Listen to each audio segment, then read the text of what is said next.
Welcome to the Bitcoin Treasuries digital conference for December 18th, 2025, live from PubKey in the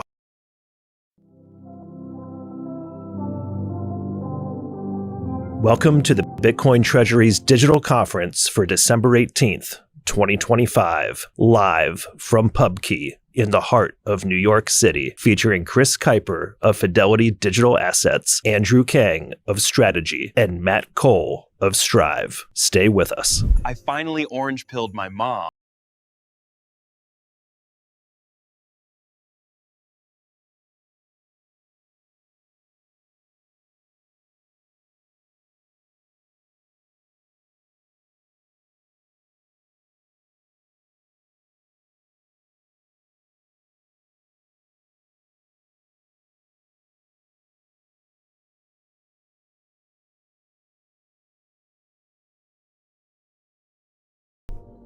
Most people don't understand Bitcoin. Early adopters got it, but much of the messaging that's resonated with the current community is not made for the masses. The next wave of adopters needs simple, strategic storytelling that sparks curiosity and pulls them in. Other industries have done it: milk, beef, gold. The World Gold Council alone gathers nearly $500 million a year to educate the public and shape policy. And the strategy works. Now it's Bitcoin's turn. The Bitcoin Marketing Association was created to execute cutting-edge marketing campaigns using the same tools used by the world's most influential brands. Our message is simple: Bitcoin is better. Decentralization doesn't have to mean disorganization. Join the BMA, get involved, and help accelerate adoption. Everyone should be able to save and protect their wealth across generations. We built this company so billions of people around the world can take control of their financial lives. We've reimagined savings and protection from the ground up with digital money and modern technology. We're the world's first Bitcoin life insurer. For the first time, people can save, protect, and pass on their wealth entirely in Bitcoin. 4 years ago, we started working directly with individuals. Today, as the Bitcoin economy has grown, some of the world's largest and most conservative institutions are joining us in our vision. Every economy is built on patient, long-term capital. Bitcoin is the foundation of the next phase of global finance. We're not just building a Bitcoin company. Meanwhile is the backbone of how everyone will save in the future.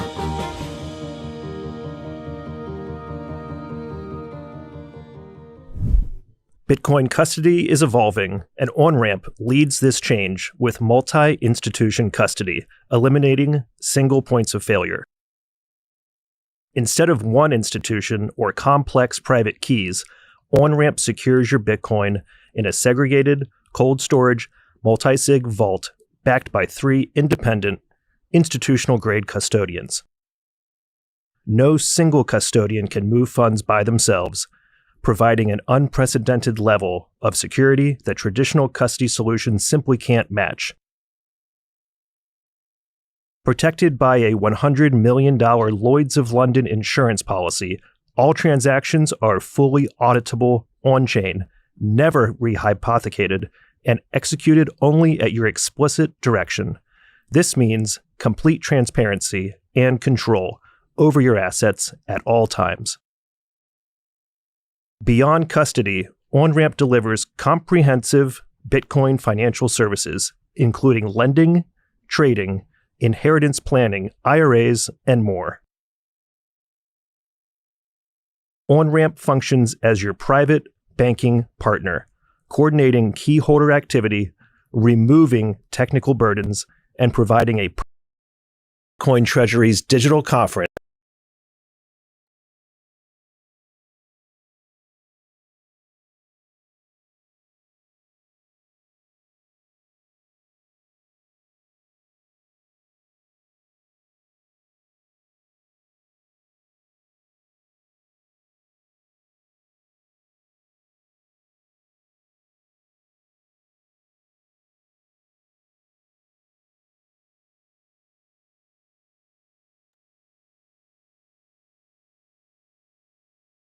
How about now? Yep, there's an echo because okay, stand by out there in the live audience. We're working on it. How are you going to hear British Auto? Let's see.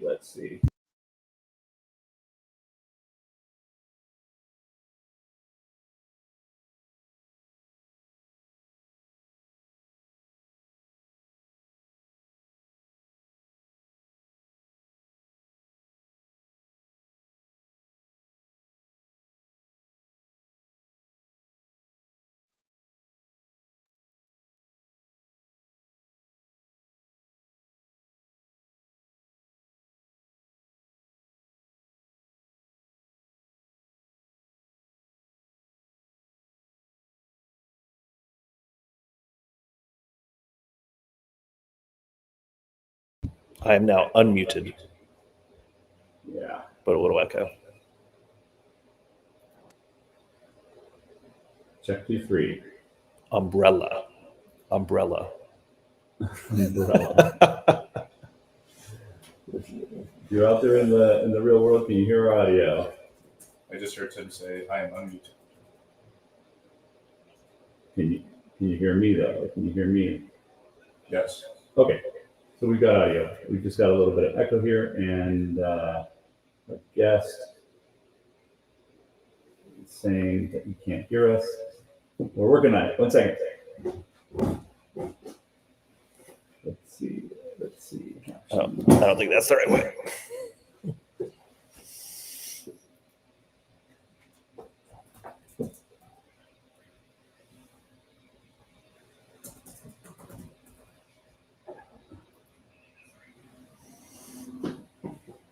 Who's that you hear? It's Tim or it's me or it's both? I hear both of you guys. You do? Yeah. Okay, but we can't hear. Let's see. Go back to headphones. Well, you're not gonna hear British until you bring them up to the stage. Yeah, let's do it. Okay, we're gonna find out. We're gonna find out if we can hear British Auto. British, are you there? I am. Can you hear me? Yeah, but only through the laptop. You can't hear him, or you can hear him? I can hear. You can? Yeah. How about now?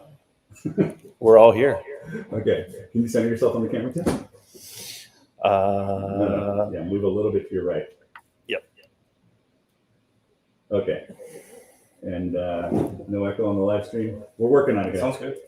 You're Yep. Now I'm just your other right. Yeah. the other right.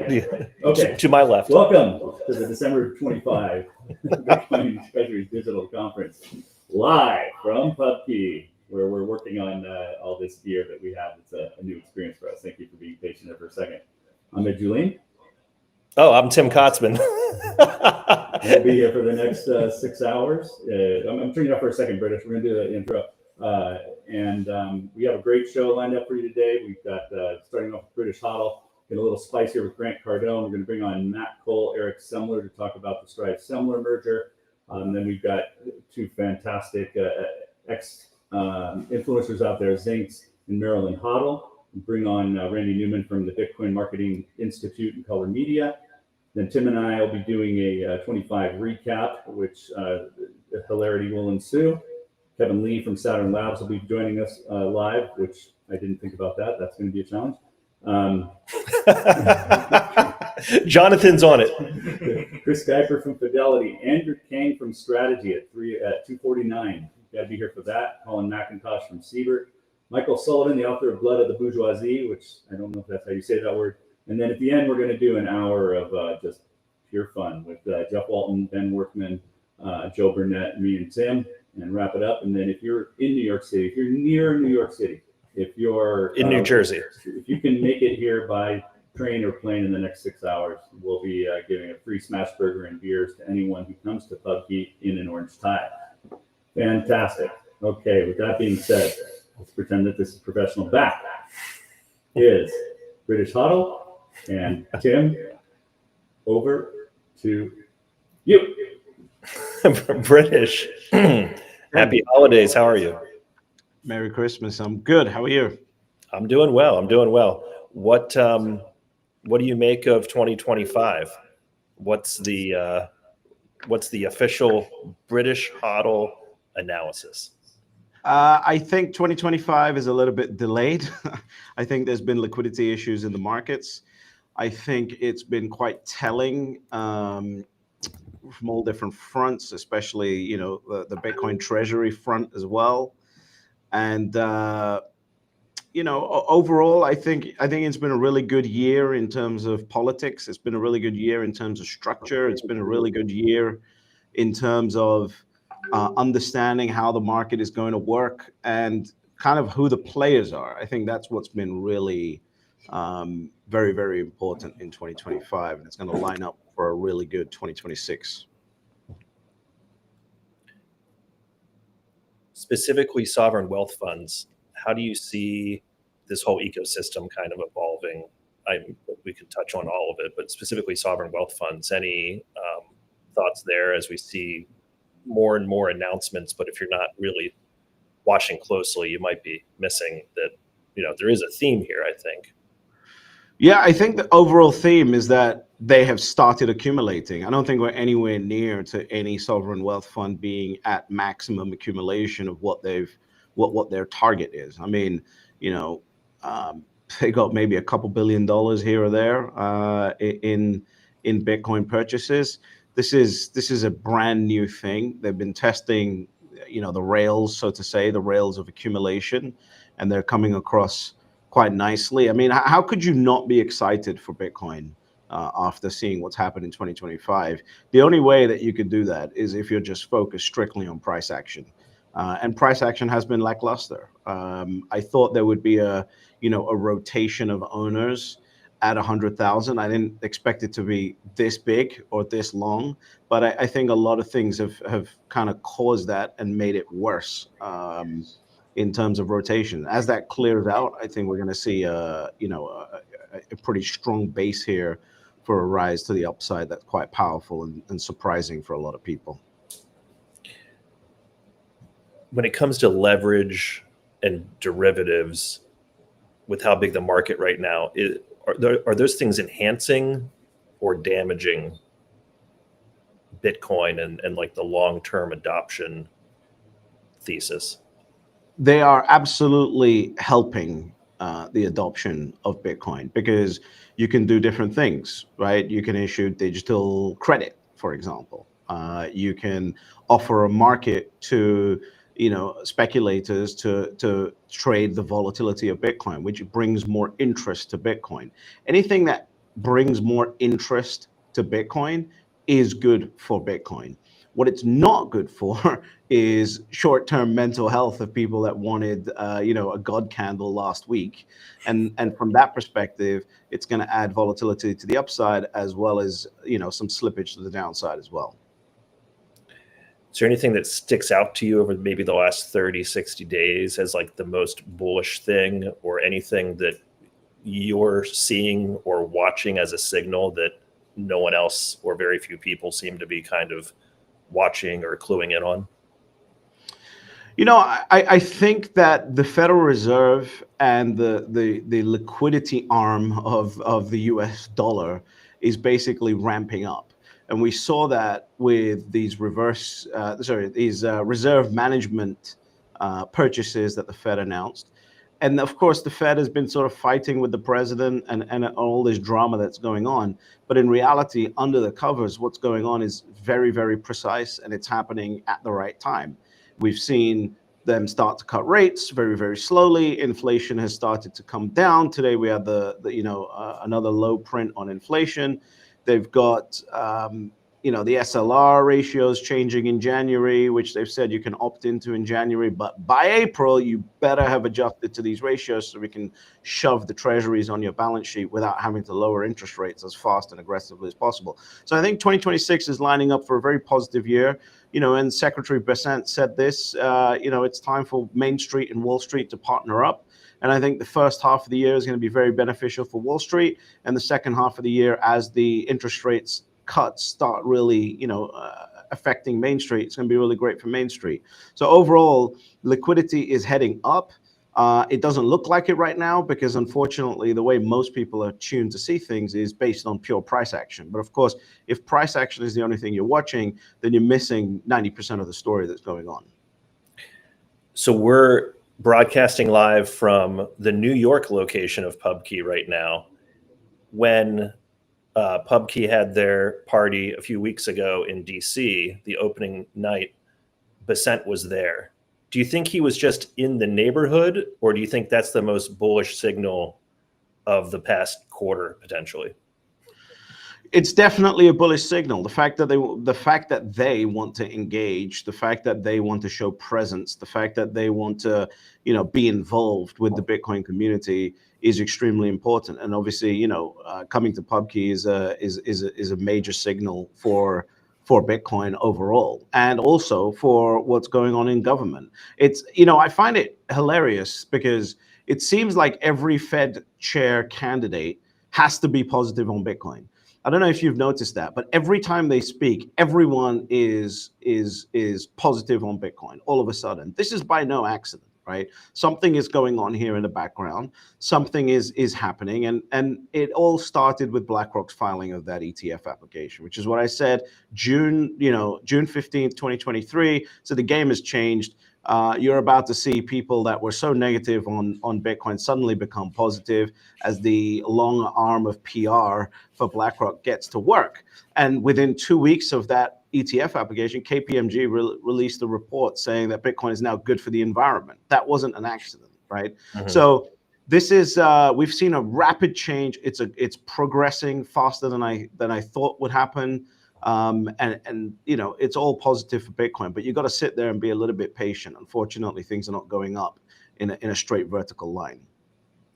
Can you unpack for everybody the OCC announcement with the additional bank charters? Because I believe you only had one federally chartered bank, which would be Anchorage, prior to this announcement, as far as in the Bitcoin crypto space. Yeah, what they want to do is they want to open up banking, and really it's about the credit system that can be built on top of this pristine capital. They want to give these institutions, these companies, banking charters so they can offer lending against Bitcoin. This is a way to strengthen the US dollar. Everything that the system does is to strengthen the US dollar. And if they see Bitcoin as a way to strengthen the US dollar, that's exactly what they're going to do. And I think the future looks like some kind of US dollar backed by a certain amount of Bitcoin, I think that's going to start with stable coins, and then it will eventually, and I don't know when that eventually is, it could be 15, 20 years from now, but eventually that will become the de facto US dollar, and then we continue kicking the can down the road on the fiat dollar. Yeah, but this it's an important shift that's happened, because now all of these entities, all of these companies that were sort of deemed as people that were helping, drug traffickers, are now being welcomed into the banking club. And this is a huge moment for Bitcoin and what the industry is.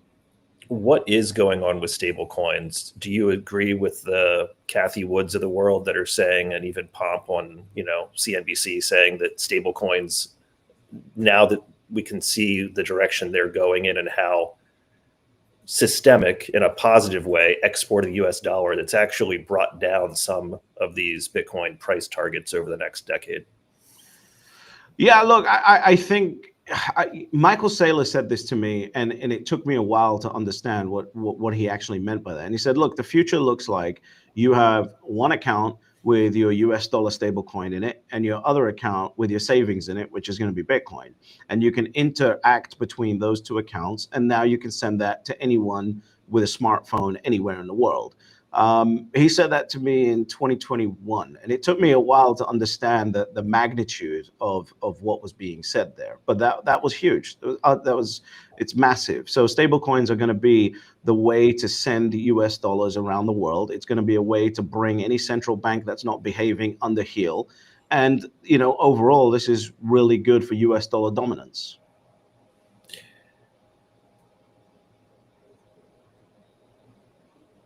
How do you explain Bitcoin to somebody that thinks it's too late? I'm going to give you my real answer, and then I'll give you an answer that you can use, right? My real answer is, okay, it's too late, no problem. Because the reality is, right, in order to get to, Bitcoin has transitioned from an investment vehicle, right, to a savings tool, which is actually what it is. It is a savings tool. But from an investment opportunity perspective, my mission over the last few years has been to get as many people to one Bitcoin as possible, because I saw that as the inflection point for a lot of people. Well, that's now what, 0.6% of the world's population that can actually get to one Bitcoin at these price levels that we're at. So if someone thinks that they're too late for Bitcoin, okay, you'll just buy it when there's credit against it, just like you got into real estate when it was quote unquote too late, right? You'll still see some appreciation, and that'll be fine, but it's turned more into a savings tool and an inflation hedge rather than an investment vehicle for you.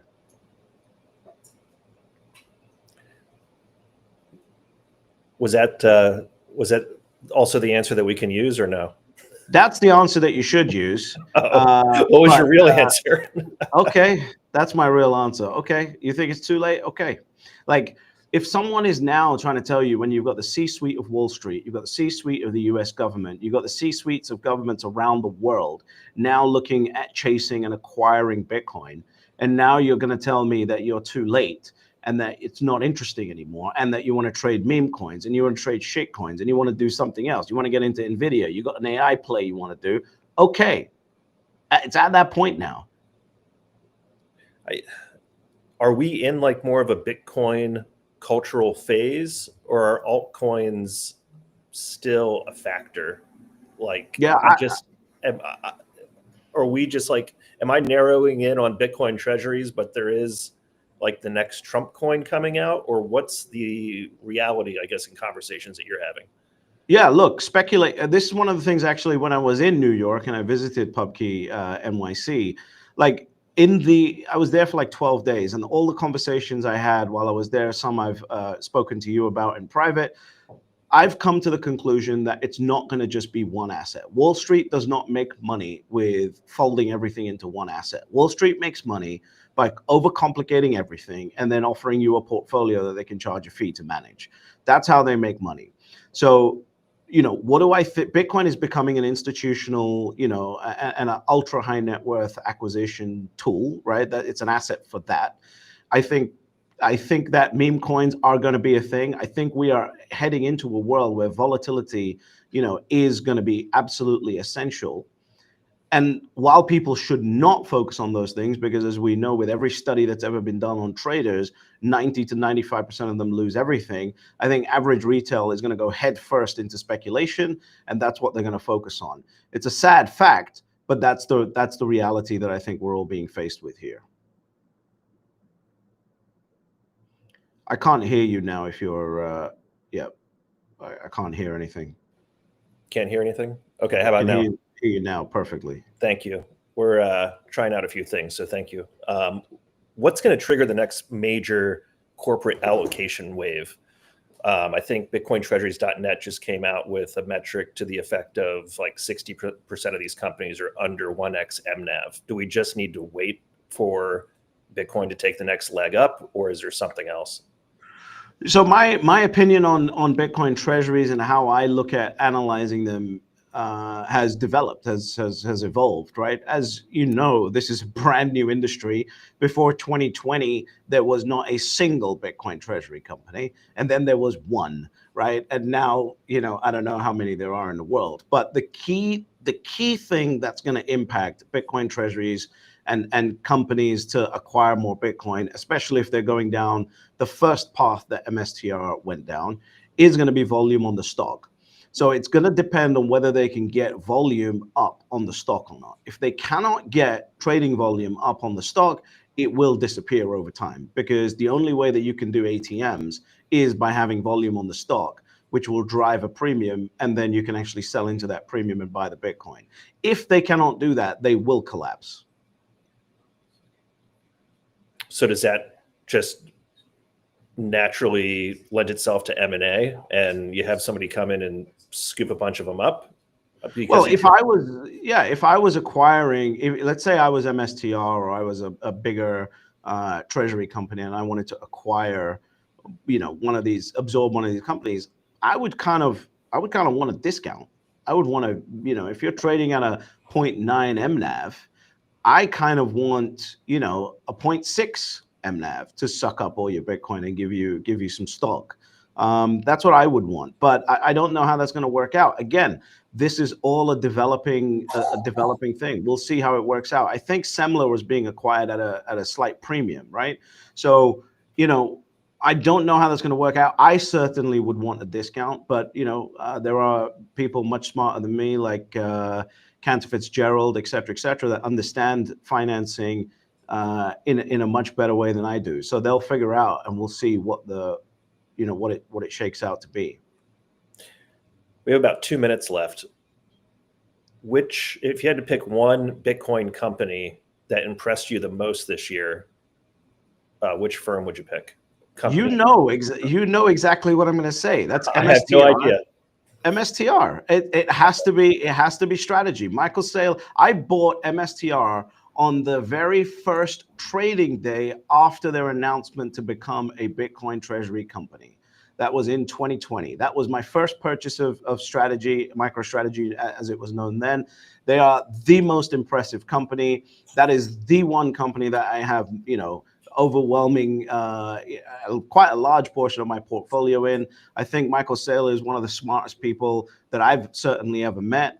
And I think they've done a remarkable job this year at demonstrating, how do you navigate markets that are uncertain?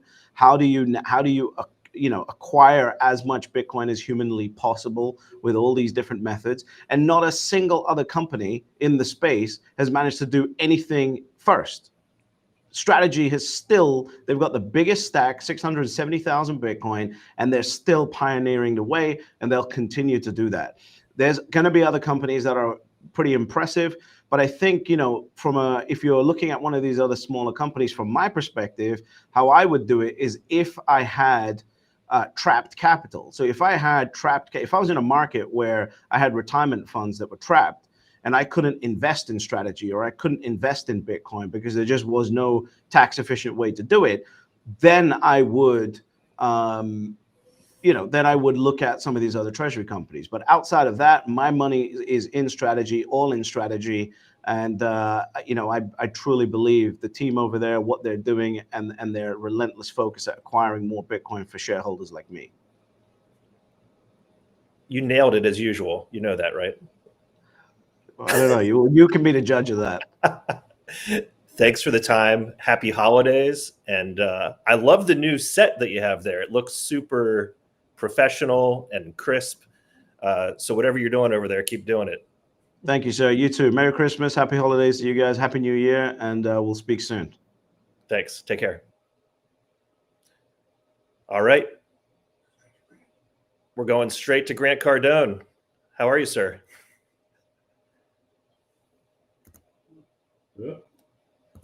Grant, you're on mute. I think you're on mute. Hey, good morning to you. Good to see you. Good morning. Great job, Tim. Oh, thank you. First question, is Bitcoin currently a distressed asset when you look at price versus value? Is it distressed? Is it a distressed asset?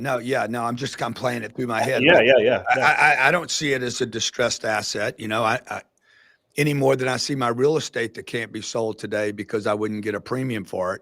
I guess anything that's not going to get the premium that I would want today, it's under some kind of stress. That would be the case for Bitcoin, but I could say that about my real estate as well. I'm not selling that.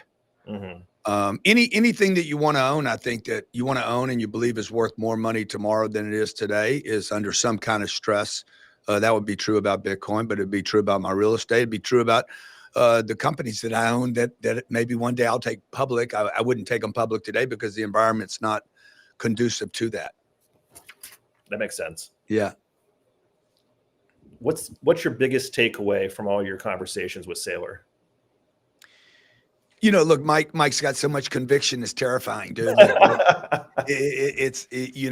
thought I had a lot of conviction about the things that I believe in. And then you meet Mike and you're like, man, or a guy like Elon, the amount of conviction on something that hasn't happened yet with explorers and pioneers, it's very impressive. It's very persuasive, and it's intimidating. You know, Mike loves what I'm doing with the real estate. He likes combining those two asset classes together because they kind of yin yang, they work off each other. So I've gotten that from him. I've gotten a lot of encouragement to continue to do what I'm doing and expand and scale that. When I did the last interview with him, we spent a couple hours together.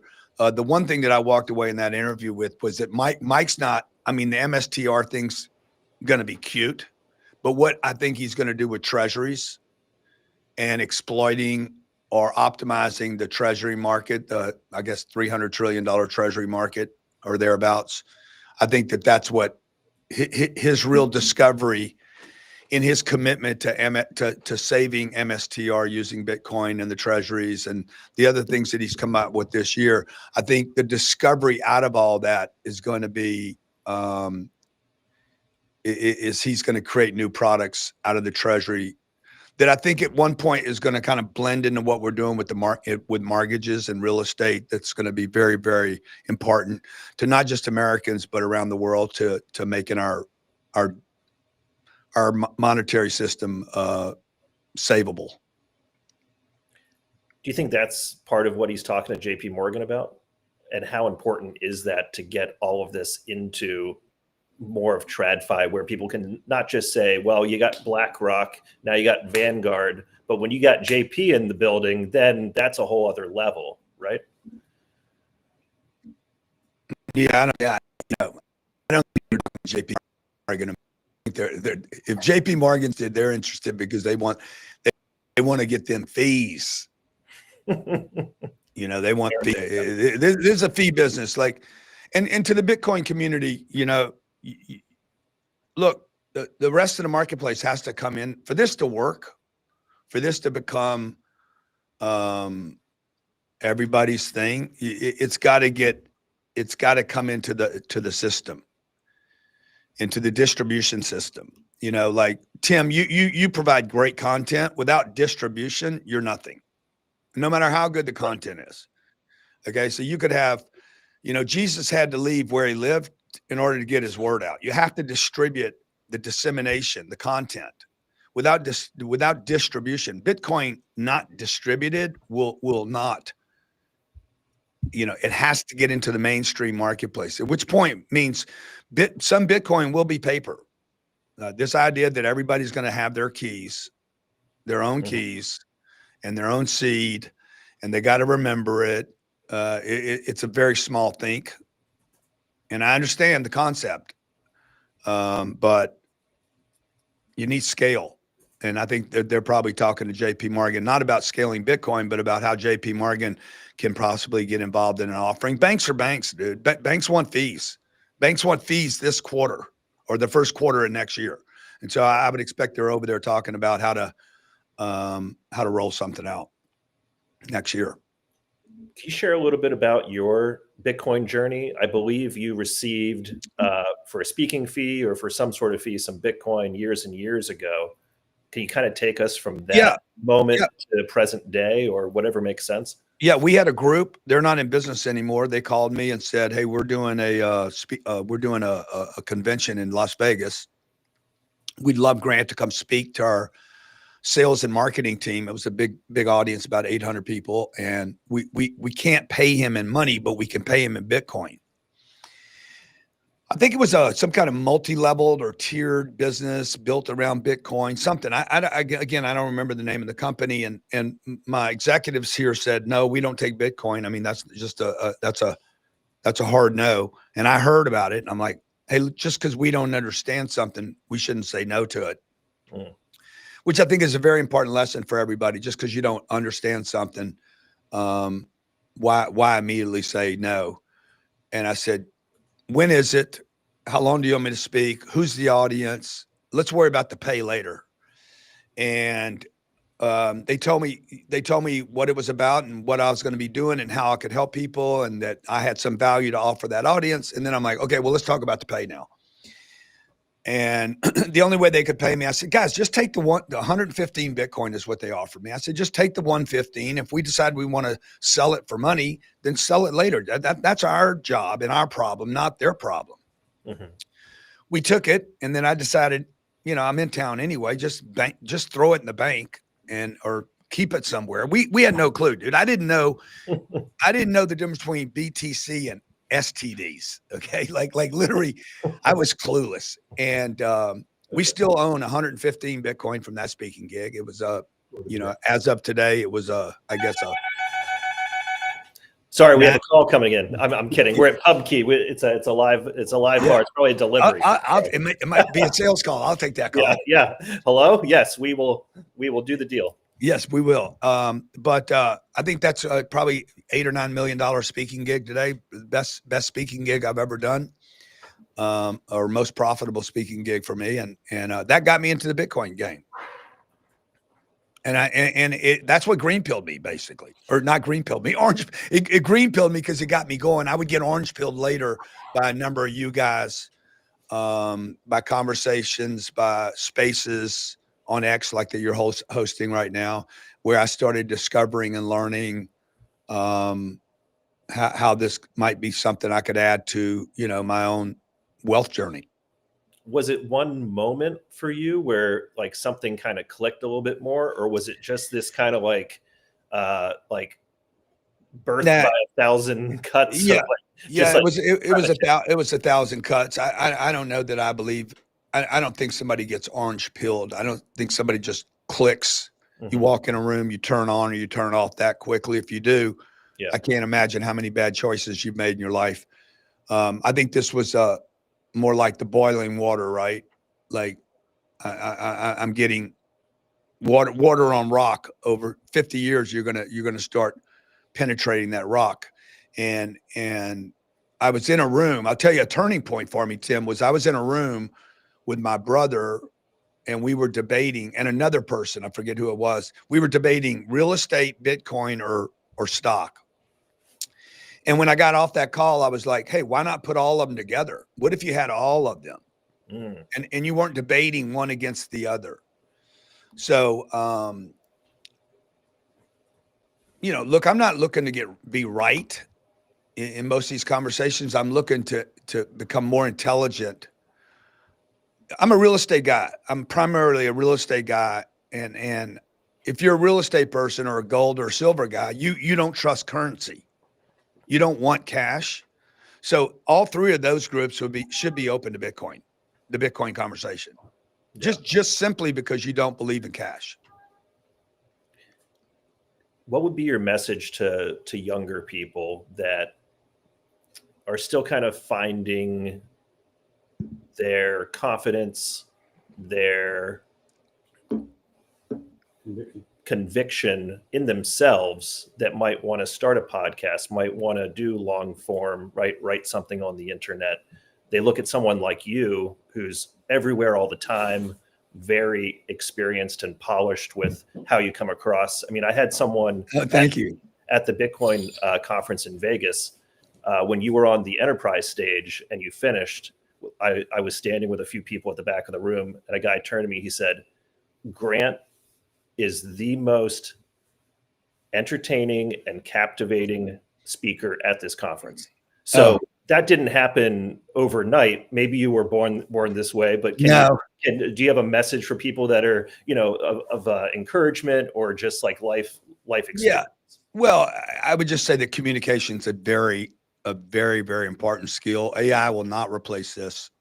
Your ability to ad lib, to control an audience, to get attention, to maintain the intention, to have somebody say that about you when you walk off a stage, that is a skill that's crafted over many, many years. Okay. It's not something you read about. You don't learn about it by reading or, you learn it from doing.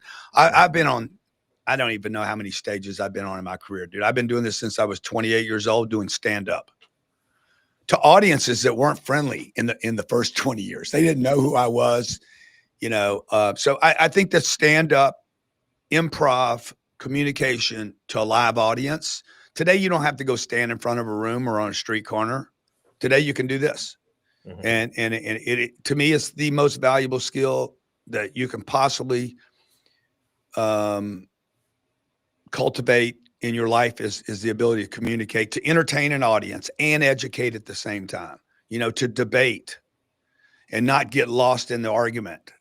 I think those are great skills. The other things I would tell the kids out there is and this is the best time.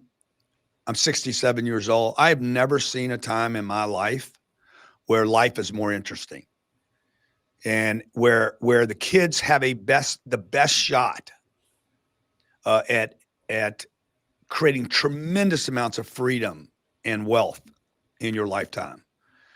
If you took me back 80 years ago, 60 years ago, 40 years ago, 30 years ago, even 20 years ago, man, this is a better time. I would rather have higher prices and more opportunities than fewer opportunities and lower prices. And I think this is a phenomenal time. And I wish the Bitcoin community would quit scaring the kids with this idea that we've been priced out. Bitcoin's too expensive. Houses are too expensive. The market's too expensive. This is not true.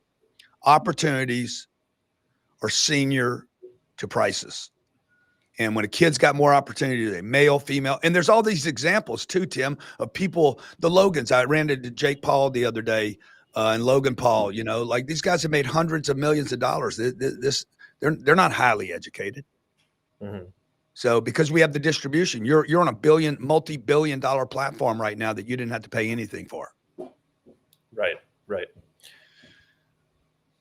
How early are we in this real estate Bitcoin connection, conversion, merging? Yeah. I don't know if you can hear the honking. We're in Dude, New I York. can't. It's crazy out there. Hey guys, hey, that's a fan. That's a fan. Well, dude, how early are we? There's nobody doing what I'm doing in real estate and Bitcoin. No one, zero. It's a zero. There's nobody that's putting together. We just closed our 5th deal this year since meeting Mike. My brother and I went and met Saylor back in January. I put together 5 real estate Bitcoin funds, well, about $1 billion worth of real estate and a couple $100 million worth of Bitcoin, completely funded.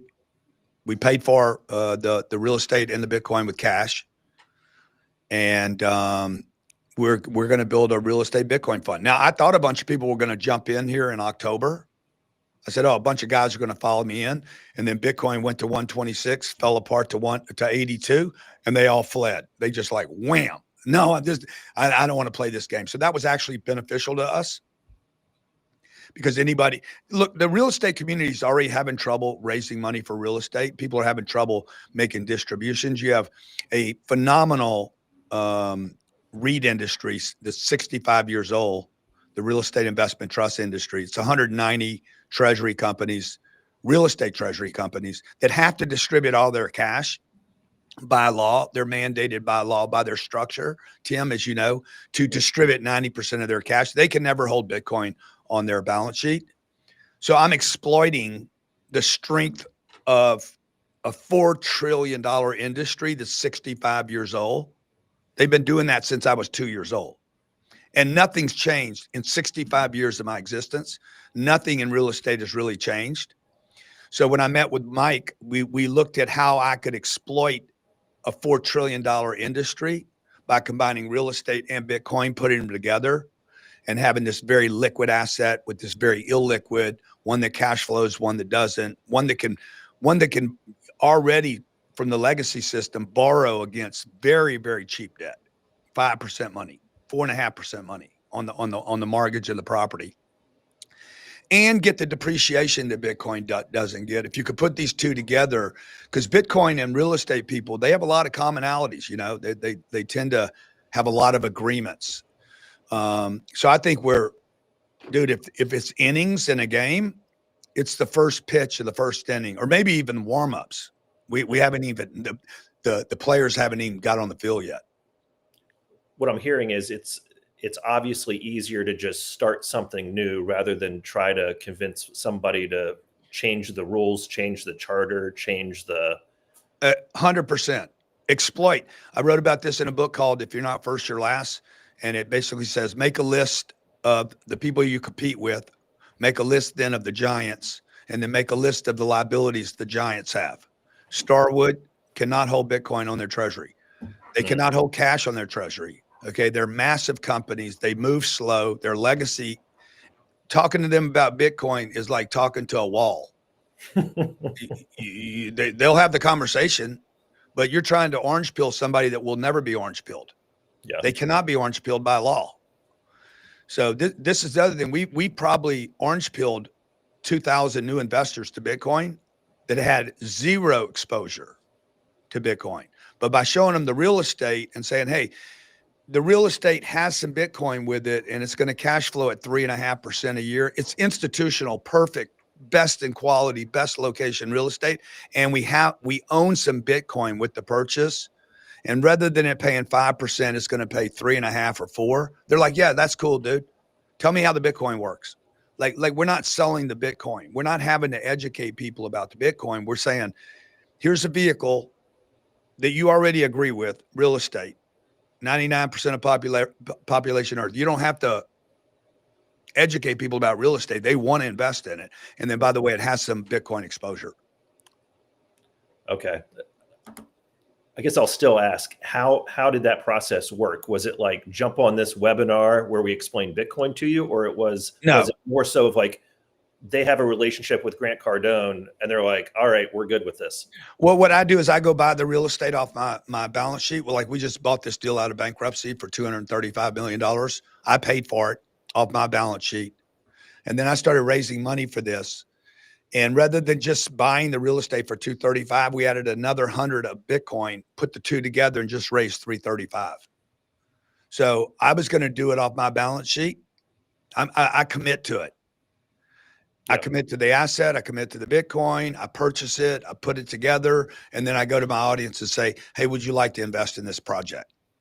This is what it's going to pay out. This is what it's going to do. We offered an 8% pref to our investors and a 50-50 split on the upside of both the real estate and the Bitcoin. So then they came in. Then they either come or they don't come. And this is the beauty of conviction that I talked about with Saylor, or the conviction of an Elon Musk, okay, or Steve Jobs, okay? This phone, somebody believed in this phone before anyone saw the phone. And it was one guy. It wasn't all of Apple. It wasn't the investors. It wasn't the board. It wasn't the public. Nobody was asking for a car. They were riding horses comfortably. And then nobody was asking for this phone. I had my landline. And then nobody was asking for Bitcoin, and somebody figured it out. So that's how the world progresses, by individuals. The individual that has conviction to convince then other people to follow, I think is extremely valuable. You said you wrote the book, If You're Not First, You're Last. Isn't that a Ricky Bobby quote? Yeah, it is, dude. But I didn't know that until I wrote the book. So I wrote the book. It became a New York Times bestseller, and then everybody started accusing me of ripping Ricky Bobby off. I'm like, bro, I don't even know who Ricky Bobby is. Are your kids into Bitcoin? My kids both have exposure to Bitcoin, but through the real estate. Awesome. Yeah. What's your take for 2026? Are you in the camp with Fidelity and everybody else and their brother that's saying the 4-year cycle's over? We're going for a super cycle, or at least a longer cycle. You look at what gold ETFs first launched with volatility. They just went up and to the right for a decade. Is that kind of where we are, this 10, 20, 21 year digital gold rush? Or how do you kind of frame that for yourself?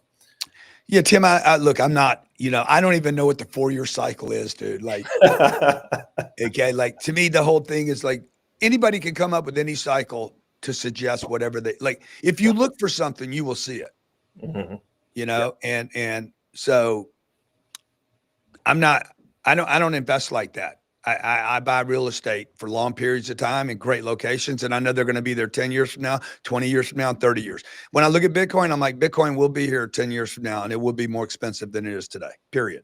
This is not complicated for me. I keep everything very simple in my life. I have enough drama. I don't need more. So I'm like, will the US dollar be worth more or less? If it tracks the last 67 years, it will be worth less. Will housing be more expensive? Yes. Will gold be more expensive? Yes. Now, I'm never going to buy gold or silver, ever. Okay, none, zero. I've never bought it. Nobody's ever offered it to me. Nobody's ever said, can I trade it? Would you take some? Would you I have zero interest in it. It does nothing for me. Yeah. The Bitcoin does something for me because it sits on the internet. you know, and I think Bitcoin will be worth 1,000x more than gold at some point in the future, because people are not going to trade in gold. I think we're going to find more gold on this planet. I think we could, on any given day, dude. We haven't even discovered 90% of the ocean. Forget an asteroid. Mm-hmm. Okay, if you have robots, if you add 10 million robots to this planet, or 1 billion robots to this planet, which we could find gold. You could find all the gold that we've already found and do it like in the next 2 or 3 years. So, I just think Bitcoin's a great play, dude. The internet's not going away. This is how we will trade things in the future. We're on the internet right now. If I'd have told my dad this before he died, hey, I'm gonna be talking to Tim without a phone. Thousands of people are going to be watching. We're not going to be on a TV show. We can do it anytime we want, 24/7, 365. It will cost us nothing to do it. The transmission will be perfect. Mm-hmm. And he can be in one place, I can be in one place, and everybody else can be watching. My dad would have been like, what are you talking about, son? Yeah. Well, And then- you're always welcome at PubKey in New York City and DC, Yeah. wherever the plane takes you, right? Still need a plane though. But I would love, I need to come see you guys in person. How are you thinking through the kind of the capital markets, the capital stack when it comes to real estate and Bitcoin? Meaning, I think, and correct me if I'm wrong, so far you've taken a bunch of cash and you say, we're going to buy some real estate. You use most of it for that, buy some Bitcoin, smaller amount on each deal. Would you think through other options such as like pulling cash out of a property to buy more real estate, or is that too convoluted when you're doing like a closed-ended fund, so to speak?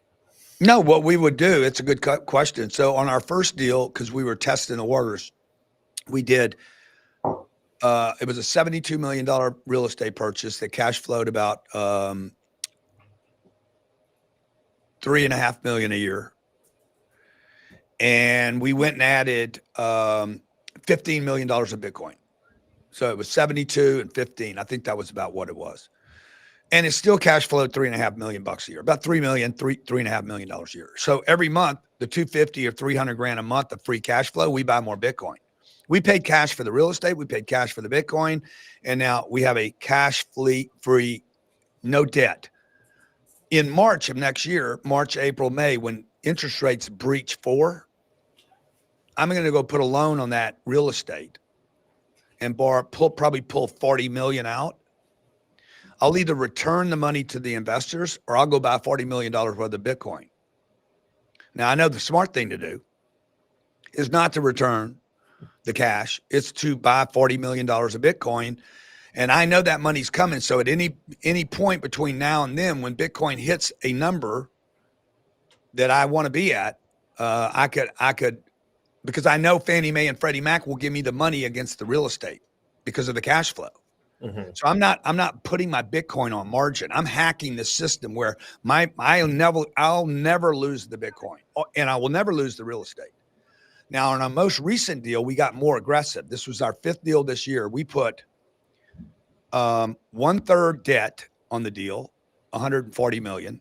We did $100 million of real estate, and we did $100 million of Bitcoin. So it's about 1/3 debt, 1/3 real estate, 1/3 Bitcoin. So it's a big position. It was 900 pieces of Bitcoin on one purchase. And our cost basis is higher than where we're at today, but every month we add. So again, this is a 5 to 7 year hold. I think that $300 million purchase will be worth $1.2 billion to $1.5 billion over the next 7 years. Got it. Any final thoughts as we wrap up? Yeah, I wouldn't worry about today too much.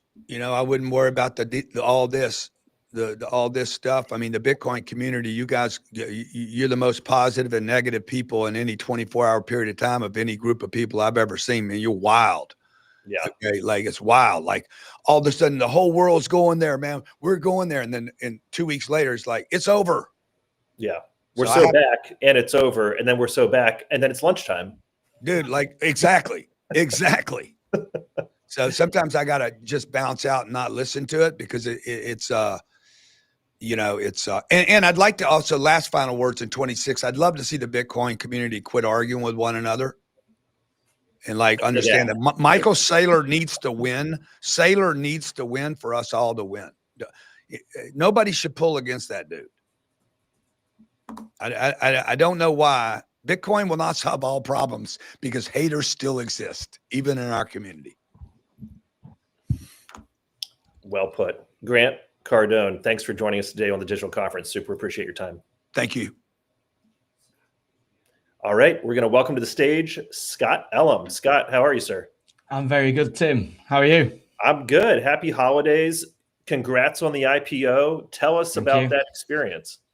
Yeah, so we IPO'd last Thursday over in the UK. Great experience. We've had a lot of support from Bitcoin community, Bitcoin investment community, and also wider outside of just Bitcoin as well. So very good experience. We came to the IPO in probably not the most positive of markets, if you like, and we've been working on that for a while. And we've had a Bitcoin Treasury strategy since 2021. So I'm very much familiar with what Grant was mentioning there about the very close ups and downs in sentiment and how that can swing.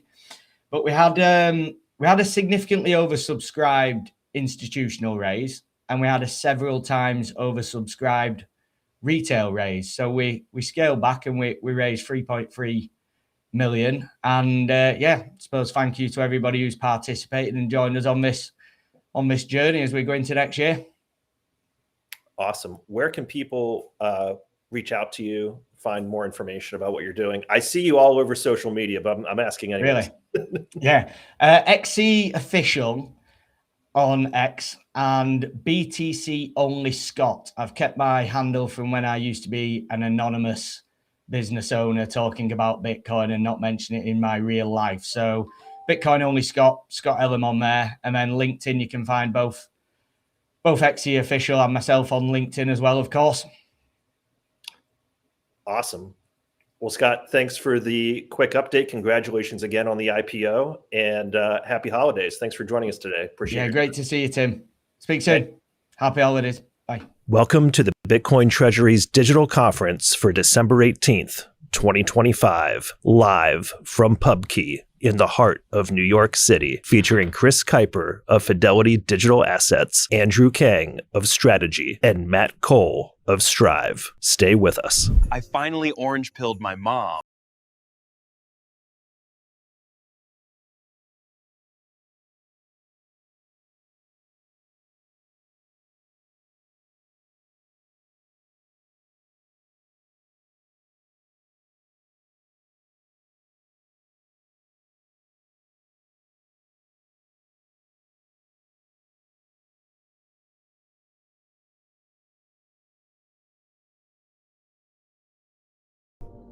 Most people don't understand Bitcoin.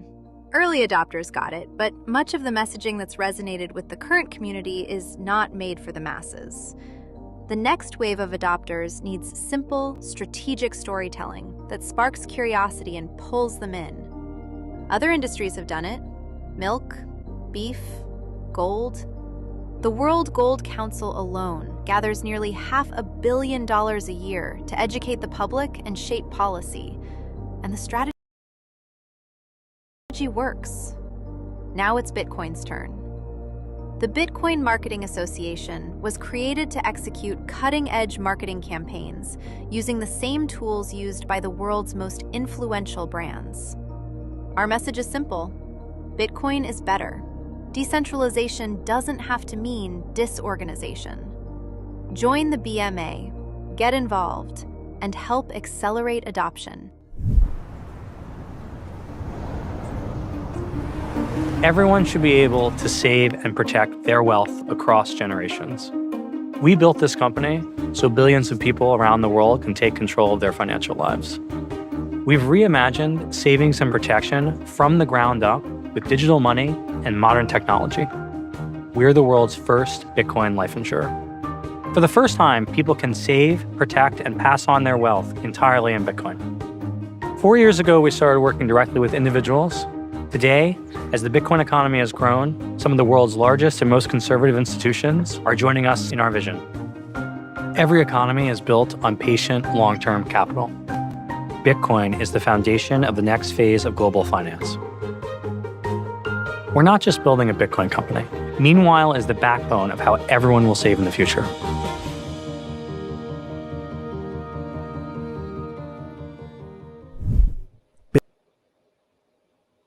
All right, there's two of me. It's unbelievable. Welcome back to the Bitcoin Treasuries Digital Conference. I'm excited to welcome both Matt Cole and Eric Semler to the conference. Tim, just when I thought I could never get enough of you, you doubled yourself. Yeah, well, we know that's not going to happen with the Bitcoin supply, so all good. Yeah, too much Tim. Thanks, guys, for the time today. Yeah. Can you, however you want to kind of walk through the strategic logic of the merger and of course, the upcoming vote. Yeah. So maybe, maybe we'll kick it over to Eric to start. But just for those that don't know, the vote is actually now live. So the vote will wrap up for Semler shareholders. When is it? It's January. Yeah. Yeah. So people can vote now until then. Obviously, both sides are recommending a yes vote, but maybe to back up a little bit, Eric could start maybe walking through maybe your journey just a little bit. Becoming you guys were innovators in the space, second U.S. Treasury company to become a Bitcoin Treasury company. Man, Tim just keeps doubling himself. This is awesome. That's his background trying to double yourself. Yeah, and then I can hop in on some of the strategic rationale on both sides and kind of some of our plans as well. Sure. Thanks, Matt. It's great to see you again, Tim. Yeah. So we Semler Scientific, we were the second company in the U.S., the second public company to adopt Bitcoin as its treasury, and that was a great journey, still a great journey, and we decided to do it because we had a business that was no longer going and needed something that would kind of create upside stock, and we couldn't really find it more exciting than Bitcoin, and so we decided by Bitcoin was a lot of had a low balance sheet. An echo. Guys, you hearing it? I'm not. feedback. Okay, some feedback. Anyway, we decided that the best use of our cash was Bitcoin, and we ended up buying over 5,000 Bitcoin in a space of about a year. And what happened to us was that our core business, which we were really relying on to generate more cash flow to buy more Bitcoin, ran into some regulatory headwinds. And we were approached by Strive and another Bitcoin Treasury company to see if we had interest in merging. And we had great conversations, especially with Matt and Vivek.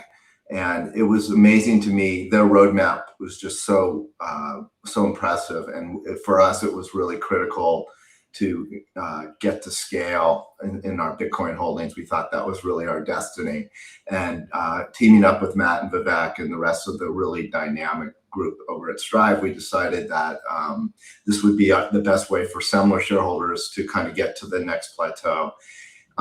And so we decided to merge in September and hope to close the deal in early next year.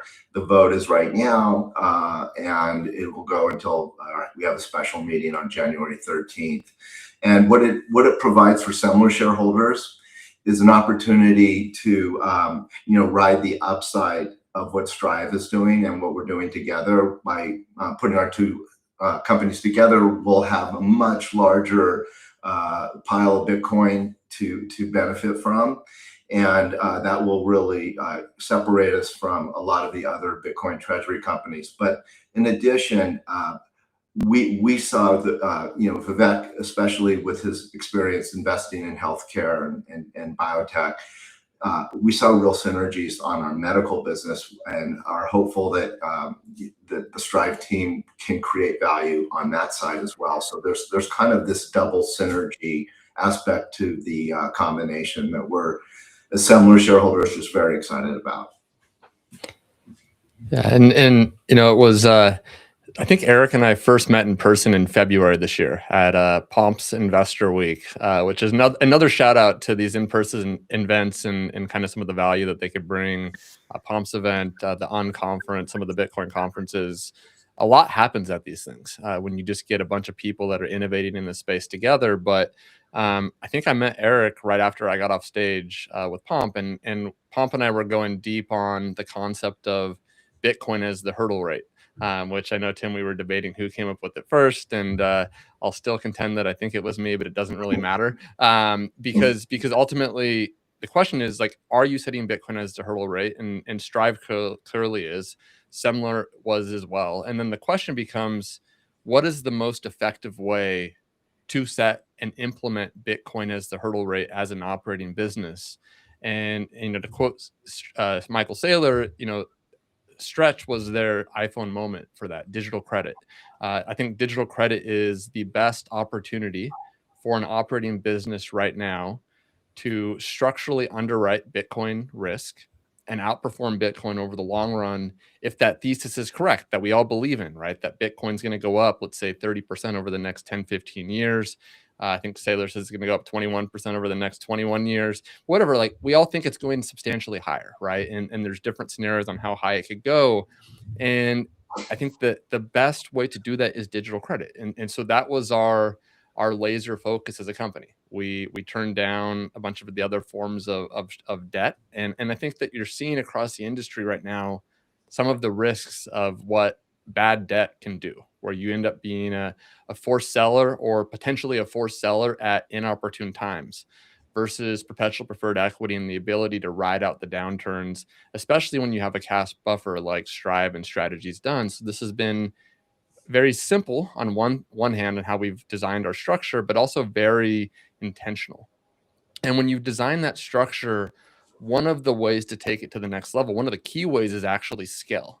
And scale is something that bringing Strive and Semler together does in a major way, where you take the Semler team that have been true innovators in the space, the second US Treasury company to launch a Bitcoin Treasury strategy, and combine with Strive, who was the second issuer of digital credit in the market after Strategy. So both two companies that have done something second after Strategy, but combined and even at Strive, we've done something even that Strategy itself hasn't done, which is achieve a level of amplification through perpetual preferred. So we are already 30% amplified through preferreds, and you look at the industry, and you know, Strategy is going to try to get there by 2029, 2030. Like we'll never have as many Bitcoin as Strategy. You know, I think British Hodl said something about us having 2% of Strategy. That's accurate. But you know, if we close this merger, but what we do have is amplification that no one else has through perpetual preferred equity. So when you start to look forward, right, markets are forward looking, and if you start to underwrite a Bitcoin bull scenario, where do you want to be? I think you want to be in amplified Bitcoin, call it around 30%, but you know, 20%, 30%, 40%, depending on how it's managed, with no other debt, and looking forward. And that's the structure that we have in place. And so for those that aren't aware, obviously Semler has a convertible note. We've publicly stated intentions to retire that, and there's multiple different ways that we can retire it, and ultimately it's going to be dependent on market conditions. We underwrote it as if we would plan on, and this is what you'll see in the SATA deck, as if we would just sell Bitcoin to retire it, and the transaction still makes sense on both sides if that was true, but likely a better way if market conditions allowed it would be to issue new SATA stock, right? That we would want to maintain that amplification ratio around 30%. And frankly, there's been a ton of demand for SATA. We've publicly already talked about how when we closed SATA, we upsized the IPO from 125 million to 200 million, but even at 200 million, it was still over 2 times oversubscribed. There is a lot of demand for digital credit. We've also recently upsized the interest rate on SATA to 12.25%.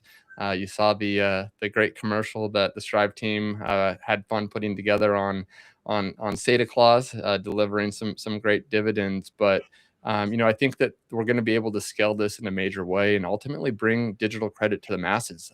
Eric and I were just talking recently about how the word of digital credit, so beyond just SATA, strategies, preferred equities, Strives, future preferred equities, this story needs to get out to the masses. I mean, this is actually making income interesting again to everyday Americans and citizens around the world that have really been income starved. That traditional fixed income, and I say this as a fixed income former portfolio manager, that was my career.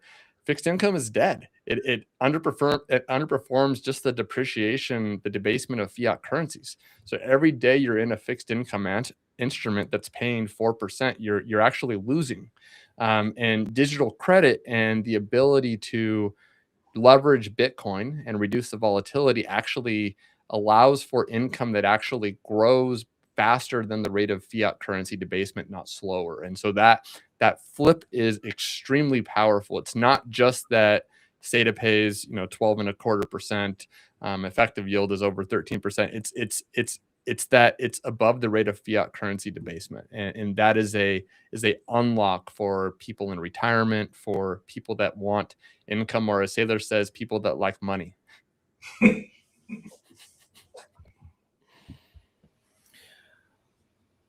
Maybe for both of you, what do you see over the next year, the next 10 years, but specifically, what are maybe the day one synergies with the merger that are underappreciated or maybe not talked about as much? I think the biggest one that's underappreciated is the potential for value to be unlocked on Semler's operating business. Right, we're a Bitcoin focused company, and this merger would make sense on both sides, even if you underwrote that to zero. But how you could go from what I think is, I'll call it a home run scenario of the merger on just the Bitcoin side and the digital credit side, and combining up and growing the balance sheet side, is from a home run to a grand slam would be if we're able to leverage some of the people around Strive, to like Vivek and one of our board members, Ovik, and some additional people that we're talking about potentially bringing in, is unlocking value there around a broader mandate around kind of the Maha movement that Eric and the Semler Scientific team's operating business is actually really interesting.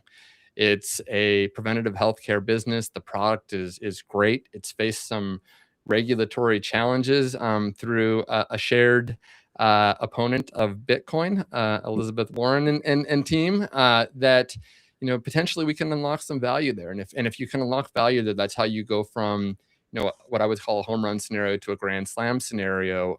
So I would call it's a cherry on top of a good deal, but one that I think the Bitcoin community, and it's fine that they do this, but I think almost underwrites that value or potential value there to zero, and I think it's not zero. And we do have a product that we're waiting for FDA approval for early prevention of heart disease. It screens for early prevention, and that should hopefully come out of the FDA next year at some point, and it could be a really significant product for us, maybe bigger than our PAD product, which had an amazing run.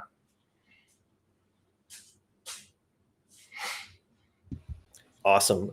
Any closing thoughts as we kind of wrap up here in the next couple of minutes? And obviously appreciate your time and happy holidays. I don't know how it's the end of 2025 almost, but here we are. Well, obviously happy holidays, Tim. I wish I could join you in PubKey. Maybe just like a broader macro statement. I know Grant talked about this a little bit as well in some of his comments, but the tailwinds here for Bitcoin are just unbelievably positive for the next 3 to 5 years. And I think as people in the industry, sometimes it can be tough to handle depending on how long you've been in it, volatility.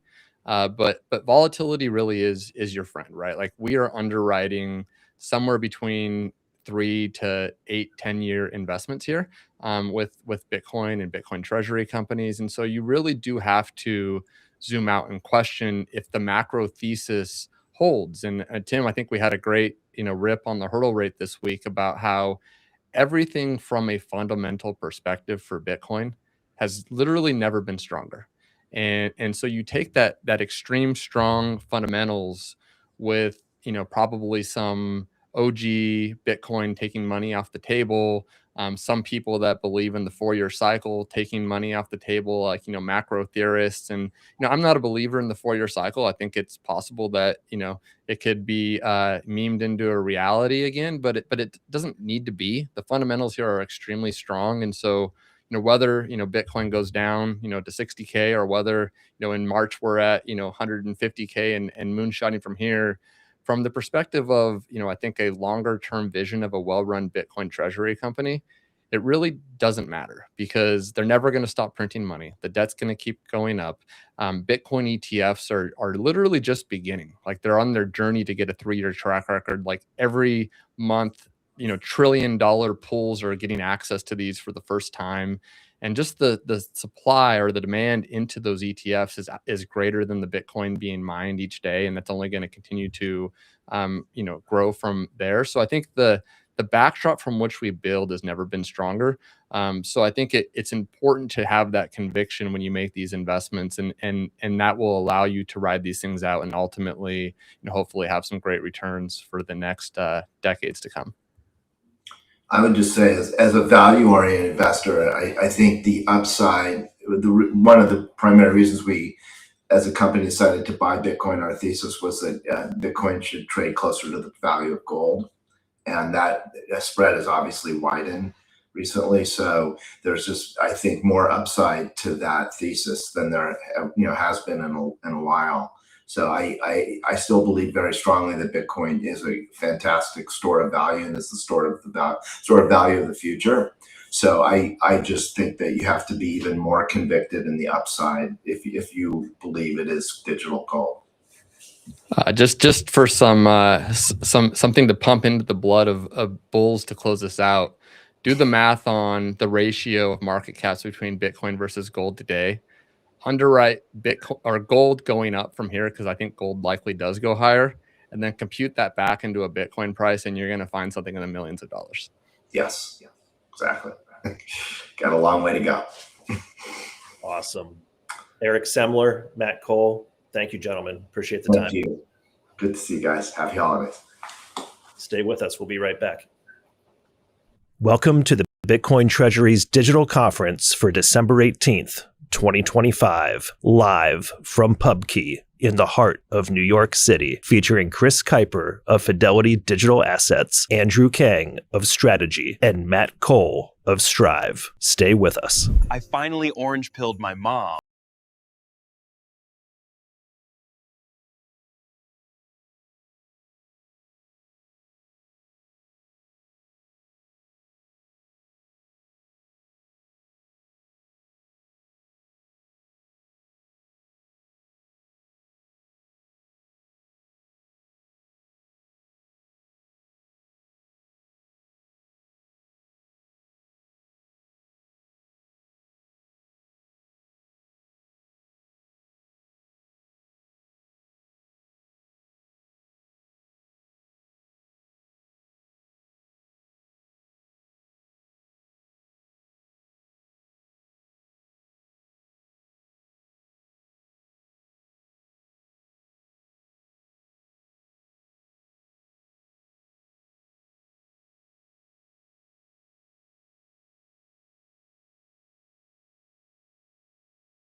Most people don't understand Bitcoin. Early adopters got it, but much of the messaging that's resonated with the current community is not made for the masses. The next wave of adopters needs simple, strategic storytelling that sparks curiosity and pulls them in. Other industries have done it: milk, beef, gold. The World Gold Council alone gathers nearly $500 million a year to educate the public and shape policy, and the strategy works. Now it's Bitcoin's turn. The Bitcoin Marketing Association was created to execute cutting-edge marketing campaigns using the same tools used by the world's most influential brands. Our message is simple: Bitcoin is better. Decentralization doesn't have to mean disorganization. Join the BMA, get involved, and help accelerate adoption. Everyone should be able to save and protect their wealth across generations. We built this company so billions of people around the world can take control of their financial lives. We've reimagined savings and protection from the ground up with digital money and modern technology. We're the world's first Bitcoin life insurer. For the first time, people can save, protect, and pass on their wealth entirely in Bitcoin. 4 years ago, we started working directly with individuals. Today, as the Bitcoin economy has grown, some of the world's largest and most conservative institutions are joining us in our vision. Every economy is built on patient, long-term capital. Bitcoin is the foundation of the next phase of global finance. We're not just building a Bitcoin company. Meanwhile is the backbone of how everyone will save in the future.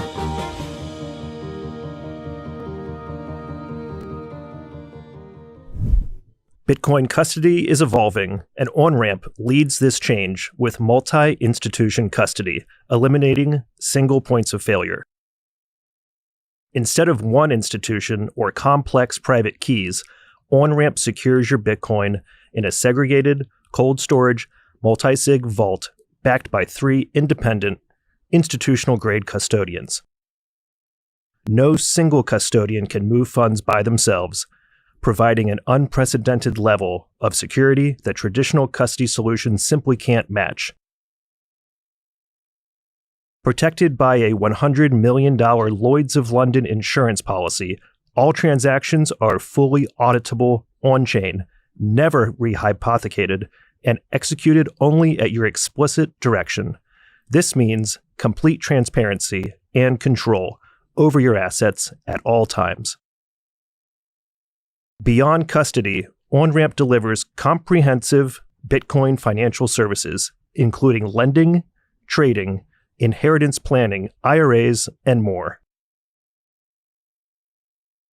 OnRamp functions as your private banking partner, coordinating key holder activity, removing technical burdens, and providing a personalized, trust-minimized experience tailored to your specific wealth preservation goals.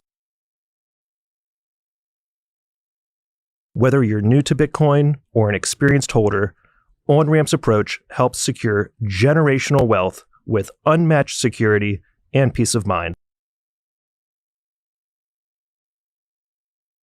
Visit onrampbitcoin.com today to learn more, sign up, or book a free consultation with their team of Bitcoin custody experts. Join us for the Hurdle Rate podcast featuring Matt Cole, Ben Workman, and Jeff Walton every Tuesday here on X.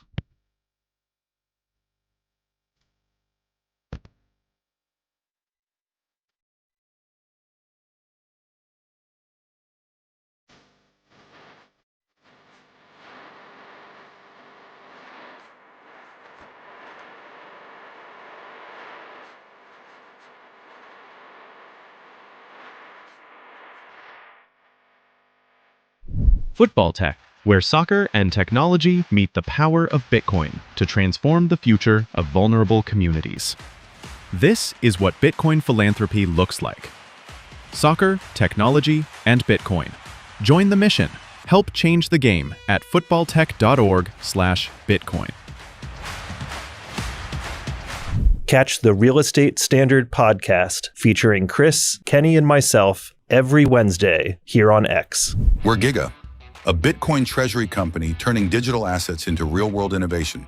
We're reshaping the U.S. building envelope market with high-performance facades and windows powered by technology, AI, and advanced manufacturing. At our core, we're a tech and AI company. We use innovation to make building faster, smarter, and better. And we see that as part of a much bigger picture. With over 30% annual growth and strong margins, our profits power operations, drive expansion, and strengthen our Bitcoin position. We see Bitcoin as the ultimate reserve asset, scarce, incorruptible, and aligned with long-term value creation. We've been stacking Bitcoin since 2021. Not as a side bet, but because we believe it's the strongest asset in the world. For us, Bitcoin is the foundation, the way we protect value and build for the long term. Every step we take, whether it's developing new AI tools, improving manufacturing, or delivering better products, feeds the same mission: to grow a company that lasts, secured by Bitcoin and driven by innovation. Our aim is clear: to stand among the top global Bitcoin companies while transforming how buildings are designed and built. The future is being shaped by technology. The future is secured in Bitcoin, and the future is what we're building. Discover what we're building next.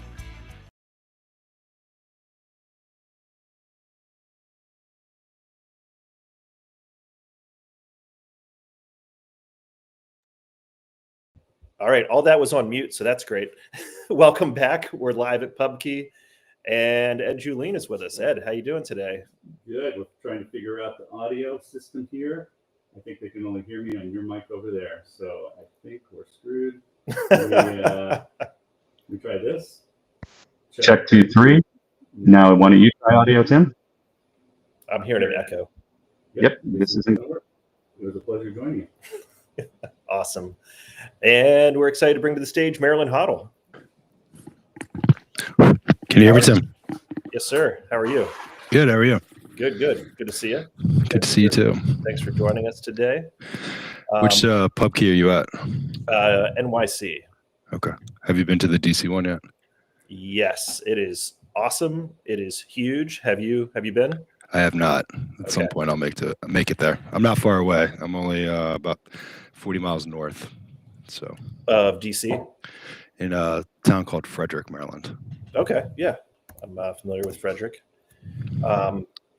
For the audience, for those that might not be familiar, can you tell us a little bit about your background? You've, your writing on Substack has gained a lot of traction. So maybe a little bit about your background and what led you to start writing about the Bitcoin ecosystem. Sure. I basically have spent 20 years in finance and got out about 5 years ago and basically decided to try to understand this ecosystem. So that's what I've basically been focusing on from the beginning for the last 5 years. And for the most part, I've just been kind of quietly studying in the background. But within the last 12 months, things started clicking. And I would actually say that within the last 4 or 5 months, things have really started kind of falling together with a thesis that I've been slowly developing over time. And one of the things, and I don't hide behind it, one of the things I utilize, writing's never really been a full-blown medium for me. So I've been using a lot of LLM work to do a lot of research, something I wrote on my Substack, which was basically original thought chat enhanced. But that mechanism basically has allowed me to proof, develop, test my theses, and then put it in a format that basically I can offer out to people to read and understand. And it seems like it's been falling pretty well. Now so far I'm about 3 essays into the full 5 essay series. The next one's going to be about bit bonds, or at least my perception on them. And then after that, it'll be around kind of like the incentive realignment that Bitcoin can do, which is really what I've been trying to focus on, is what does the transition look like from the current system to the new system, and what are all the various pieces that go into that. And that's really where I spend a lot of my time. So I think in the end, after that, I'll probably be moving into a whole additional economic theory that I've been kind of softly starting to work on, called the post-scarcity monetary theorem. So, Got it. What have you experienced as far as feedback? Is there something, whether it was Tesla or the sovereign flywheel or the fourth turning, where you received more feedback on a certain topic versus others, or unique feedback that stuck with you? Or yeah, what I guess what's been your experience since you've put everything kind of out there? And it's an evolving thesis, right? It's again, by listening for the last couple of years and really trying. I mean, I've probably put in over 10,000 hours. I think my wife calls me a cyborg because I'm always walking around with a headset on. But basically, if this, what was revolutionary for me was when Andrew Hones and Matt Pines put out the white paper on Bitbonds.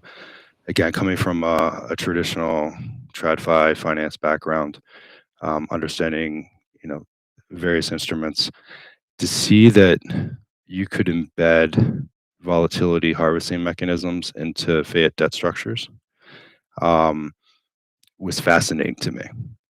And then I started kind of really diving deep into what the significance of that was. And I think the first idea that I had that I found interesting was the whole concept of where 21 might fit into the whole picture. So I started putting some ideas around that together and finally started talking about it a little bit more through my ex, and some individuals like Darkside or Puncher picked up on it, and started having some more conversations with them and really kind of refining that thesis. And the thought process around it was basically, this is back in May, that 21 could essentially, it was a culmination of Cantor, Tether, and SoftBank with Jack Mallers at the head. Basically, they could do pilot Bitbond programs potentially for the US government. And by doing so, they could do a proof of concept and they could almost bypass political issues with getting the Treasury to be able to offer Bitbonds. And then once they did the proof of concept and showed the incentives of how these things work, then it would be an easier sell to bring that back into Congress. So that was really kind of the original structure, that idea set that I kind of came to market with. And from there, it's kind of been a whirlwind. But it's been a very much a building process. I spent a lot of time in spaces, spent a lot of time talking with, close people that I've gotten to know either in this space or my friend groups about these concepts. And over time, we've, it evolved into the sovereign flywheel, which is a very interesting concept.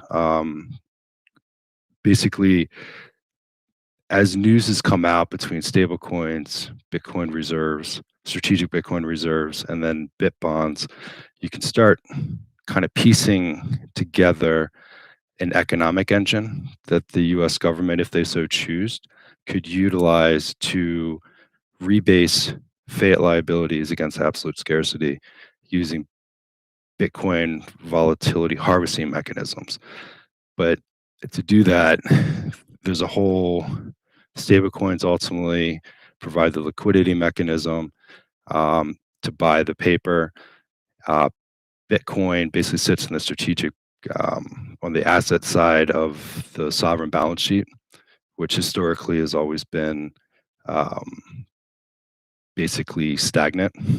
And then, but what you needed to do is you needed to be able to tie the asset on the balance sheet to the liability. And the Bitbond structure, the volatility harvesting mechanisms, was the perfect way to do that. And it essentially causes this feedback loop that allows you to basically potentially hyperinflate the debt away, or you could start to inflate the dollar away, but you could also rebase all fiat sovereign debt against Bitcoin over time. So those are the concepts I've been playing with. Still developing. It's an evolving process, but I think the article that I wrote, I had, again, it was highly speculative, and I was trying to put it through my framework of trying to understand who the players are. I framed an idea around that there's fiscal dominance with the U.S. government, and they need lower rates. You have an old kind of entrenched banking system that's dependent upon the current fiat debt-based paradigm, and the two systems don't work well together. And then you have this whole other issue that's coming, which is the productivity boom that's going to come from AI ultimately over the next 5 to 10 years. And the fiat system and the deflationary forces of AI are antithetical to each other. So something needs to change between now and then. What's your thought? Yeah, no, it's great.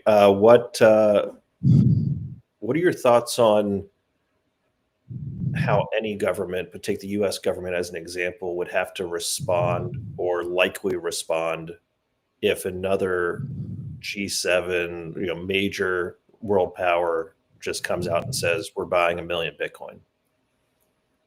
I think it's game theory playing out.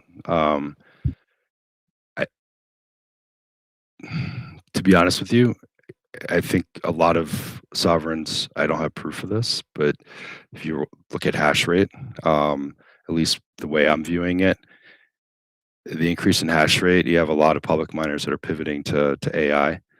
And even if you have efficiency improvements that are happening with the miners themselves, ultimately that doesn't justify why we've gone from 200 to 1200, over the last 2 or 3 years. So from that standpoint, I would make the argument that sovereigns are already here in the game. I think they understand it well. I think they're accumulating it. The first one to announce requires everybody else to announce as well. But I think until somebody does that, they're all basically playing the same game, which is let's just stay quiet. And in the meantime, there's a war going on between basically the Fed and the Treasury for power, basically of money creation, and essentially yields as well. I think the Treasury ultimately has to put us into yield curve control at some point. So.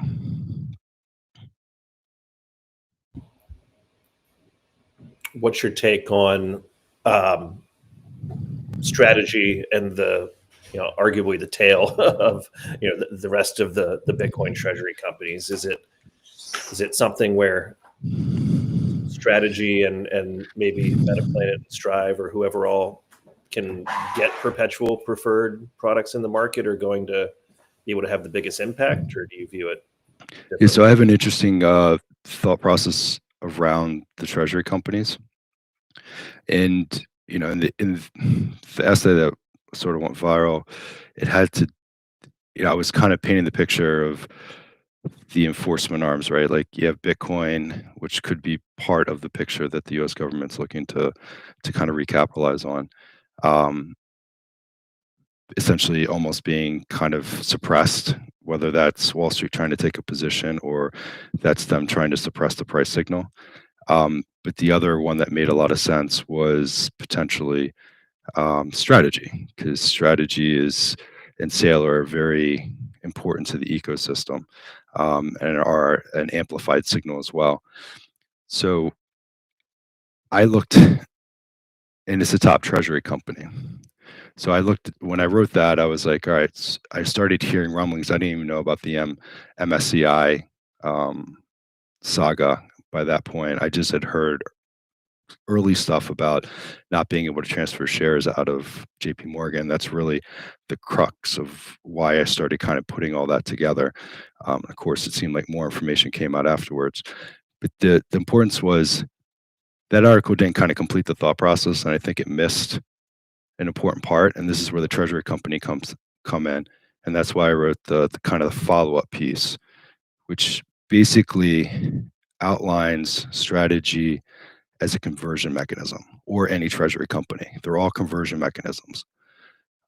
In order for their flywheels to work effectively, Bitcoin has to go into a perpetual state of adoption, where the CAGRs are starting to expand over time. In order to do that, I think what we're waiting on, or what the industry is waiting on, is for a change in perception. And that is Bitcoin has to basically, from a top-down approach, be identified as pristine collateral. And when that happens, all the treasury companies are basically going to get their flywheels. And once they have those flywheels,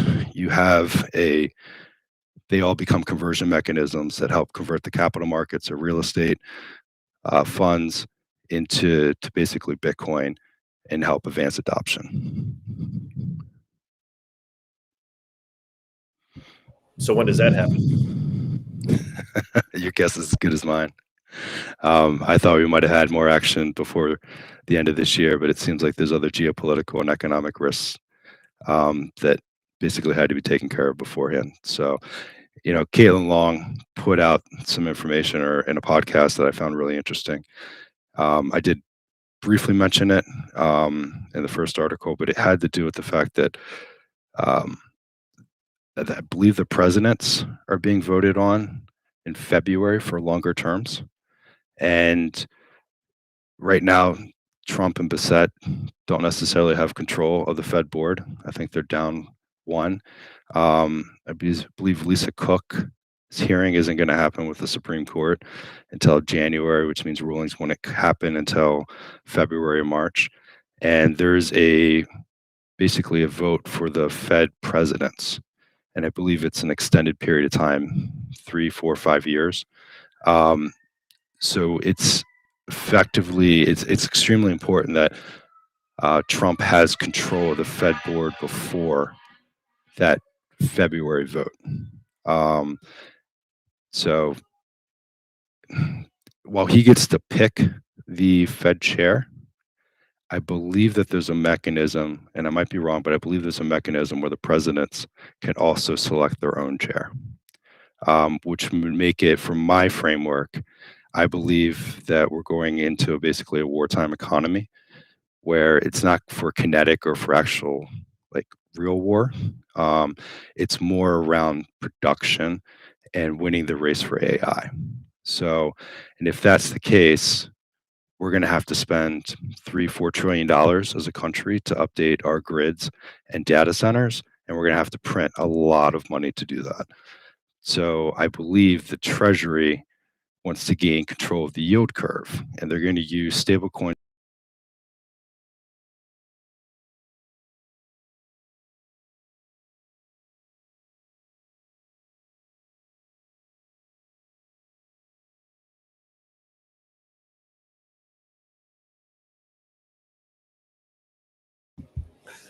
All right. Let's You're muted. Marilyn, are you still there? Start talking about the government. Look what happens. He looks like he's there. Maybe he's frozen. We'll give it just a few seconds here. Mr. Hoddle, can you hear us? Okay, we'll see if we can get Mr. Hoddle here in a moment. In the meantime, stay with us. And we'll be right back. Welcome to the Bitcoin Treasuries digital conference for December 18th, 2025, live from PubKey in the heart of New York City, featuring Chris Kuiper of Fidelity Digital Assets, Andrew Kang of Strategy, and Matt Cole of Strive. Stay with us.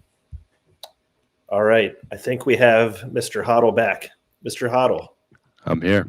You start talking about the government, and you see what happens, right? They're all theories. They're all ideas. Who knows if any of it's right? So, but it's. Bitcoin Treasuries digital conference for this. Sorry, go ahead. So, I see Marilyn Hoddle, and then I see Maxi. What kind of Maxi would you describe yourself as when you're, of course, talking about all of these different dynamics, including corporate and institutional adoption of Bitcoin?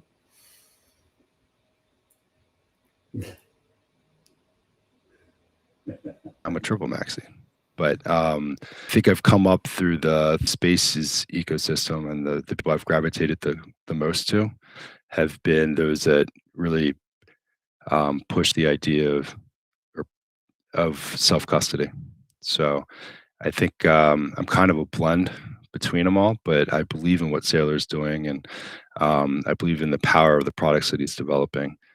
I think they're revolutionary, and they're going to change the world. What I'm also extremely excited to learn more about is going to be what Jack Mallers is going to do with 21. Well, he hasn't released a lot of information. He did release a deck, and there was some very interesting stuff. One of those items was basically around kind of sovereign debt or bit bonds. But I think right there, I think there's going to be something extremely transformational that happens in that business. And it's difficult not to when you have Tether involved, and you have Cantor, who's a primary dealer, and you have SoftBank, which is basically the sovereign wealth fund for Japan almost, or the pension fund. So it's an exciting time to be alive, and I think we're at the crossroads of two primary paradigm shifts. That you typically only get one every couple of generations, and we're getting two between Bitcoin, which is a monetary revolution, and AI, which is a productivity revolution. Those are powerful, and it's not going to take 20 years. Like, this is all going to happen over the next 5-10 years. And you can see it because of the distortions with the Fayette system. A lot of things are breaking down. Historical correlations have been basically breaking down and parting ways since 2008. So, I think, Bitcoin it's my store of, it's definitely my store of value, but it's also becoming more and more my unit of account, which I guess makes me a full-blown maxi. Can you walk us through each of the pieces that you mentioned with 21 and what the possibilities in your view are? I mean, you touched on all of the elements. I'm so intrigued, as you said, right? SoftBank, Tether, Cantor. If you just take just any one of those, it's like a major power player. But what could happen when you put all of them together? I'm going to be honest with you.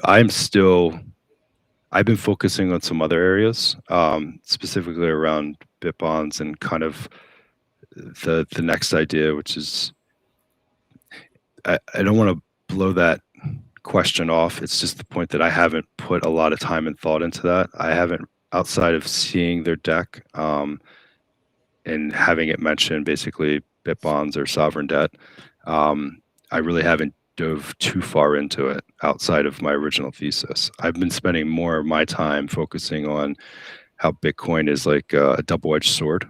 One side protects the sovereign individual, but the other side kind of realigns incentives across society.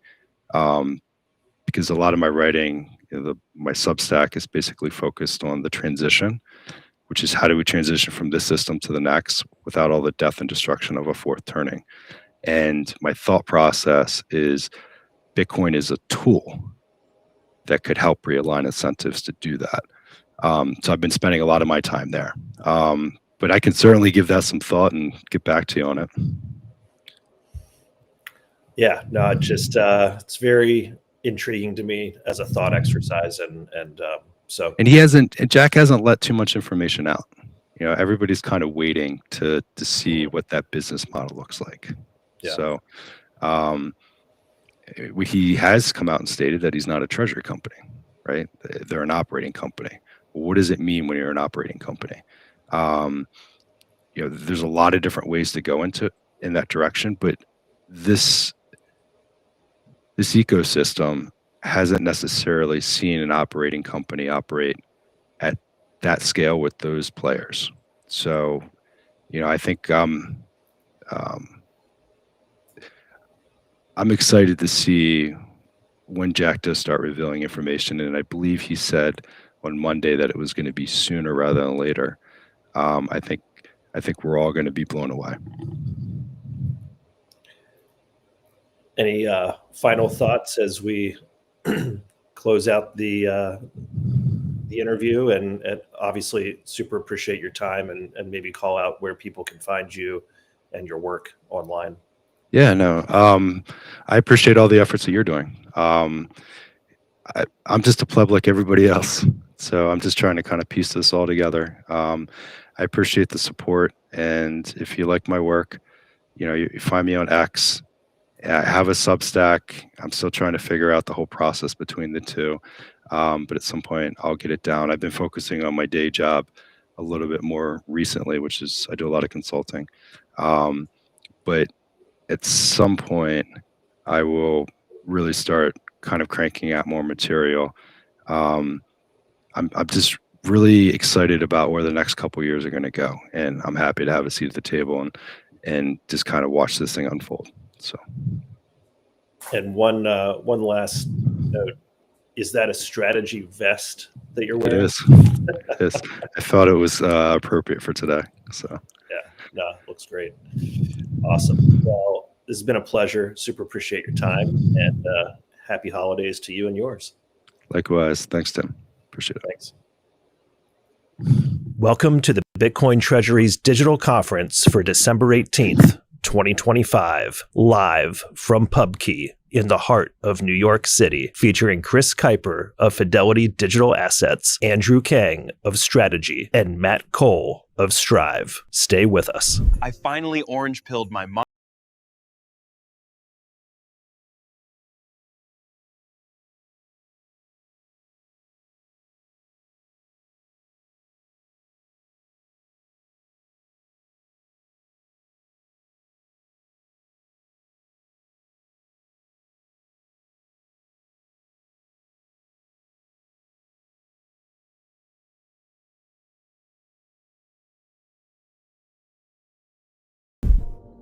Most people don't understand Bitcoin. Early adopters got it, but much of the messaging that's resonated with the current community is not made for the masses. The next wave of adopters needs simple, strategic storytelling that sparks curiosity and pulls them in. Other industries have done it: milk, beef, gold. The World Gold Council alone gathers nearly $500 million a year to educate the public and shape policy. And the strategy works. Now it's Bitcoin's turn.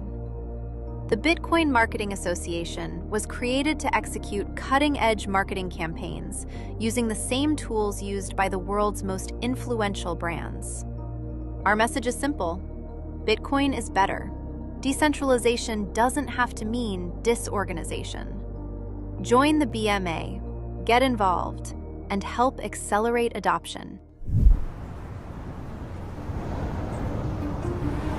Everyone should be able to save and protect their wealth across generations. We built this company so billions of people around the world can take control of their financial lives. We've reimagined savings and protection from the ground up with digital money and modern technology. We're the world's first Bitcoin life insurer. For the first time, people can save, protect, and pass on their wealth entirely in Bitcoin. 4 years ago, we started working directly with individuals. Today, as the Bitcoin economy has grown, some of the world's largest and most conservative institutions are joining us in our vision. Every economy is built on patient, long-term capital. Bitcoin is the foundation of the next phase of global finance. We're not just building a Bitcoin company.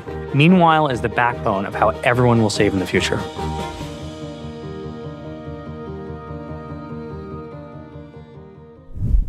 Bitcoin custody is evolving, and OnRamp leads this change with multi-institution custody, eliminating single points of failure.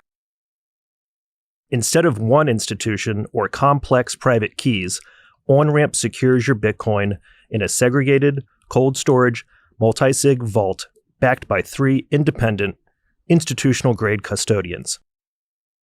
No single custodian can move funds by themselves, providing an unprecedented level of security that traditional custody solutions simply can't match. Protected by a $100 million Lloyd's of London insurance policy, all transactions are fully auditable on-chain, never rehypothecated, and executed only at your explicit direction. This means complete transparency and control over your assets at all times. Beyond custody, OnRamp delivers comprehensive Bitcoin financial services, including lending, trading, inheritance planning, IRAs, and more. OnRamp functions as your private banking partner, coordinating key holder activity, removing technical burdens, and providing a personalized, trust-minimized experience tailored to your specific wealth preservation goals. Whether you're new to Bitcoin or an experienced holder, OnRamp's approach helps secure generational wealth with unmatched security and peace of mind.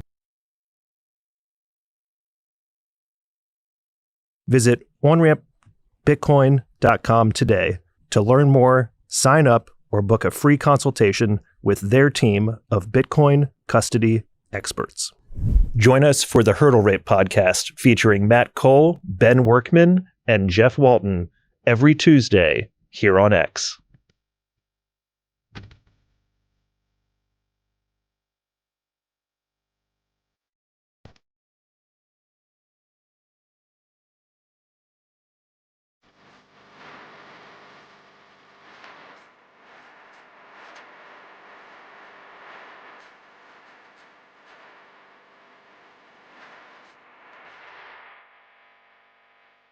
Football Tech, where soccer and technology meet the power of Bitcoin to transform the future of vulnerable communities. This is what Bitcoin philanthropy looks like. Soccer, technology, and Bitcoin. Join the mission. Help change the game at footballtech.org/Bitcoin. And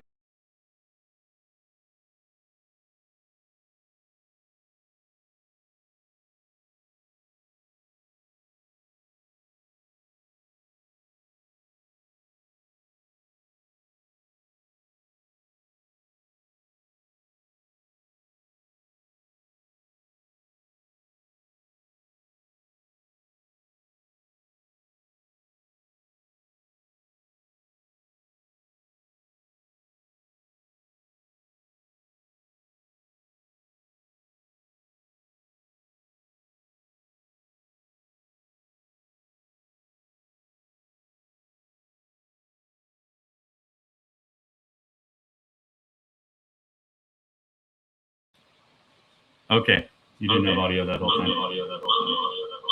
did or did not? And that's not going to work either. So now we go to here. Sorry about that. Welcome back to the Bitcoin Treasuries Digital Conference. I'm Tim Kotzman. I'm here with Randy Newman of Color Media. Randy, thanks for joining us today. Thanks for having me, Tim. We had to do that. We had to do that clean intro because it's easier for the studio to cut it later. Should I do my Randy Newman joke again? Absolutely. Yeah. Yep. Do you think your viewers are expecting a song? Because do you do songs and dances, or what are we talking about? Randy Newman's a singer. Right. Yeah. I'm not that Randy Newman. Okay. So well, maybe tell us a little bit about your background which and Randy Randy Newman you are. Sure. So I'm a CEO of Color Media. We're a digital media marketing agency. The agency this way. The agency itself is about 50 years old. Okay. I 50. Yeah. Okay. Yeah. So I'm 84. Okay. No, I joined the agency about 10 years ago. I opened our New York office and launched our paid media division. I can get into what paid media is in a little bit, but we haven't been historically focused on crypto or Bitcoin. Over the past few years, our focus has really been healthcare. Okay. But it's been my own journey into this space that has led me to kind of pivot the strategic direction of the agency, where I'm now opening a Bitcoin focused marketing division. Got it. Do we want to jump right into what is paid media, or what's the next kind of natural step in walking Yeah, through maybe this? because your audience is probably more familiar with finance, and we're kind of stepping into a different lane here with marketing.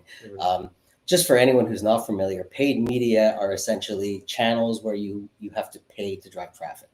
So paid search, video ads. Typically in the media world, we look at the two buckets of organic and paid, where organic is the content that you put out there and it's what your social following sees. And then on the paid side, it's more pay to play. So you get in front of people that aren't your followers, and you reach a wider audience. And increasingly, paid is becoming more important because there was a time in social media where you could post something and reach 50% of your audience. And then a few years ago, that number was 17%. And today, depending on the platform you're looking at, in some cases, it's less than 5%. So, and it's, that's by design. The social media platforms have revenue models that are based on advertising. And they want, if you want your content to be seen, you typically have to set up a paid campaign to kind of amplify posts. Got it. Does the fact that there's more and more channels, streams, personalities out there also add to it, or it's more so the platforms themselves saying, hey, this is what's going to work? It adds to it, but that's really been going on in the industry for 20 years. It's, if you think way back in advertising days and like the Madison Avenue days, where picture like Mad Men, where it was like 3 TV stations and, media hadn't yet become fragmented, and it was very easy to just, create a 30-second spot, send it to the 3 TV stations, and there were only 3. And then and then you reach 80% of the market. And if you think about Mad Men, I don't know if you ever watched it, but all the fame within the agency at that point was within the creative department, and the strategy and pitching the big ideas. And the media team was its own floor, probably closer to the basement, of middle-aged women on typewriters, and they were just typing up contracts to send to the TV stations. As digital media was born, media became much more fragmented. And now all of a sudden, you can't just send an ad to a TV station because there's hundreds of thousands of websites where people are spending their time. Even on broadcast channels, there's thousands of channels that people can tune into. So that's really when the growth of paid media strategy and paid media planning kind of rose in importance. And then when I started my career 25 years ago, I just accidentally ended up interviewing with a media agency. I knew I wanted to work in advertising, but I was picturing, the creative side of things, and then ended up at this agency. And I loved the paid media side because it brought a lot of math and strategy and, more of that numerical element, which I also enjoyed. So that's how I kind of ended up in paid media. But then paid media was really starting to take off at that point, to the point where, from a client's perspective, media started getting even more of the dollars in ad budgets. Question. You have a question? There's a question. Paid media. One of the issues with Web3, I gotta pay a company to pay another company. Why wouldn't I just pay the media platform directly? You could. A lot of people pay the media platforms directly. The challenge is when people are spending a fraction of their time on a single platform, and you want to reach them throughout their day or at different points through the week, or especially in a campaign that's months long, there's a lot of platforms that you have to deal with. So this space is very young, and there aren't a lot of media companies within the Bitcoin space, especially within the treasury space. You could get along today easily just dealing with the companies directly. As the space grows and as more entrants come in, then you're going to need an expert to say, okay, well, here's probably the share of budget that you want to put towards this channel or this channel, and here's how to allocate that, or here's how they can work together. So that's one reason. The other reason is today everything is digital, right? And within every digital media campaign, you have data that goes in as an input, and you have data that comes as an output. And that data output is insightful. It teaches you things about your customer. It teaches you about, which channels are converting. And if you're dealing with, 20 different media channels or media publishers, you're not going to get standardized reporting all of the time. Everyone's going to give you their own metrics, and you'll have a harder time comparing apples to apples versus if you go through, an agency like Color Media. We standardize everything, and that way you get a clear picture into what's happening in your campaign. Got it. I'm really thinking about your comment about back in the day, obviously just 3 TV stations. And right now, if you really just look at the Bitcoin Treasury space, there's only one TV station, Bitcoin Treasuries Digital Conference, Bitcoin Treasuries Media. Yeah. So how do you allocate for a client hypothetically in that case? Do you just say you just call Ed Julian and say, hey, yeah, that's I've got a client for you? That's the easy part. If you're so if you've got a company that is looking to speak to your audience, then it's very easy. If you want to reach a new audience, you want to pull people in from the outside, then you need to start looking at different channels. And I mean, that's so yeah, I'm CEO of Color Media. There's this whole other side to what I'm doing these days, which is the Bitcoin Marketing Association. And yeah, tell us how did that come up? So yeah. I mean, even before, so yeah, I was working in advertising. I've been doing that for a long time, and it kind of started in 2013. I was living in Toronto, and I met this guy who he was involved with opening one of the first Bitcoin ATMs in North America. Mm. So he's the one who introduced me to Bitcoin. He told me what it was. He downloaded an app to my phone. He sent me $5 worth of Bitcoin, which, I lost that phone, and I check all the time. It's probably $700-800 today. But as he's explaining to me, what Bitcoin is, as a marketer, I'm listening, and I'm like, that's a huge marketing challenge, right? Like, you have to convince people that there is a new form of money out there. And I'm like, that's almost an insurmountable marketing challenge. And he was like, yeah, I think, you're onto something there. He's like, you want to think about it? You want to help out? And I said, no, I don't. That's unsolvable. Above my pay grade, as Sailor would say. Exactly. And so that's 2013. Around 2017, one of my best friends, Dave O'Brien, who's a co-founder of the Bitcoin Marketing Association, he got really into the space around then, and he just didn't ever stop talking about it. And it was continued. I'm not going to even say conversation, because it wasn't a two-way conversation. It was one way. He was preaching, but it was falling on deaf ears for almost like 8 years, probably. And it was only this past spring, earlier this year in 2025, when he said one thing, which was, a lot of people think the price is going to go over $1 million. And for whatever reason, that just gave me pause, and it made me take a step back and just kind of, think a little more about, okay, what is this thing called Bitcoin? Like, what is the technology here? And from then on, I was attentive, and it sparked my curiosity. And then I dove in, and, I had a ton of questions for Dave. I was listening to podcasts, and one of the first podcasts I actually found, it was, I think it was Crypto 101. And I started listening, and 18 minutes in, I was like, I have no idea what these people are talking about. And then I started, watching other videos, and Dave would send me videos, and most of it, I'm just like, I don't really understand all this. Lynn Alden's video, I had to watch 3 times before I started getting it.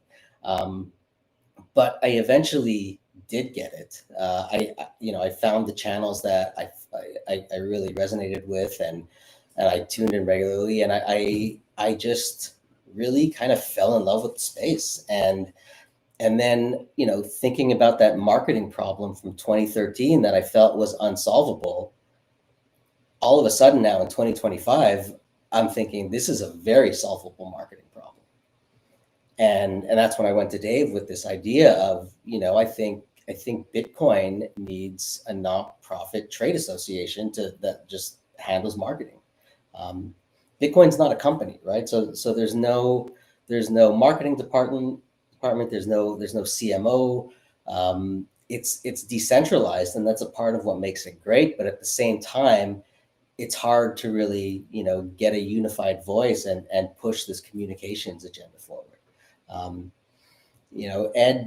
Ed wrote a piece a year or so ago, right?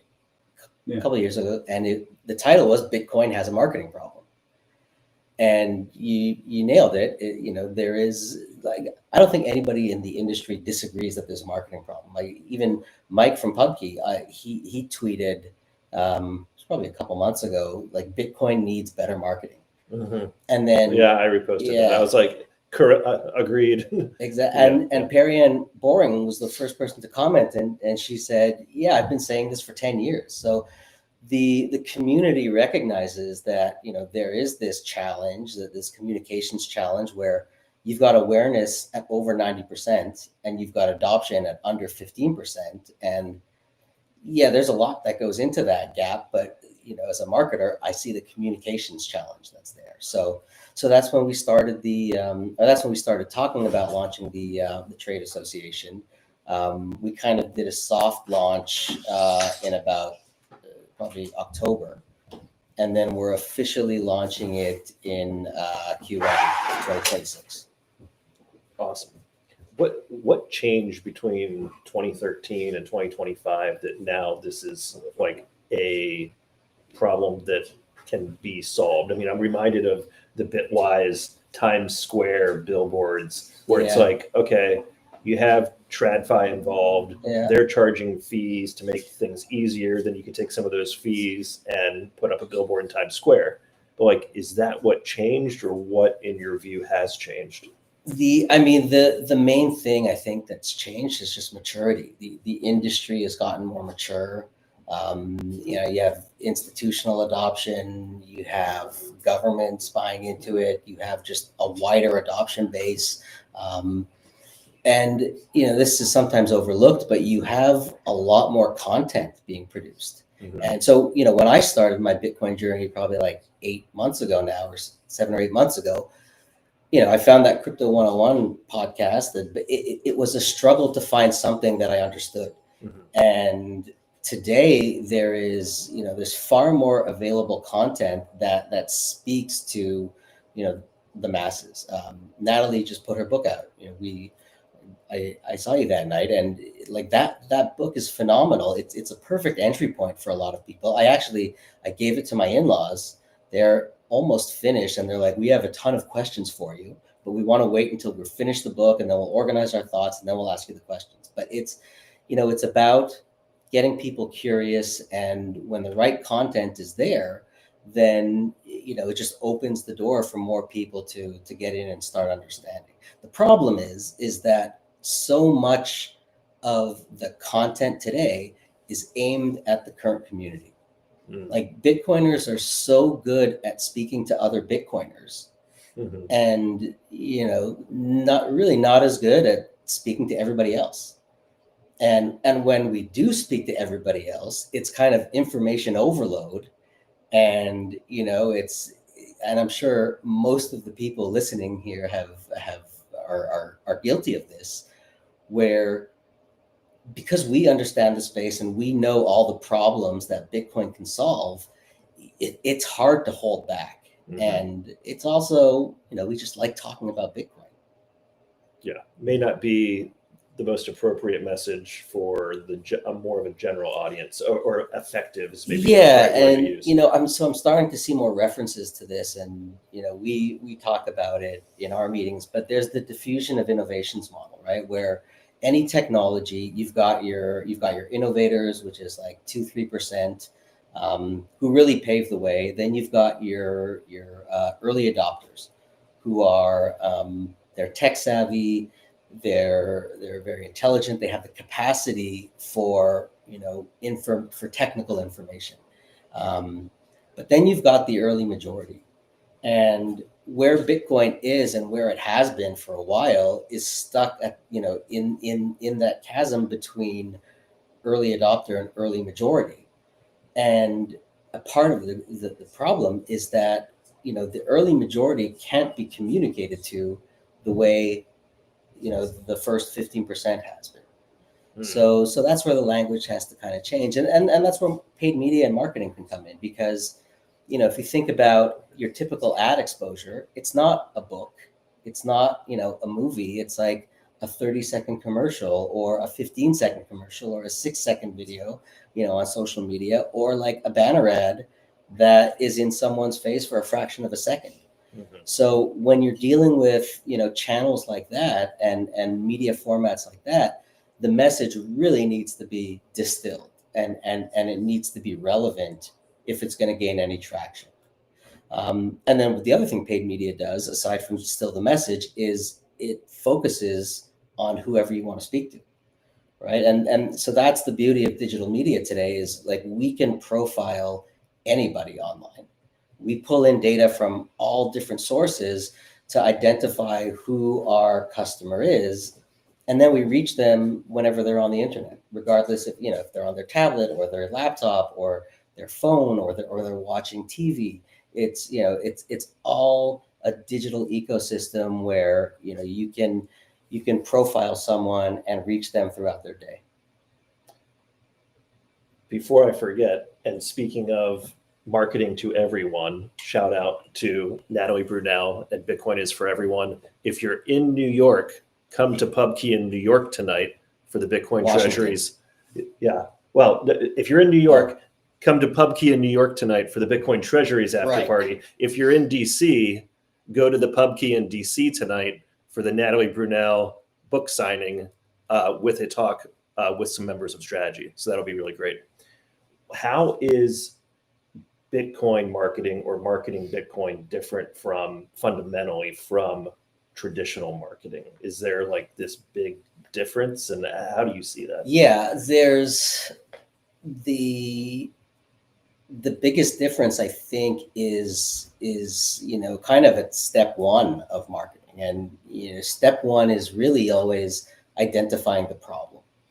And when you identify the problem, that's where you can introduce the solution to that problem, and that's the essence of what marketing is. With Bitcoin, the problem's not obvious, right? It's complicated, it's abstract, it's based on principles that people have taken for granted, not just our whole lives, but our parents' whole lives and their parents' whole lives. These are concepts that have never been challenged. And all of a sudden now there's this solution to that. And so having marketing that effectively highlights that problem is a big challenge. And sometimes with technology, like people will have a problem they don't even know they have, right? But the beauty of the technology is that it reframes expectations so that all of a sudden people are like, oh yeah, that was a problem, right? Like when the internet came out, people didn't, prior to that, people didn't know that they needed instant communication that was basically free globally. And then it came, and then the internet launched, and everyone said, oh yeah, this is now the new standard. Like anything less than this is limiting. So yeah, that's where Bitcoin has kind of struggled, is the benefits that Bitcoin brings, which are plenty. They're not obvious in the moment, and it like my orange pill journey was probably, I'd say, 2 to 4 months long. But that was, every day I'm reading, all the podcasts that I used to listen to were just out the window, and I'm only listening to Bitcoin podcasts. And so I really dove in. But, most people that I speak to, their orange pill journeys are like years sometimes. I mean, I shouldn't say that it's over, because I'm still learning. Even, this week for me, I listened to a podcast, and all of a sudden it started becoming more spiritual for me. So, the journey is just because of everything that Bitcoin does. The journey is often very long, and the benefits that come from it, it's not something that happens overnight. How long was your orange pill journey? It's still going. Still going. But from the point of awareness to you posting, I'm all in, which you post regularly. Yeah, 21, 22, 20, like 4 years. Yeah, right. So it's and then for the internet, it probably wasn't a 4-year journey for you. It wasn't for me. I like that thing, at school that I'm using called the internet, and we have a computer, so let's just get a modem, and now we're online. Yeah, for me, it was a very personal story that was relatable to me, that got me into like, okay, I'm going to buy a little bit like DCA into Bitcoin as I go. The journey of learning to the point where I felt comfortable asking questions in public was about 4 years long. Interesting. Is there a narrative for 2025 that you think has been working and has been successful, or do we need to kind of start from scratch here? No, well, we are kind of starting from scratch, but I think when it comes down to identifying what the problem is, I know in my own experience and just trying to orange pill everybody in my life, if you know someone well and you know what problem will speak to them, start with that. But if you don't know what problem might be, then using something universal, I think, is good. And I've heard more references to it these days, and oftentimes that problem is housing, right? Just kind of asking someone, when you're starting the conversation, would you agree that it's harder to buy a house today compared to previous generations? And nobody disputes that. Right. And so once you've now latched on to a problem that's relevant, it's easier to kind of get someone's attention and get their ear. But then it's, recognize that after that, once they're open to listening, it's not going to be a 30-minute conversation that converts them. It's this big, long journey. And again, this is where paid media and marketing comes in, is like media has the capability of reaching someone through their media consumption, like every day throughout the entire year. When you think about those Madison Avenue days of advertising, campaigns were flighted. It was like we had a 6-week campaign, or like there was the back to school advertising period, but ad campaigns didn't run 52 weeks of the year.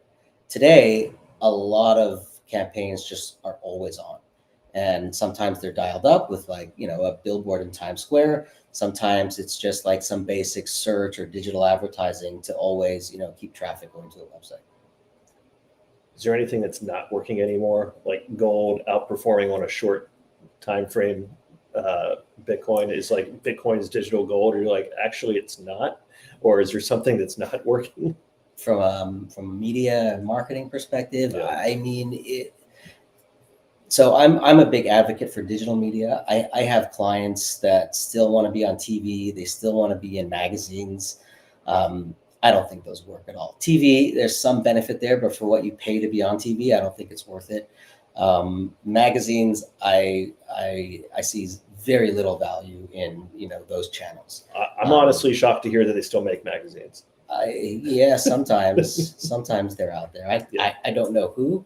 No, there are some legacy brands that still, and the advertisers will still be there because their competitors are there, or there's a certain degree of clout that they get by advertising in those publications. But in terms of like an ROI on marketing, there's nothing there. And if they do spend, it's so little of it is measurable, right? So those channels aren't working. People ask me all the time, in digital media, what works the best? Is it search? Like, I know search traffic is down now because of of ChatGPT. And how do I get an ad on chat? It's coming. Yeah, they're going to have their ad model soon enough. It's not SEO. What's it called? GEO, Generative Engine Optimization. So that's coming. That's around the corner. Reddit launched an ad platform within the past couple of years. That's a great platform. But so when someone asks me what platform should I be on, the real answer is all of them. And it's balancing. First you have to look at your audience. Where is your audience? And in what ratio do they spend their time between the different platforms? But it's getting the platforms to kind of work together and recognizing that when marketing, we have the marketing funnel, right? Where with awareness, engagement, conversion at the bottom, recognizing that some channels are better for awareness, others are for engagement, others are for conversion. And the cost of entry at each point is different. So that's where, the media planning agency has algorithms that says, here's how we optimize on an awareness campaign. And then, when that hits our desired threshold, then we change to be engagement focused or conversion focused. We have a few minutes left. Let's say a client comes to you and they say, how do I break through the noise? Like, this just seems like maybe not a saturated market, but a noisy market. And I guess beyond being everywhere all at once on every platform, like what's the way to kind of break through in their messaging, in their strategy, and just like thinking through it, maybe like zoomed out? I mean, the easiest way to break through the noise is just to be relevant, right? So when you maximize the relevance of your marketing, then you get clicks, you get conversions. And the way to be relevant is, it's a tactic that other industries have done for a decade. Bitcoin's not doing it yet, but it's called micro-targeting.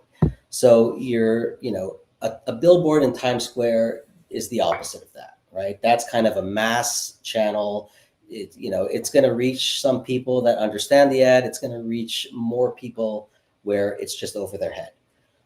With micro targeting, you're pulling in data. You're building this audience profile online, and you're identifying where they are in their brand journey. And then you give them an ad that corresponds to that journey, so that if you're brand new to Bitcoin, then you should get an ad that's more awareness focused. But if you're a Bitcoiner and you're shopping between, different solutions, you should get a very different ad, right? You don't need to be explained what Bitcoin is. You need to be explained, here's the benefits of, vendor one versus vendor two. Got it. Where can people find you online, and how can they know that they have the right Randy Newman? Yeah, because that's important. Yeah, I mean, if it's the second best singing Randy Newman, it's probably me. Okay. No, I'm on X, NEW_Randy. The Bitcoin Marketing Association website is btcmktg.org. Right now, so we're launching in Q1 right now. It's really just building our member base. Membership is free, so really any company, any individual that is interested in growing adoption, there's something for you to be a part of the BMA. And I should mention also, our campaign is Bitcoin is better. And then within that, there's all these micro-targeted segments where depending on who someone is, they're going to get a very different ad that speaks to them. But it all ladders up to this Bitcoin is better tagline.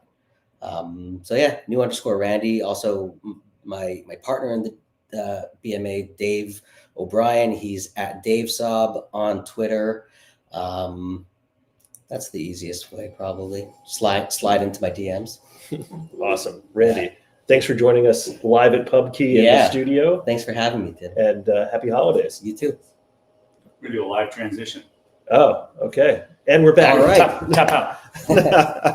Thanks, Randy. And welcome to the table, Ed Julien. Oh wow, what an adventure in technology we have every time. Every time we try to do one of these, see, we got to like squeeze in here. Like, hello, we're both here. Hey, so every time we do one of these, it's a new little adventure in technology. But we try to add new things, and that always kind of makes it more fun, and right? Today we're adding Diet Coke and water, but later on, there'll be burgers and beers. Yeah. So if you're in New York, Now you only have 3 hours to get here, which is still 4 If you're in hours. Baltimore and you're listening to us, you can still drive to Pub Key in Greenwich Village by the time we kick this off at 5:30. If you're in Altoona, Pennsylvania, You could drive to Pub Key in New York City. But if you're in DC, go to the Pub Key in DC tonight. You'll have a great time. yeah, both of those. Well, good. Well, we got some more fantastic guests coming up. We got Chris Kuiper from Fidelity. We have Andrew Kang from Strategy, Michael Sullivan of Blood of the Bourgeoisie coming up. And then at the end, we're going to have a lot of fun with Jeff Walton and Ben Workman and Joe Burnett, and just kind of riff it out for the end of the year. Anyways, what we're going to do here for the next period of time is recap 2025. 2025. Yeah. It's By the way, this segment is brought to you by our new sponsor. I haven't told you about this. Our new sponsor. New sponsor. OpenAI, ChatGPT. When you were just too lazy to write it yourself, ChatGPT. That's our Because sponsor. it's not going to write it itself. Yeah, it's not going to write itself unless you use ChatGPT. So, anyways, that'll be our prompt. See you, Rainy. That'll be our prompt, and it'll sound like it came from ChatGPT, but then we're going to add our own color. What do you think about that? I like that. Are we gonna talk about 2026, the exciting stuff, or just kind of everything we're just gonna rehash everything that's already happened that everybody already knows about? Let's go through December. Let's go through 25, and then we'll see how we're doing on time here. Okay. So I'll start with January. January 2025. What happened? So accounting unlocks the floodgates. You had fair value accounting go live, right? Which was a big advantage for Strategy to do that. Treasury becomes CFO viable, and Andrew Kang and that team were a big influence of that in DC. All these new public companies started saying, we're going to do this as well. And Michael Saylor is kind of quoted as this removes the final excuse. And that turned out not to be true. There's always another excuse. Always any excuse will do. It comes up. But that was our January when we're like going, this could actually happen. And it was still very, very cold in DC, temperature-wise. Coldest DC winter in a long, long time. Just kind of a side comment there. Is that symbolic? No. No. The new administration was already there in January. Never mind. Yeah. But it was cold prior to, so maybe the first couple of days. February. Wall Street buys the wrapper.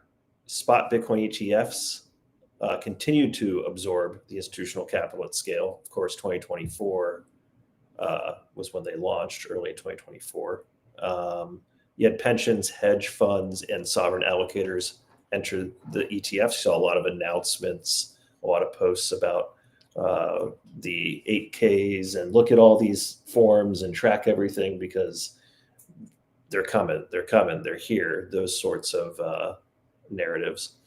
And the quote for February is hedge fund CIO, this is paraphrased, this is now portfolio plumbing, which that phrase reminds me of when the ETFs first launched. Part of the fun I had every day was reposting the amount of Bitcoin that every single ETF took in every single day. Yeah. And you had a few accounts that were tracking that. And my theory was even the ones that had zero or a very nominal amount, it's like that plumbing is there, it's live. And probably not to jump ahead, but Vanguard's probably the biggest example of, right? Like, just let's get the plumbing in place so that people at least have that opportunity. So I think that was February. Yeah, another big thing in February, I was working at Strategy at the time, and we all knew this rebrand was coming, but it was a very, very small team that knew what was happening. And in the last week coming up to it, they brought more people in. But the big sign that's supposed to go on the back of the building, actually, where the mall is, the one you can see from the highway, needed a permit because it's as big as a bus, apparently. And the joke was you could see it from Maryland, right? Even though it's in Virginia. And the somebody who filed the permit for the sign put the Strategy B in there.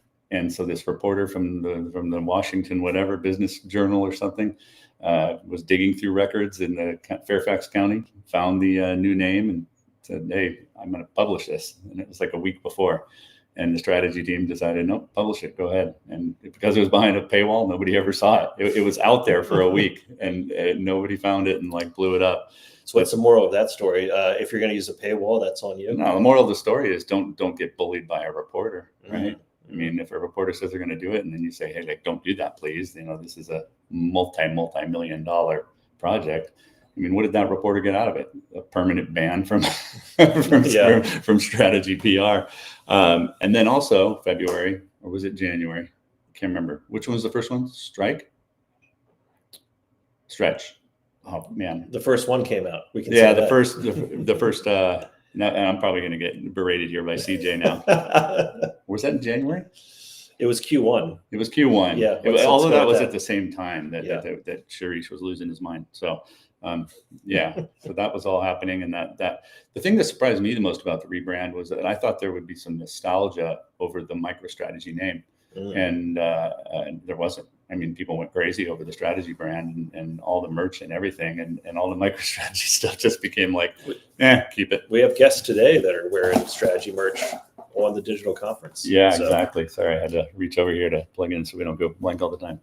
Okay, going into March, Bitcoin goes sovereign. The U.S. announced strategic Bitcoin reserve, which I don't think it's happened yet. Where is it? Well, it did. I know. I got into some dissing matches with people because they said, "Oh, strategic Bitcoin reserve is going to be, by whatever next month." And I'm like, "Look, it took strategy this long to put Bitcoin in their balance sheet, and they had all this teams working on it and getting rid of barriers. How long is it going to take the U.S. government to do it? And convince senators and everybody?" So I'm still convinced it'll happen, but it's going to take a minute. We had pensions, hedge funds, sovereign allocators, all of these ones starting to buy the ETF, which we knew that was going to be an unlock. I have a very close friend at BlackRock who was on that team, and he's younger, and he got called into a very high level meeting at BlackRock, and they said, "Well, what do you think this ETF will do in the first year?" And he said, "I think 750 million," and it ended up being how much? Like a bunch of billion. And he got laughed out of that meeting by the BlackRock execs, that thought there's no way that ETF will do that much. It did. Didn't even think it would do $1 billion. Yeah. Well, he was being conservative, but at the same time, it went, much, much higher than that. And now all these people at BlackRock are having to reassess their meaning in life of, what does this mean with the Bitcoin ETF being that huge?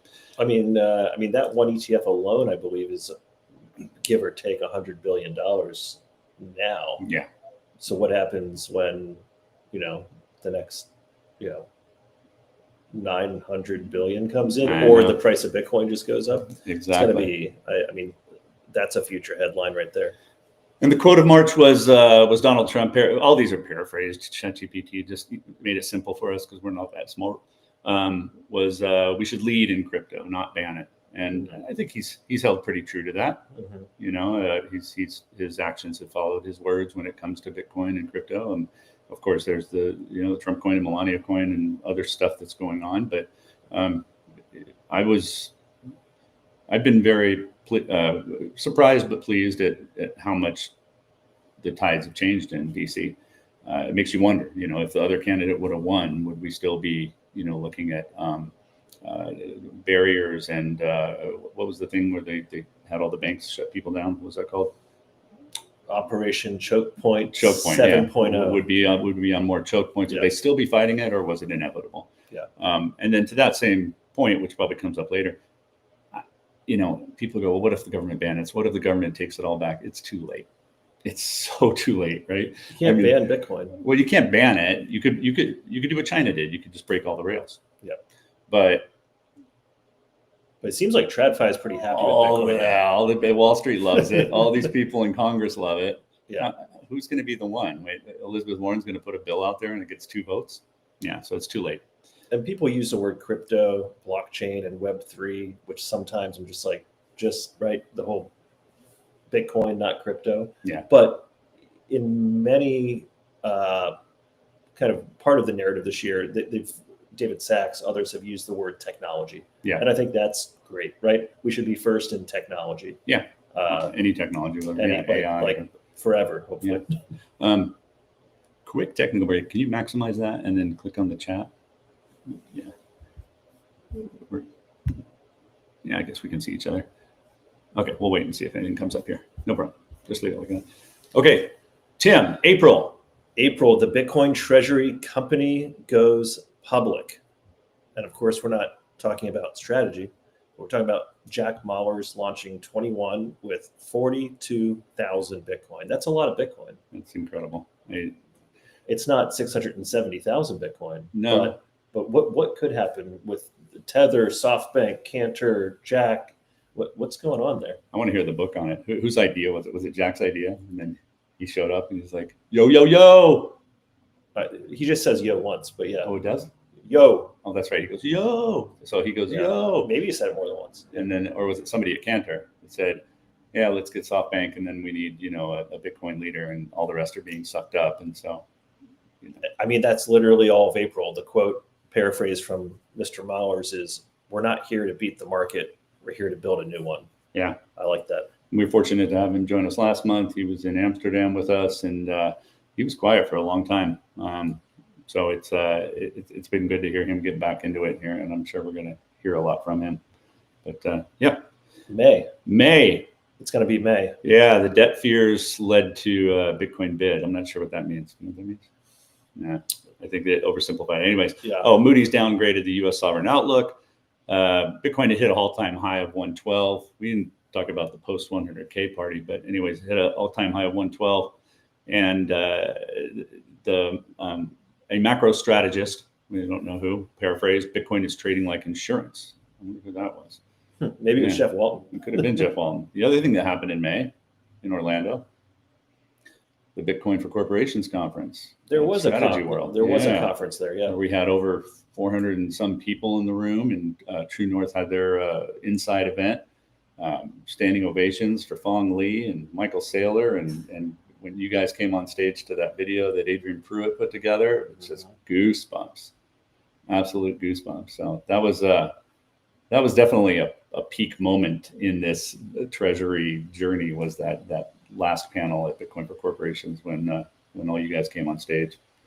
Yeah, I was up in the production booth. I had my finger on the button, and I added 10 minutes, and then I added 10 minutes. It's like none of them on stage noticed it, but the clock, as it was counting down, it kept going back up, because I was like, I'm not cutting this short.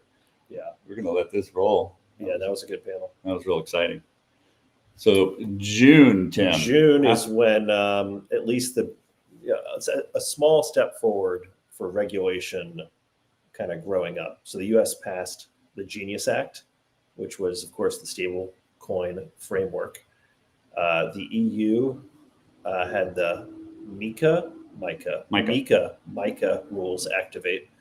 What are the MiCA rules? It's the EU regulatory framework for crypto in general, and it just gave everybody a framework that they could go, great, now I know the rules. And the quote for June 2025 from Senator Tim Scott, paraphrased, "Clarity beats chaos." Clarity always beats chaos. I like that. Yeah, it's somebody from Bitcoin Policy Institute would have to give us a better reason for why it's taking so long. But even yesterday, Connor said something about the how the stable coins, de minimis, is that what it's called? Yeah, de minimis. How the on de minimis amounts? Yeah, de minimis amounts, that they're going to allow stable coins to not be taxed on de minimis amounts. It's like stable coins don't have de minimis. You buy one, you sell one, but they're not going to allow de minimis tax relief on Bitcoin, which makes no sense. But there's always some resistance. You didn't see that yesterday? It was hilarious. Things are whizzing by. They're going by so fast. July. We're into July. How we doing? How we doing on time? 1:45. All right, we're doing good. So six figures became boring. Having 100,000 or whatever it was is just like, yeah, we're ready to go to the next level. Bitcoin broke 115. Yeah, the ETFs and the macro fear and the post-halving supply shock. It seemed like things were just going up, up, up. Everybody was spending a ton of money on their summer vacations. And a market analysis was paraphrased quote as saying, non-sovereign assets benefit from fiscal irresponsibility. Yeah, I'm not sure. We're counting on ChatGPT a lot here. What else happened in July? When was the Bitcoin conference? That was in June. So that was still, that was when NACA announced, in June. Yep. On August, skeptics started taking their victory lap. Screw them. Bitcoin pulled back about 20% from the highs. BIS. Oh, no. The BIS, whoever they may be, issued a stability warning. And the quote from Peter Schiff, Bitcoin is still massively overvalued. Of course, that's one man's opinion. Well, that probably was a quote he said every single month. And he just, even a broke clock is right twice a day. Exactly. Even a blind squirrel gets a nut every once in a while. In July. July was also, end of July was when I joined you to start this journey on Bitcoin Treasuries Media. And so by August, we were off to the races. Yeah. So September. Why is there nothing about the unconference in September? Because we didn't get enough ChatGPT. August. I'm sorry, September. The meme coins go institutional. You had a Doge spot ETF, an XRP spot ETF. Wall Street fully embraced the crypto absurdity. They were just like, hey, we want in on this. And an ETF issuer said, investors want access. Our job is to provide it. And so companies like Bitwise that had previously been kind of Bitcoin only said, no, we're not so Bitcoin only. And it's fine. BlackRock as well. I think Fidelity did the ETH. They're all saying if there's a way to make fees, a way to make money, of course we're going to do it. We're not going to tell the retail market or the institutional market that they can't have something. Yep. It started to raise a question of what is a Bitcoin company? How do you define yourself as a Bitcoin company? Great. On to October, Tim. September, there was a small conference in. In September we had the Bitcoin Treasuries Unconference NYC, which was kind of a hit. Adrian Pruitt, people liked it. Ted Steveno and Elise Rodriguez and us, we put together this little shindig, and we just wanted to do something kind of different and transformative, and we kind of pulled it off. It ended up going really well. I feel like if the conference could talk, it would say, darn it, people like me. Yeah, that's what the conference would say. And Dana was there. Dana was there. She's in the chat. Hello, Dana. Dana was there. So, hey, by the way, we're seeing all your comments on YouTube and X. LinkedIn and Rumble don't come through. But if you want to throw some comments at us and throw a question or get banned for life from any of our content, go ahead and throw something in the content. October. That's you. Strategy prints money. Reported over almost $3 billion in quarterly profit driven by the Bitcoin gains. It's the first time they were able to report it on their quarterly. Yep. Fair value accounting, of course, was the catalyst to flip the narrative really overnight, right? It was a 0 to 1 sort of moment. And the quote for October, Michael Saylor, and we're just paraphrasing, volatility is vitality. That's actually an actual quote. That's a direct quote. Chat, get it together. Yeah. But I'm surprised that wasn't something he had said before. One of the things I really like about what he does and what he says is he gets asked, he's like, hey, when did you think of that? He goes, it just came out of my mouth on stage, and then people liked it, so I include it. And I fear getting misquoted on this, but it's kind of like a stand-up comedian. He's like, Michael Saylor's not a comedian. He's not a stand-up, but he'll say something and then it'll stick, and then he puts that into his repertoire. And stand-up comedians, and I'll tell you that improv guys, they'll say, yeah, I just try something and then it sticks, and then I go with that and go with that. And so in Michael's mind, he's not planning this out on a prepared speech.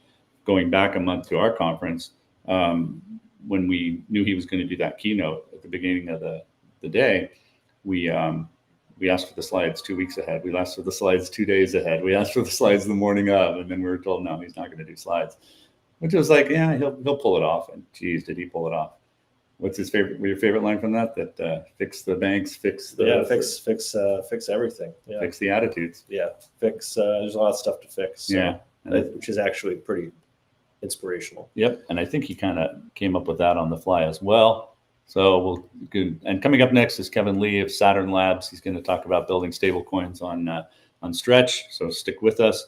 The November highlight was the risk off reminder. He had $1 billion plus weekly crypto fund outflows.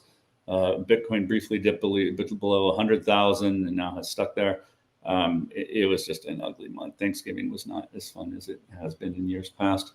And market commentator had said Bitcoin now trades like a macro asset, which is good. I mean, I've kind of tried to figure this out, and people always want to say, why is it going up in dollars and down in dollars? And because you're only thinking in dollars. Go look at the Bitcoin Argentinian peso chart. It always goes up. There is no down in Argentinian pesos. Well, I don't want Argentinian pesos. I know, but there's Argentinians that are buying it, and there's real estate, and there's gold, and there's fixed income, and there's all these things. So I don't know how to prove this, and if anybody out there listening knows how to, it's kind of like Jesse Myers type stuff, is take it all, right, and compare it to Bitcoin, not just the dollar. Because even when we had the 100K parties, people in Europe were like, 100K what? Well, dollars. Well, I live on the euro. Okay, so we become kind of self-centered on this a little bit. But if you take everything and compare it to Bitcoin, I wonder if the line is a little straighter. We'll find out. And to wrap up the year, Mr. Kotzman, December, the category is locked in. Texas was the first U.S. state with a Bitcoin reserve purchase. So congratulations to our friends in the great state of Texas. Yeehaw! The BlackRock IBIT ETF surpassed $70 billion in AUM. And I guess we'll just quote Larry Fink, since we're talking about BlackRock, paraphrased, Bitcoin is an asset of fear. I'm not personally a huge fan of like that sort of narrative, but it does speak to currency debasement. Yeah. Yep. And things falling apart, which we keep waiting for. But yeah, the sirens keep going off in the street. People keep going to bars. One of these interviews we did recently, or that I saw, talked about, when is the Civil War going to break out? And I think it was British Hodl maybe. And he said, like, it already has. We get these a shooting here and a riot here, and it's just a full-blown civil war is it's all over. But there's little things going on that we're all fighting with each other, and it's coming. But we always seem to figure it out. We get back to a state of normality. Anyway, so let's see what chat says about it. He says, okay, the closing line for 2025. It wasn't about belief; it was about balance sheets. That's a pretty good one. Corporations are here. Yeah, it was about balance sheets. So 26. Oh yeah, what's going on? Are we doing anything in 2026? Oh, okay. Well, yeah. I mean, we're doing one conference, right? The September 17th, 2026 unconference. The one that's ours. But then we're doing a total of 21 different online and in-person events. That's a good number. Oh, shut up. 21 is a great number. It's a great number. Whether you like blackjack, whether you like Bitcoin, whether you like all sorts of It's a lot things. of events. We're going to do probably 12 of these digital conferences. These are easy. These are easy? Yeah. So, except when you can't. And one of them will be 21 hours straight. When you've got all the feed coming in and then the last cable, the audio doesn't come through. Oh, well. The other 9, there's ours in September. We're going to be doing Mad Bitcoin Summit in what's it called? In Madrid with Aldana, who's going to join us here. I think she's already here. Let's talk about Mad Bitcoin Summit for a second. Let's see if this works. Oh, look, and Tim and I are going to have to get really close. You there, Aldana? Hello. How are you? Let's see if we can do this and make it. Give me a second to shift here. Yeah, that'll work a little better. So, you see me? Yeah, we got you perfect. Thank you for having me, guys. Wow, what a year it was. It was a year, right? And you reached out to us, I think, earlier in the year. 2 months ago. It was 2 months ago already. Really? Really? Yeah, time flies. And time flies. I know. And so why don't you tell us about the Mad Bitcoin Summit and why people should be excited to come? Well, out of those 21, it will be the best one, of course. Second best. Oh, okay, second best. Okay, let's see. Okay, it's gonna be the largest in Spain, at least. It's gonna be the most relevant and Bitcoin only event in this part of Southern Europe. It will take place from 9 to 12 of May. We're gonna have 2 days of the site events when everyone will be able to make a lot of networking, and once the main event is there, everyone will just focus on everything that we are preparing for you. The event will be focused on the institutions, on the corporates. We're gonna make it on the one side for the retail investors, for the newcomers who are really looking for like a clear education, no hype, just talking about Bitcoin on a very professional level. On the other side, we are inviting institutions, family offices, banks, pension funds, and of course the energy sector that, in Spain we were having some issue with the blackout. We were without electricity for 24 hours. So I think Bitcoin mining is a very good solution for it.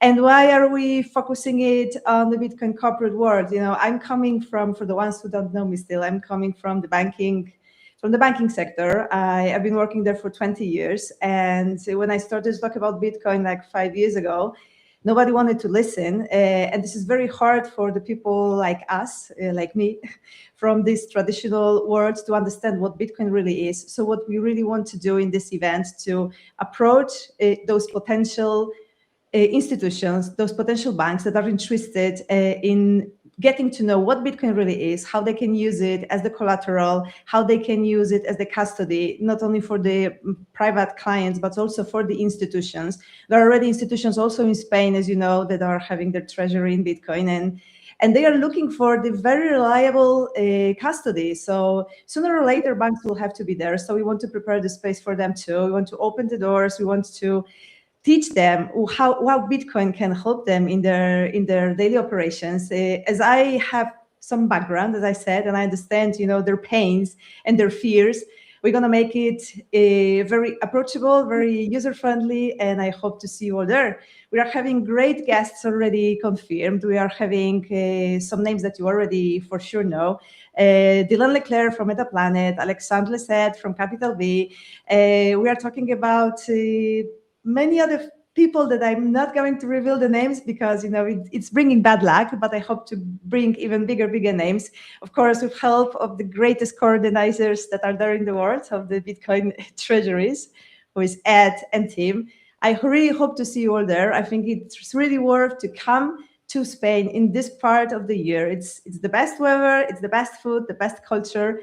And I think what we're organizing will be just the greatest and the very unique event in this part of the world. So I hope to see you all there. Your enthusiasm is so infectious. Yes. It's crazy. And what some of the side events that we'll be doing the weekend before, I know there's a Barcelona-Madrid match. It's in Barcelona, but we're going to find a venue to watch it in Madrid. Are you going to do what's the kind of dancing they do in Spain? No, I'm embarrassed. Flamenco. Flamenco. We'll do it. You can do a flamenco workshop or no? What Yes, are you doing on Saturday and Sunday? Of course, we're gonna do the flamenco workshop. We're gonna do the tortilla workshop, paella workshop, whatever you want. There are a lot of people that are like calling me, contacting me that want to help with the side events. There are like a lot of brainstorming already going on. So for sure, it's gonna be very interesting. It's gonna be very diverse. We're gonna find something interesting for everyone. Yep. If you can only pick, 1 or 2 conferences a year, I'd probably put this one on the list. It's going to be fun. And then madbitcoinsummit.org or com? madbitcoinsummit.com or madbitcoin.org, whatever you prefer. madbitcoinsummit.com. Coupon code COTS10, KOTZ10. And we're going to continue to shill this conference because we're involved in it, and we're going to make this one incredibly successful. So put it on your calendar for next year. Get your tickets here before the end of the year. Book your travel. Madrid in May. Thank you very much, Aldana. Thank you very much, guys. Okay. Hasta luego. Hasta luego. Awesome. We're going to have Kevin come and do a hot swap with me. But before we do that, so there's other events. We're looking at one in the UK. We're looking at a small event here in New York. We're going to be doing a couple of True North side events, one at Strategy World, one at the Bitcoin conference. We may be doing one in the Middle East. We may be doing one in Asia, but we're going to do 21 in-person and online events. And then I'm going to have an aneurysm. And anyone that attends all 21 events, we will buy them 1 beer and 1 burger at Pub Key in New York City at next year's Christmas party, Bitcoin Treasuries after party. We should start like a meme coin NFT called like COTS coin. And if you collect all 21 COTS coins, oh no, wait. You got to catch them all? We don't do that. Okay, the Bitcoin only. Yeah, we don't. Bitcoin first, Bitcoin only. We could do some ordinals, and then there's screw it. I don't need more work, Tim. Are we still live? We're live. All right. Well, with that, I'm gonna hot stop here with Kevin Lee, who's gonna tell us about the project he's been building on top of Stretch, a stable coin on top of Stretch. And with that, Tim, Phil, 30 seconds. All right. Welcome back to the Bitcoin Treasuries Digital Conference. I'm Tim Kotzman, and I'm excited to welcome here live in the PubKey studio, Kevin Lee. Kevin? Hey, Tim. It's nice to meet you. Very nice to meet you. Thanks for having me. Thanks for joining us today. Yep, of course. Can you tell us a little bit about your background and what kind of led you on this journey to building on top of STRC? This is all very new, I would imagine. So I started building a tech startup in Web 2, and then worked at a Web 2 VC for AI. And then I traded equities pretty much all my life. And then I got into crypto in 2022 with MSTR. So I've been really following like MicroStrategies for the last 3 years. And earlier this year, I joined Artemis, which is a Web3 Bloomberg company. I was there as an analyst. And then I did a bunch of deeper dive into just like DeFi and other crypto projects. And then I became the DAT lead there. So I designed the DAT products. I integrated data across all DATs, and also like helped out with some presentations as well. There, I met my co-founder, who was the leader, the stablecoin lead at Artemis. And then we just realized that the digital credit is like a new platform, and that the killer application of a digital credit instrument is actually the first digital dollar. So while Saylor has pioneered the most scalable digital credit instrument, DeFi on the other side is looking for something with a lot of yield. So it was really natural for me. It was like, okay, everybody wants RWAs. They want real yield from the world. And Saylor has pioneered one of the most scalable and transparent one. So it was really natural for us to create like a yield-bearing stablecoin protocol that bridges the gap between TradFi and crypto. And were you over at Bitcoin Mina, or what was your reaction when Saylor mentioned building on top of STRC from stage at that conference? Yeah, so we actually thought of this idea 3 months ago. Okay. So we were quite early, and I think one of our investors, Binance or Easy Labs, shared with our idea to Saylor before his pitch like a few days ago, and I think he got inspired by us.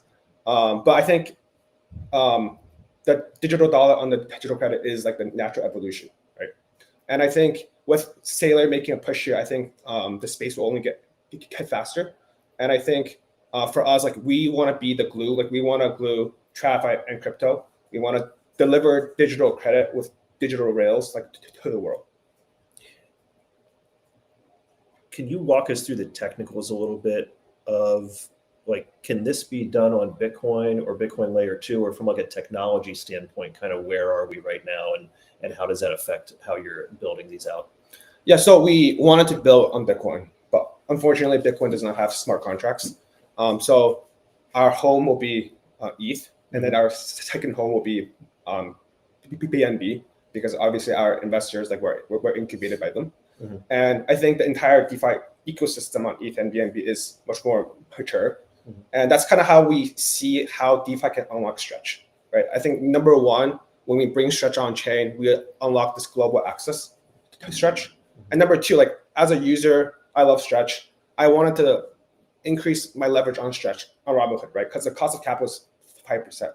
But the most I can get was a 1x. So for every $100 of Stretch I buy, I can only get another $100. But when you bring Stretch into DeFi, you can increase this leverage up to like 2x, 3x, or 4x. And for an asset like Stretch, which a 3x is actually still pretty safe. And third, because we have this two token model, as well as we make Stretch composable, users can actually get more yields on Stretch. So our offering, what we call ourselves, is actually amplified Stretch. Okay, interesting.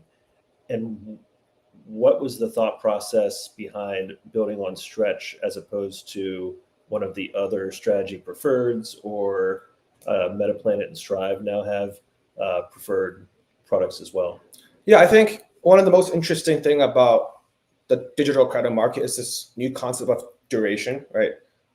Stretch obviously being the most, like the 1 month one, which is very similar to like the T-bills of like the Bitcoin credit. And with an instrument that it's relatively, it's the most stable one, right? And it pays like 11%, which is actually higher than a few of them. We think this is a really good asset to be used in DeFi as like a reserve asset or to be looped on top of it. So it was really natural for us to choose Stretch. And if you look at like the market cap, the liquidity profile of Stretch is like 10x the other few. And ultimately, I think for Saturn, we want to back our stablecoin with all kinds of short duration Bitcoin credit instruments. So SATA, SATA from Strive Management is definitely something we're interested in. And then the Mars from Metaplanet as well. But since STRC is the most liquid, is the biggest, I think it's going to be our focus point. Got it. And what platforms is this available on? Like, how does that work? Where should people go? What questions should they be asking themselves? For someone that's coming in, like, what are you guys even talking about? Like, where maybe the website 101 explanation and of course the website and what platforms it might be available on. Yeah, so we just went out ourselves this morning, so you can follow us on USDAT21, and then we have a website called USDAT.xyz in which you can learn more about. We plan on having a pre-launch early February of next year, and we'll probably go to the public during April. So you can follow us on Twitter or learn more about our website and join our community, and we'll keep you guys posted. USDAT21.com. USDAT.xyz is our website. USDAT.xyz. Yeah. Awesome. What any sneak peeks or ideas floating around for 2026 right now beyond as far as additional projects or anything you want to tease out as we kind of round out our time today? Yeah, I think 2026 is going to be the year of adoption for digital credit.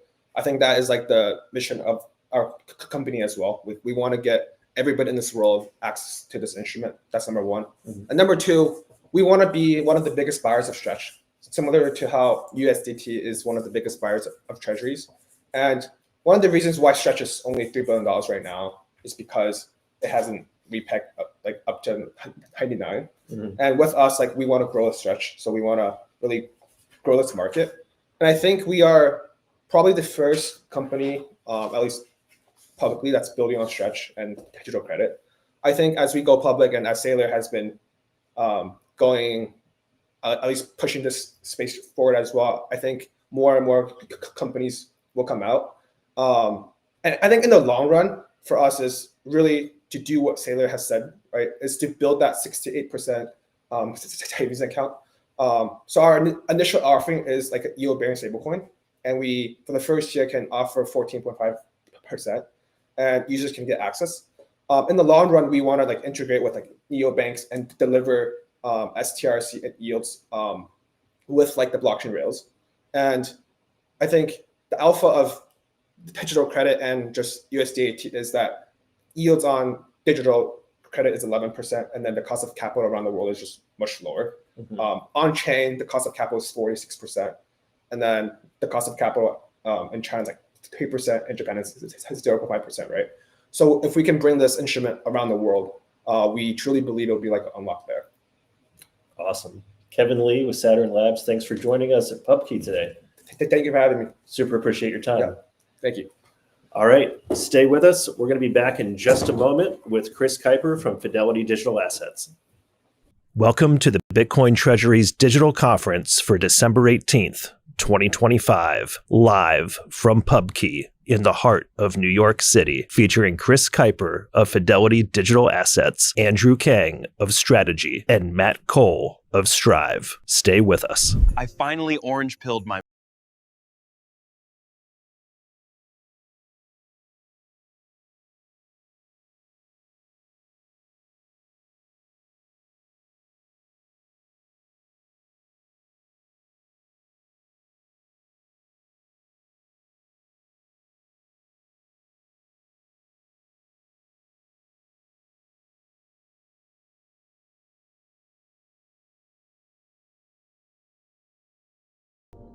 Most people don't understand Bitcoin.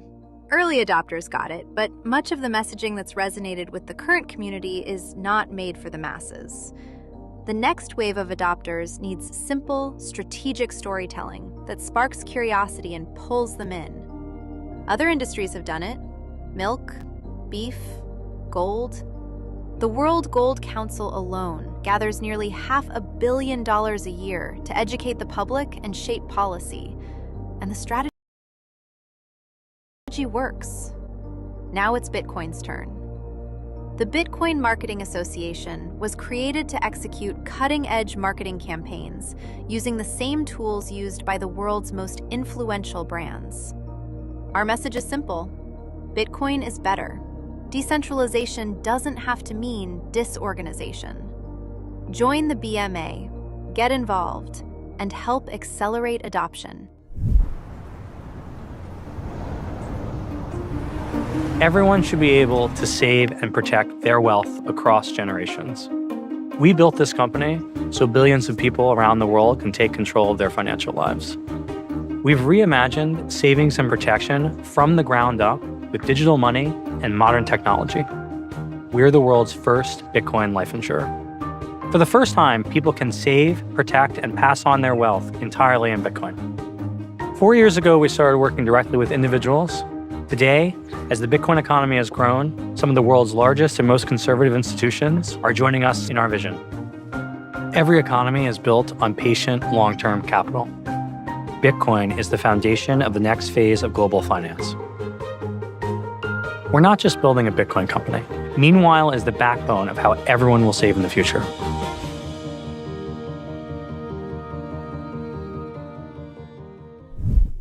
Bitcoin custody is evolving, and OnRamp leads this change with multi-institution custody, eliminating single points of failure.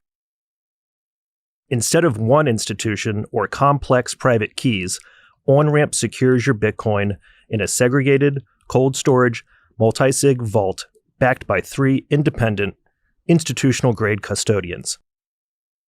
No single custodian can move funds by themselves, providing an unprecedented level of security that traditional custody solutions simply can't match.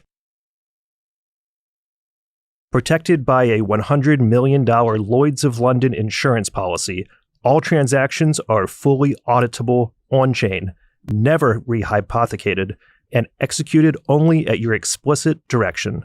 This means complete transparency and control over your assets at all times.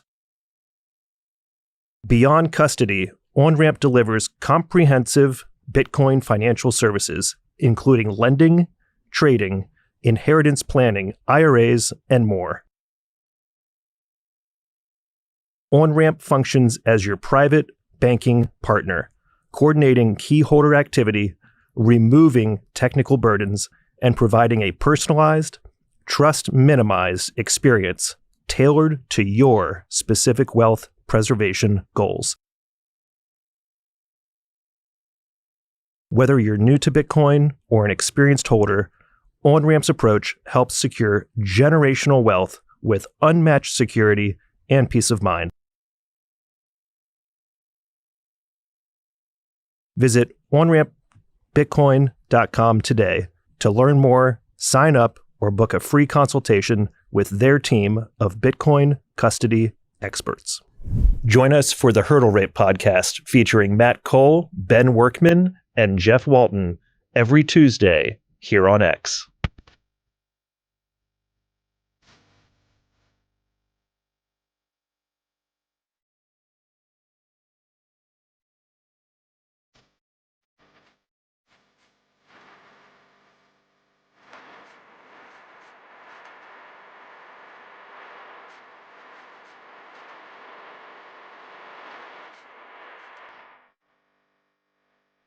Football Tech, where soccer and technology meet the power of Bitcoin to transform the future of vulnerable communities.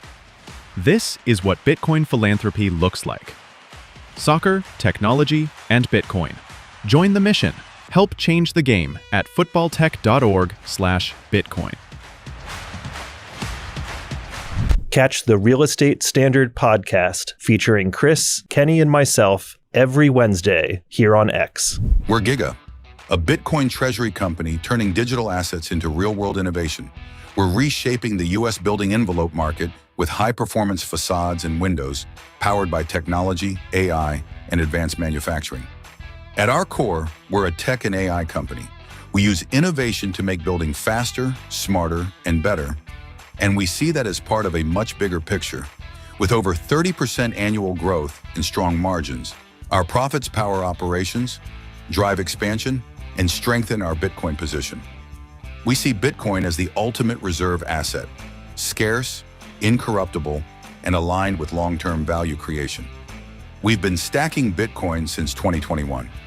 Not as a side bet, but because we believe it's the strongest asset in the world. For us, Bitcoin is the foundation, the way we protect value and build for the long term. Every step we take, whether it's developing new AI tools, improving manufacturing, or delivering better products, feeds the same mission: to grow a company that lasts, secured by Bitcoin and driven by innovation. Our aim is clear: to stand among the top global Bitcoin companies while transforming how buildings are designed and built. The future is being shaped by technology. The future is secured in Bitcoin. And the future is what we're building. Discover what we're building next. Welcome back to the Bitcoin Treasuries Digital Conference. We're here eating Pop-Tarts and drinking water. And I'm excited to welcome to the stage Chris Kuiper from Fidelity Digital Assets. Chris, you're in the corner. Now you're here. How are you, sir? Very good. Thanks for having me. Thanks for joining us. I guess can we start with a little bit of your background for those that may not be familiar? You, I believe, are the head of research at Fidelity. It'd be great to just get a few moments of a little bit of your background. Sure. So my background's somewhat typical in a way. I followed the typical money management pathway. Graduated college in 2009, worst time ever to try to get a job in finance, of course. But I really wanted to work in capital markets. I ended up working in banking instead as a commercial underwriter and analyst. But it was the same skill set. I was analyzing companies, which is what I love to do, is just on the credit side rather than the equity side. Then I got a jump to go to an asset manager in the suburbs of Chicago. I had about 30 billion in management under there, and I was researching tech stocks. I'm not a developer or programmer, but I love technology. I love to tinker with it. I build my own computers. And with that love of technology, I came across Bitcoin. I came across Bitcoin in a tech magazine, not a finance magazine. And I just thought the technology was really cool. So I bought my first Bitcoin I heard about Bitcoin in 2012, bought my very first one in very early 2013 at around $40, $45 per Bitcoin. And lest anyone thinks I'm a Bitcoin billionaire, I did all the same things that everyone does when they first hear about it and start to play with it, which is I lost it, I spent it, I sold it, I traded it, you name it. But it, of course, started that fall down the proverbial rabbit hole. So just kept learning, just kept being excited about it. Then I started getting more into the economics side of it. I always loved economics. I'm a total nerd that reads economic stuff on the side. And that's when I then got into a fellowship, fortunate to get a fellowship at George Mason University, where I got my master's of economics. And I got to study things like free banking and monetary theory and history. And that's where everything came together then, with continuing to study Bitcoin on the one side and then studying the economics and the monetary stuff on the other side. And that's when it clicked before then, but that really cemented it that this isn't just technology, it's a monetary good, it's a monetary technology.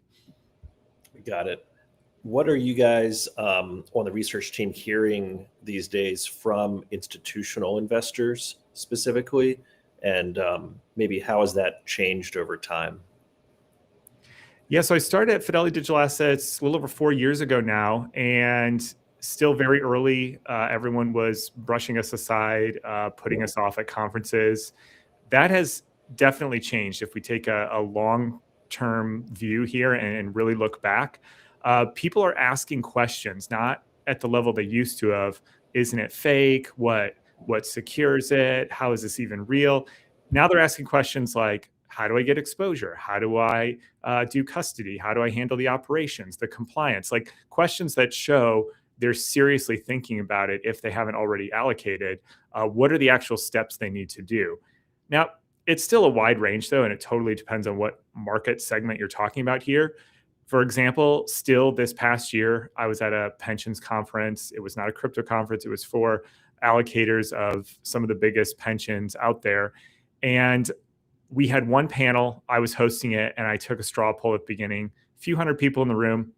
And I specifically worded the question to say, how many of you here think Bitcoin deserves a look and could potentially be in your portfolio? Not how many of you have it, because a lot of times people personally have it, but they can't seem to get it through or don't think it's appropriate for whatever client or pension they work for. But how many of you think it's appropriate for your pension or your clients? And I think maybe 3 or 4 people raised their hand out of a few hundred. So we still have a long ways to go. We've come a long ways, but we still have a long ways to go. And anything you can share about the forthcoming 2026 look ahead report that I think you guys publish every year in January? We do. We've done this many years in a row now. It's one of our most fun pieces we have as a research team, where we get to be a little more casual in just looking back over the last year, seeing what happened, and then trying to put on our analyst hat to say, what do we see coming in the year ahead? So I tackle a bit of the macro stuff like I did last year, have some views there. We give the bull and bear case for the year ahead. And then more specifically, since every person on the team does their own section, they have their own niche or thing that they focus on. We've got a great piece by Marta on our team looking at the parallels of how equities, options, derivatives rose up to the traditional financial system, how that's being mirrored with the digital asset system right now, and how those two are converging. I think that's going to be a major theme next year, the convergence of these two worlds. You've already seen them. Obviously, all the guests, pretty much all the guests that you've had on your show today are in this intersection or talking about this in one form or another. We also get into Bitcoin technicals, go over a bit of the Knots core debate that we saw, where we stand on that debate. Quantum is definitely a big question that we have gotten a lot from our clients. And so we talk about that in the look ahead. And then we talk about token holder rights, which is an interesting theme we've seen that could be definitely more in the spotlight next year, of this shift to not just holding a token that has no real link to a network, but increasingly having a link. And to me, this again makes the whole space look a lot more like TradFi. You're looking a lot more like what you do in the traditional finance industry when you're evaluating companies or investments. So that's just a little preview. It's going to be out very early next year, so look forward to that. Absolutely. I saw a post from Fidelity maybe a few days ago to the effect of, we think the 4-year cycle is over and we may be heading towards a super cycle. Can you walk everyone that may not be familiar, or just a refresher of how the 4-year cycle and maybe some of the research and charts from Plan B and others, how that really kind of influenced the very early days until now, and how that in your view may be changing and developing? Yeah, I was initially drawn to the 4-year cycle. I would even say, I'll admit it, I was a believer in the early years, seeing how this played out. And I think there was some good evidence and theory behind it. Now, of course, you can see in the data that Bitcoin has moved in 4-year cycles. And the simplest way to look at that is just look at every 4 years. You go through peak to trough or trough to peak, however you want to look at it. Or if you just look on a calendar basis, it was 3 green years or 3 years Bitcoin was up. And then the 4th year, it was down. And what's really funny is when you look at those asset return quilts, so to speak, where they have all the different asset classes, so far Bitcoin is at the top every single year, except the years it's not, that 4th year, and it's at the very bottom. It has never been in the middle, except maybe this year. We'll see. It could break it, right? So it was playing out in the data. And some of the theory behind this was, number one, the halving. So approximately every 4 years, you have a halvening, so cut in the reward. That cuts the supply in half. And the problem with all these is these theories are all intertwined, or they all happen at the same time. So there's no way we can go back and isolate it like in a lab. So that might have been one of the things. Obviously, at its core, supply and demand is what creates a price. So if you're cutting supply in half overnight, I think that definitely has an effect. The question is how much. I do think it had way more of an effect when it was the market was so much smaller and the reward was so much bigger. But early on, even when I started at Fidelity, we were already telling clients like, look, here's the stock to flow model. It shows how much of something is out there versus how much is created every year. So if you divide those two, you get a stock to flow ratio. Bitcoin is very high. It's going higher than gold. We think this could have been part of the 4-year cycle, but probably not much lately or going forward. And I think that's correct. The problem, though, is you also had other cycles going on, 4-year cycles, election cycles, 4 years, liquidity cycles just happen to line up with those 4-year periods as well. So you combine all this together and you don't really know which one was driving it, or maybe if it was even none of them at all. Today, I'm personally in the camp that cycles are not going away. I don't see why they would. We have cycles in everything. We have cycles in nature that naturally occur.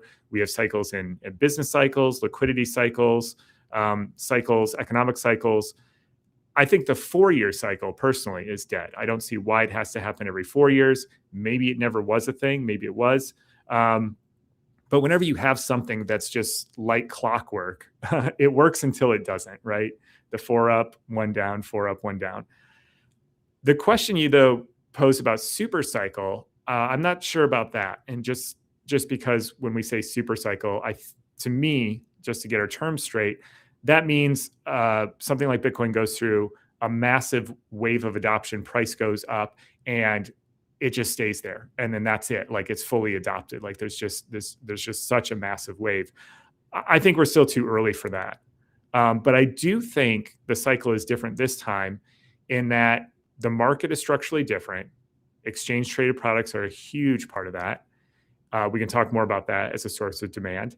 And then, like you'll see in our look ahead and some of our other pieces, you have all of these other markets and infrastructure built around it. Derivatives being the biggest one. They've grown so big and so massive. And a lot of academic research shows that when you get derivatives on any commodity, anything, you reduce your volatility overall because now you have a market for all these different volatility players. Some people want volatility. Some people want to offload the volatility. Some people want to take directional bets. Other people want to hedge. But what that does is it opens up the market to so many different players depending on what kind of volatility they want. And overall, that should, at least in my opinion, dampen the volatility, giving us a more elongated cycle. So to bring it back to the original question, I think you could just see a lot longer tail, a much more sustained demand going into 2026, and that will make the cycle look a lot better, or a lot more different, I should say, at least. Got it. You mentioned ETF and other products. What do you see as the demand drivers? You saw BlackRock, Fidelity, all of these ETF products. You see now Vanguard's in the mix. What do you see from the corporate and institutional side as drivers over, let's say, the next 12 months? Yeah, so we saw the two biggest drivers this past year were exchange traded products and the treasury companies. And both of those have slowed down significantly. So I think that's part of why we're in our 30% drawdown off the high right now, a bit of a trough. But personally, I think both of those could be major drivers in the year ahead. On the exchange traded product side, I still think this is the most well-known, but still the most underappreciated driver. You tell people like, look at the advisor market, the RIA market, the 401k market, all these markets where there's trillions of dollars of wealth. And anecdotally and through some survey work, we've found very few people are allocated in these accounts yet. That is the lowest hanging fruit, in my opinion, because it's just a matter of time before all these different firms, and we've heard it. I've sat down with people, for example, a couple of months ago, one of the largest advisory firms that you would know, and technically they could offer their clients some exposure to the exchange traded products, but there was all of these checklists that they had to go through. They had to have a million or more in assets. They had to have certain risk tolerance preferences. They couldn't be too close to retirement. So there's all these roadblocks. And eventually those are getting worked through. People are becoming comfortable with it. Compliance departments are working through it. And that's what people have to realize. Like, it's a bit of a function of time. But once that happens, that snowballs. Because, for example, a lot of these markets are driven by model portfolios, stuff set at the top. So if this happens, that you have, say, a house top recommendation that every person in this age bracket should have X% allocated to Bitcoin, that's a huge, huge demand driver. Now, it's not happening overnight, but it's this slow burn. It's this slow burn that people, you tell them this and they say, oh yeah, of course, that's so obvious. But you work through the numbers, and I don't think people have actually appreciated how much is there and how that will provide such a consistent bid for these assets. So depending on what happens with supply, and like we've seen these longer term holders selling into that, it's going to have to meet that slow bid that's going to continue to snowball. So that's number one. Number two, I actually take a little bit of a different tact on the corporate treasuries. I think the more underappreciated one, and again, a bit of a slower burn here, are companies that will allocate to Bitcoin as just a regular treasury asset. So I'm not saying anything against the digital asset treasury companies, the ones you've had on your show today. But what I'm saying is they're a different bucket, right? They're running a different playbook. They're trying to get more Bitcoin per share, all of that. Whereas take a regular business, they might allocate single-digit % to Bitcoin just to say, hey, bonds are not working. They're not providing inflation. We want something uncorrelated. We want something out of the system. And we've seen this. We've seen this with a lot of private businesses. And anecdotally, I can share, we had a very large client, decades-old company. They're not in tech. They're not in crypto or digital assets. And they saw some of our research about adding Bitcoin to the corporate balance sheet and want to have a conversation about it. Now, it still might be years before we see a public company in this vein or characteristic do this, but I do think it's coming. And when it does, it'll be really interesting to see. The one data point we have seen on this was the IPO of Figma this year, who in their S1 disclosed they had just under 6% of their treasury allocated to Bitcoin through an exchange trade product. So, and they even went on to CNBC and said, hey, we're not a Bitcoin company. We just thought this made sense from a treasury perspective. So I think that's also underappreciated. Might be a little longer than 12 months in the next 12 months, but definitely could see more of that in the coming years.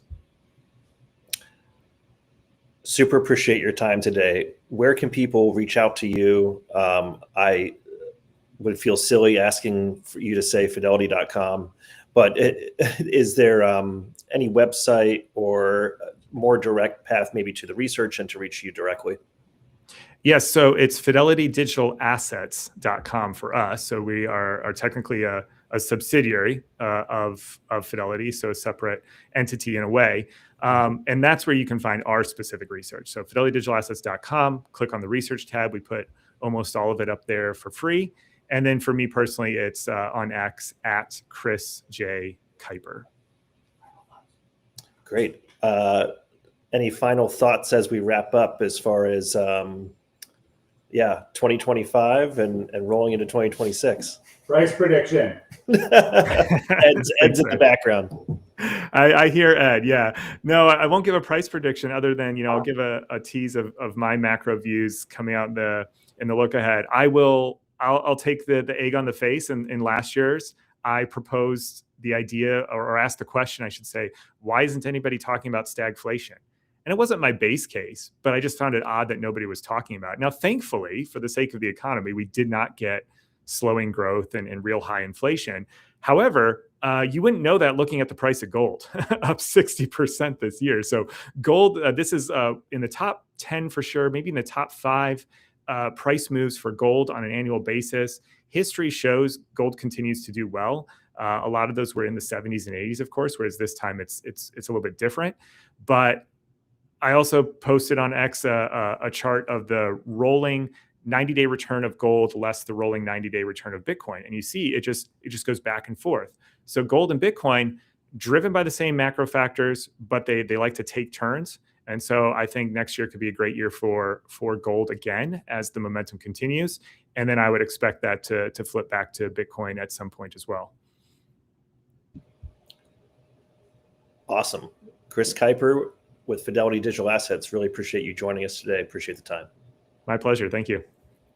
Stay tuned. Stay tuned. We'll be right back with Andrew Kang from Strategy. Welcome to the Bitcoin Treasuries Digital Conference for December 18th, 2025, live from PubKey in the heart of New York City, featuring Chris Kuiper of Fidelity Digital Assets, Andrew Kang of Strategy, and Matt Cole of Strive. Stay with us. I finally orange pilled my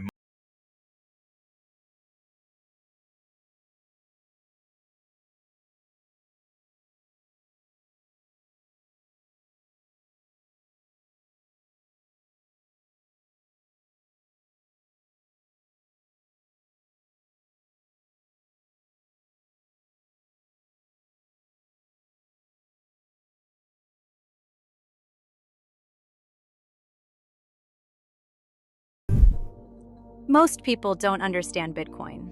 Early adopters got it, but much of the messaging that's resonated with the current community is not made for the masses.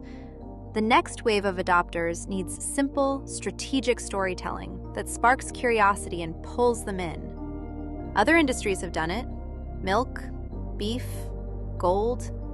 The World Gold Council alone gathers nearly $500 million a year to educate the public and shape policy. And the strategy works. Now it's Bitcoin's turn. The Bitcoin Marketing Association was created to execute cutting-edge marketing campaigns using the same tools used by the world's most influential brands. Our message is simple: Bitcoin is better. Decentralization doesn't have to mean disorganization. Join the BMA, get involved, and help accelerate adoption. Everyone should be able to save and protect their wealth across generations. We built this company so billions of people around the world can take control of their financial lives. We've reimagined savings and protection from the ground up with digital money and modern technology. We're the world's first Bitcoin life insurer. For the first time, people can save, protect, and pass on their wealth entirely in Bitcoin. 4 years ago, we started working directly with individuals. Today, as the Bitcoin economy has grown, some of the world's largest and most conservative institutions are joining us in our vision. Every economy is built on patient, long-term capital. Bitcoin is the foundation of the next phase of global finance. We're not just building a Bitcoin company. Meanwhile is the backbone of how everyone will save in the future.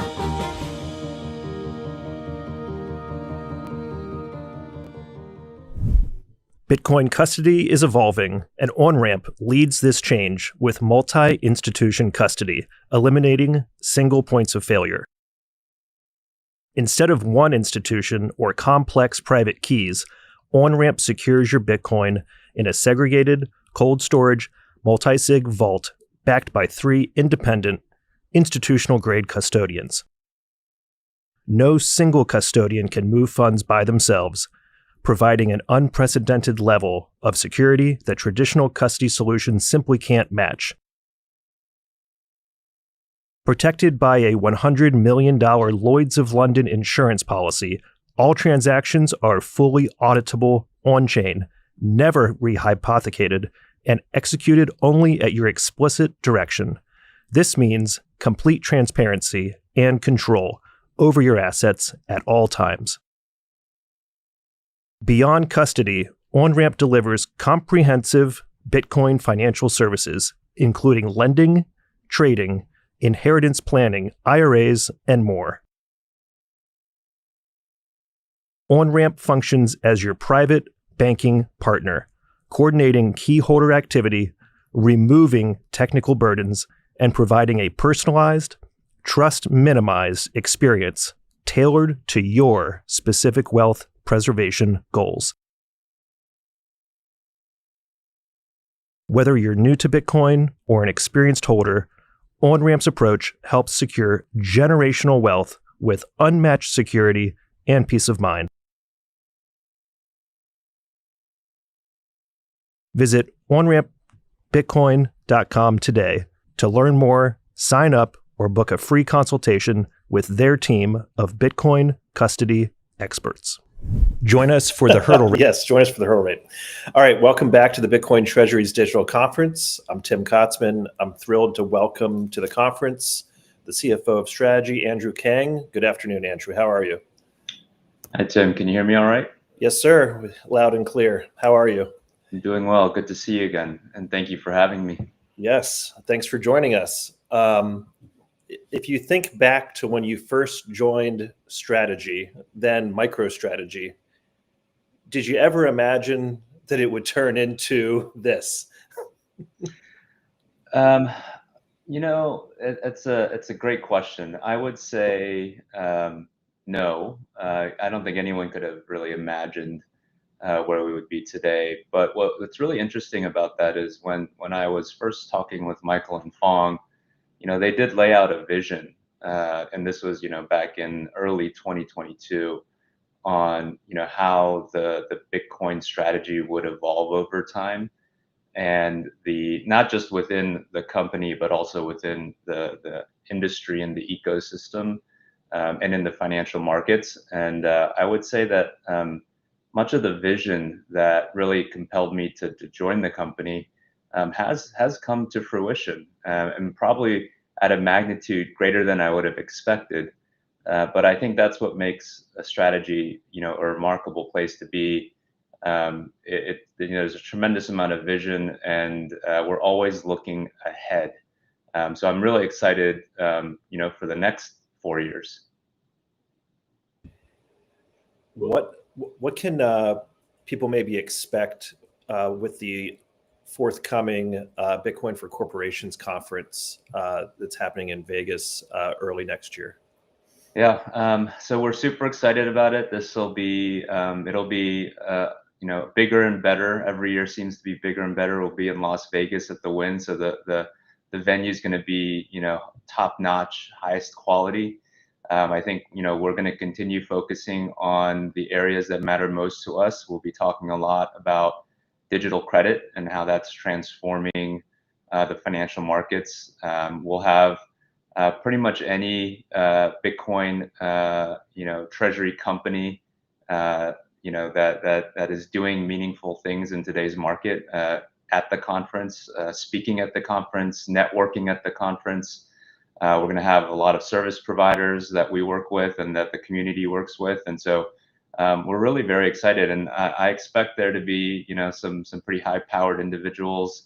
Obviously, we'll have Michael, we'll have Fong, but I think the community has really come together to embrace our conference as a central place and time for like-minded companies and executives to get together. So I think it's going to be an awesome turnout. And we're really excited as well that True North will be participating again. And so I think it's going to be great. It's coming up real quick, so we look forward to seeing everyone there. Absolutely. Can you walk us through the process, the iteration of these preferred products, and where you see the maturation developing from a liquidity, size, all these different things that are important as you grow that segment? And then also we had Kevin Lee on maybe an hour ago from Saturn Labs. He's building on top of Stretch. There just seems to be a lot of really positive momentum and development in this specific digital credit market. Yeah, the preferred equity strategy was one that we started thinking about now probably over a year ago. We've introduced a whole suite that really, as ladders different types of risk return profiles. We started with our convertible preferred. Our most recent US preferred was Stretch, which is that short duration, stable value, high yielding monthly pay instrument. I think that's created a lot of interest and demand. That has already traded in the market close to $100 million a day. And that's pretty early on, right? It hasn't even been around for a year yet. So I think the adoption continues to grow at the foundation of the digital credit that we've sort of envisioned and executed on.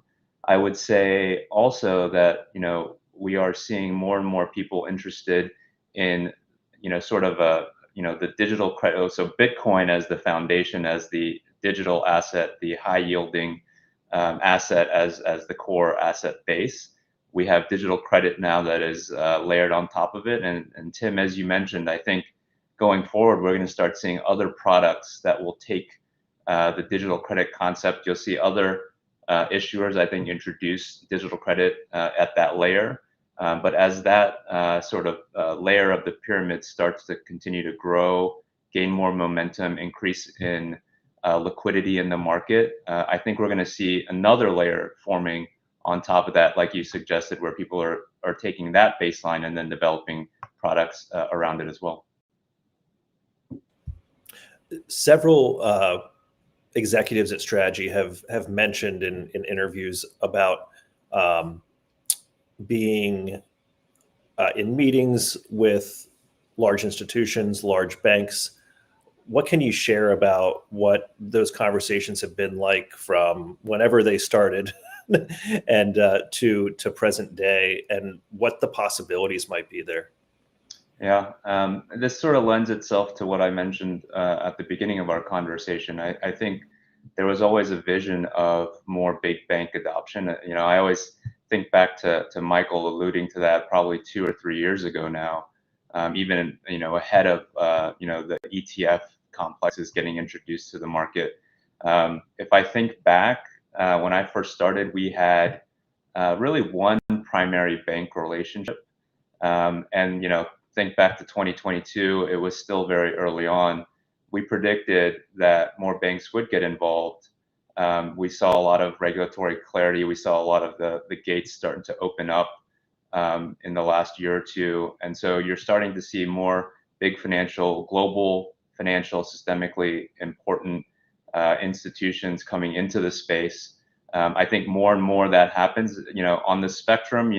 Historically, there's been some people that are first movers, that are digitally native, that understand that Bitcoin is an asset class that they want to embrace. And then there's also those same institutions that have been on the other end of the spectrum, where they're like, oh, we don't like it for all the reasons and the FUD that's out there, that have been out there in the past. I think as we continue to progress in this journey, we're moving everyone closer to the middle. Even the outliers and the ones that have been first movers are really embracing it even more. So I think, I expect that some of the big banks, some of the biggest banks in the world that have, been on the sidelines, they'll start to, come in and take their positions. It's a tremendous market. And I think people are understanding that there's, a lot of share to be had. And if you don't come into it and embrace it, then you're going to lose out. What has been the implication, the reality, either for Strategy or the broader Bitcoin Treasury company ecosystem, with the recent actions from the OCC, I believe conditionally approving these federal bank charters for additional banks, not just Anchorage? More and more adoption, more and more mainstream. I come from a banking background. I've sat in front of all the bank regulators in the past. I think if you look back a few years, there was a lot of restrictions, there was a lot of uncertainty. I think the OCC evolution and transformation is another positive sign of acceptance and understanding of Bitcoin. I think that really opens the door for others to begin coming in, and then you're going to start seeing banks create products on top of that, whether it's lending or custody. And it's I think we're at a moment where some of those gates that had been closed historically are starting to open back up, and I think we're going to be in for a lot of progress here in the next 12 to 24 months. what, in your view, is the reality of Strategy now being eligible for the S&P 500, and what that journey may look like, and maybe dispelling anything that might be out in the marketplace that's unhelpful in that regard? Look, the S&P 500 as well as other index processes are, very specific and unique. Some have very specific eligibility criteria. Some have other qualitative aspects that they look at. I think, the thing I look at the most is, if indexes are intending to really represent the broader weightings and demand and liquidity in the overall equity markets, there are certain indexes that have specific focuses. But outside of that, I think, we're one of the highest traded U.S. equities. There was a period, not too long ago, where we were the #1 traded U.S. equity, and I think we still rank in the top 10. And so I think if the indexes as well as S&P really want to reflect the true weight and value of the equity markets and allow investment to occur both actively and, importantly, passively in those instruments, I think eventually they will understand that, some of the stigma or the FUD or the uncertainty around digital assets will start to go away when people learn and understand that people want this. There's demand in the market. Bitcoin is, a massive asset class now, and it's growing. So it's just a matter of time, in my opinion. Michael has said several times, Strategy wants to do things that maybe others can't do, and leave room for others in the ecosystem to, do some other things. Are there any opportunities that are really top of mind for you that you see either with other Bitcoin Treasury companies or with other structured products, whether it's ETFs or just other opportunities to build out the ecosystem that either it's a hole that it's an opportunity that hasn't been addressed yet, or maybe it's not even really being thought of or underappreciated? Yeah.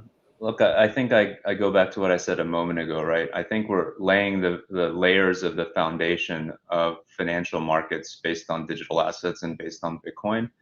I think there is going to be opportunity to, solidify and establish the base layer of digital credit. And then, like you alluded to, I think people are going to explore opportunities to potentially wrap that into ETF products. I think there's other ways that yield can be generated in a stable value perspective on top of that as well. Michael talked about recently this concept of a digital money fund. In a lot of ways, that's simply another high yielding instrument with reduced volatility that provides, good stable value exposure to a broader set of investors that could be offered by, banks and fund managers. I think what we're establishing, I think it's almost like passing a baton, right? We've created the product, we're building the liquidity, and in a race to expand the digital credit and the digital money markets, we're going to pass that baton potentially on to other partners, like you suggested, and they'll begin running with it and creating different products on top of it. So I think we're just at that foundational layer, but I expect that that evolution will continue to grow, and we'll see a lot of things coming out in 2026 that'll be exciting. How do you kind of frame the aspect of Strategy and other Bitcoin Treasury companies from the common equity perspective? You have a lot of traders, a lot of people in social media that want to do all sorts of interesting and sometimes complex things on a shorter time frame.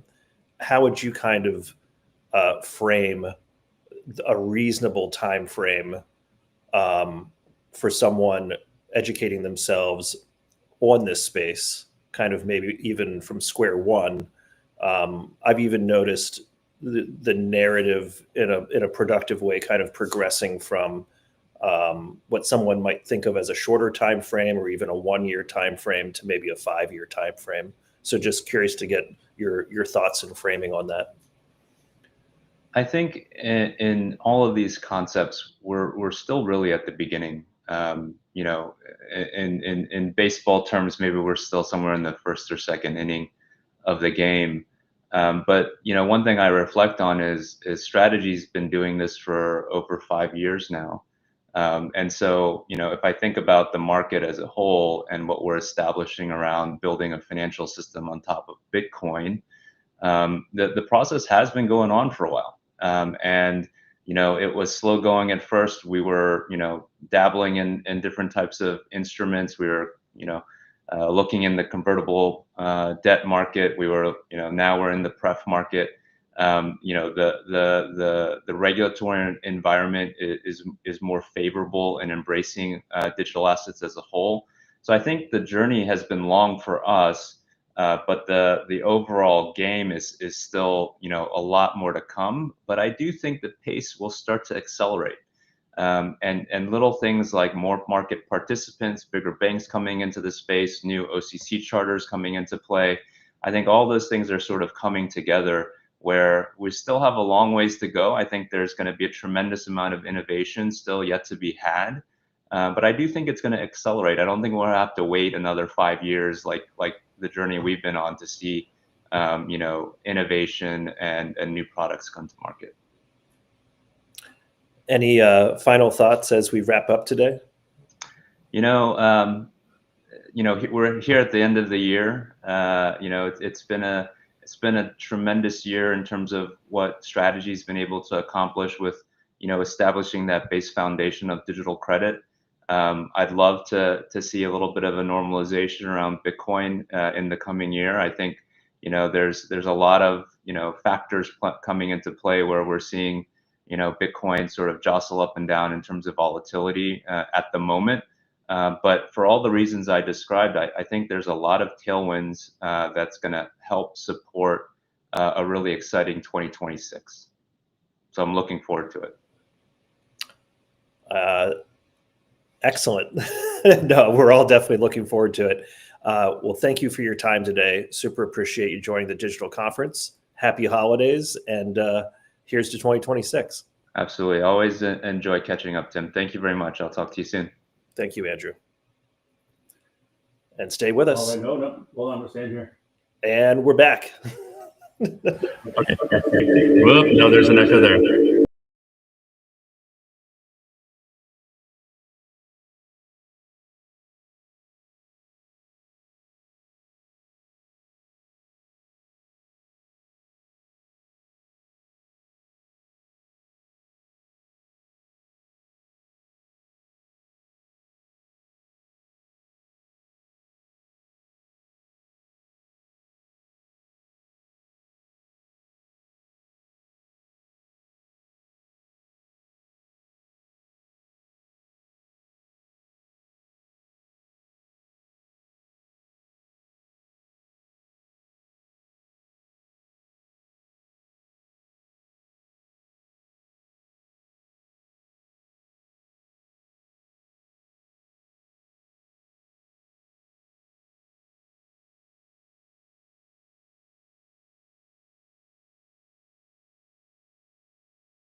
Welcome to the Bitcoin Treasuries digital conference for December 18th, 2025, live from PubKey in the heart of New York City, featuring Chris Kuiper of Fidelity Digital Assets, Andrew Kang of Strategy, and Matt Cole of Strive. Stay with us. I finally orange pilled my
Most people don't understand Bitcoin.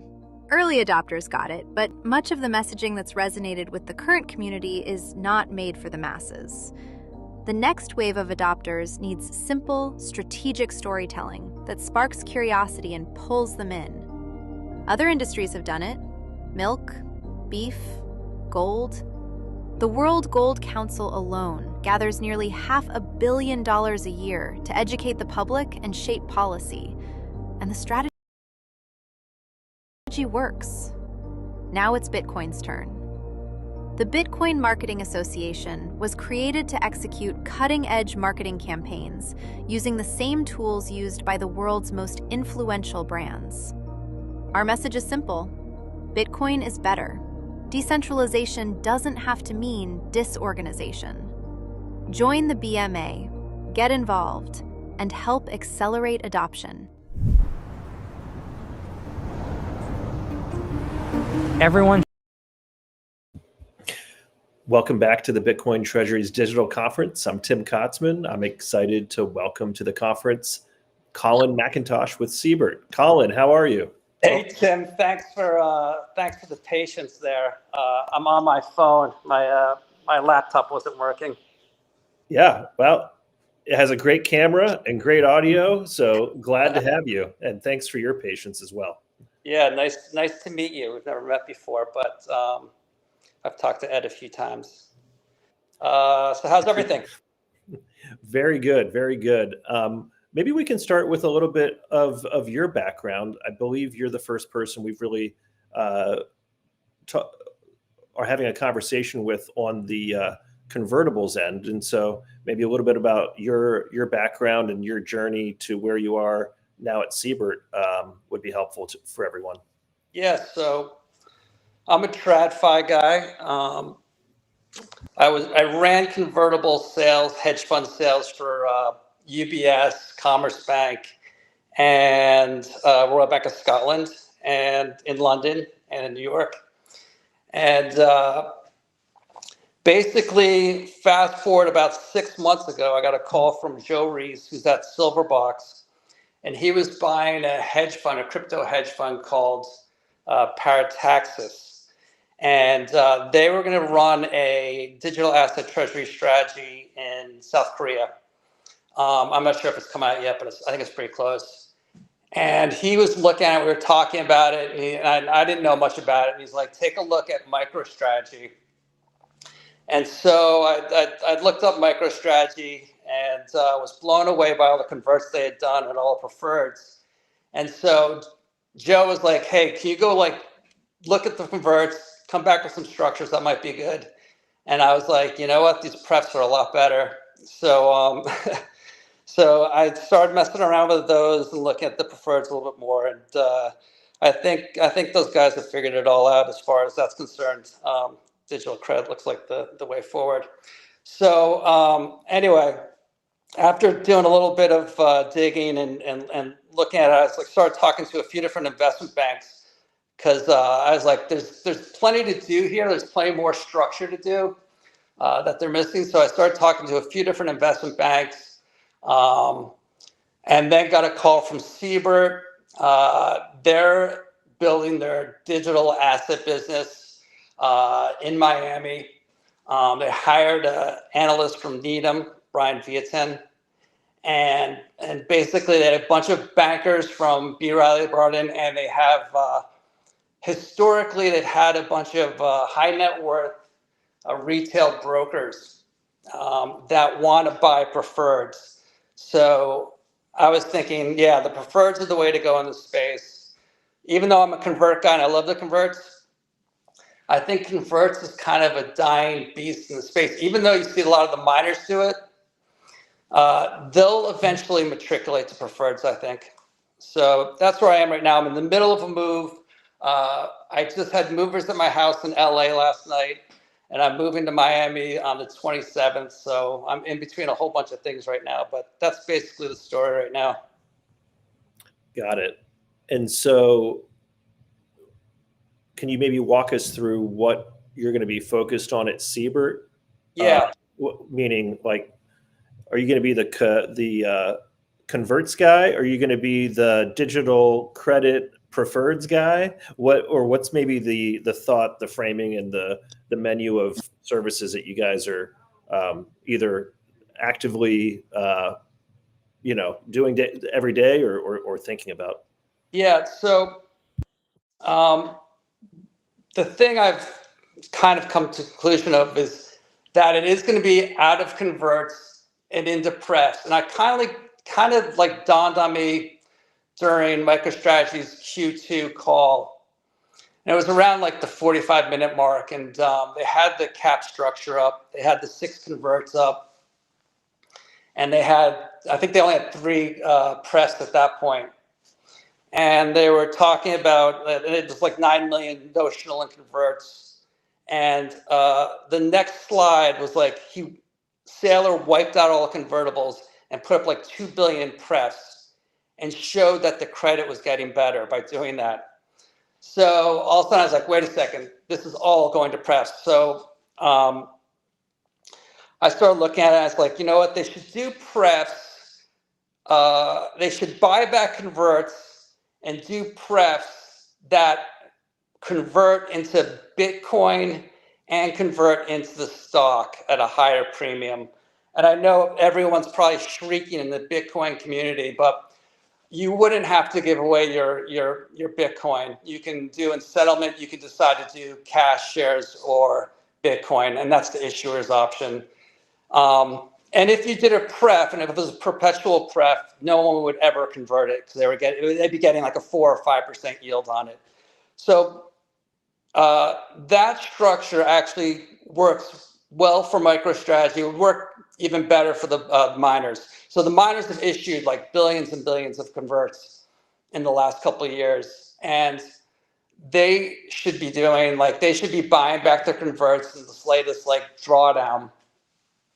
And that would 3 things would happen there. If you bought back the converts and replaced those with prefs, the convertible prefs, the credit would improve, the stock would improve massively. The convert guys all have a short on the stocks, and then Bitcoin would start getting the volatility in Bitcoin would dampen a lot, which is also a credit positive event. So that's one thing I'm working on right now, designing that pref. And you can cut it up any way you want. You can decide what the premium is but you'd always want the premium lower than the convert premium. And you'd want the dividend would be 4 or 5%, half of what these prefs are going for right now. So that's a great way to raise capital to buy back converts. So the banks want to stay in converts. The banks don't want to get out of converts. Converts are a big money maker for the banks. They make a lot of money on doing prime brokerage for the converts, stock lending. They don't really trade Bitcoin. That's not really done by traditional banks. So they wouldn't be excited with that structure. I'm personally more excited with that structure because we have high net worth retail investors that want prefs, and that's what I want to sell them. So that's basically where I'm coming from on that. And then the other thing I'm looking at that I think is really interesting in the space is what Hut 8 did with American Bitcoin. American Bitcoin's trading pretty well, actually. I mean, it's come off quite a bit recently. Their pipe unlocked, but I think it's at like a 3 MNAV right now. It's still hanging in there. It's really well run. Hut 8 just came out with some news yesterday. They're building more AI data centers and Bitcoin mining for American Bitcoin. And American Bitcoin is mining Bitcoin probably at about 55,000. I think they're at 25 exahash. So I actually think the best opco to put with a treasury company is mining. And they're running lean, I think they're about 5 to 10 employees there. So they don't run into the overhead of other classic miners, Bitcoin miners. So those are the 2 things I'm really fascinated by. And a lot of I think there should be more market neutral strategies put into the treasury, but that's for another conversation.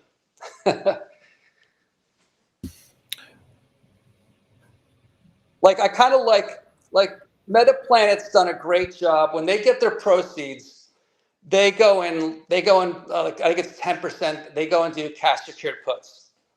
I think that's a great strategy to do right there. I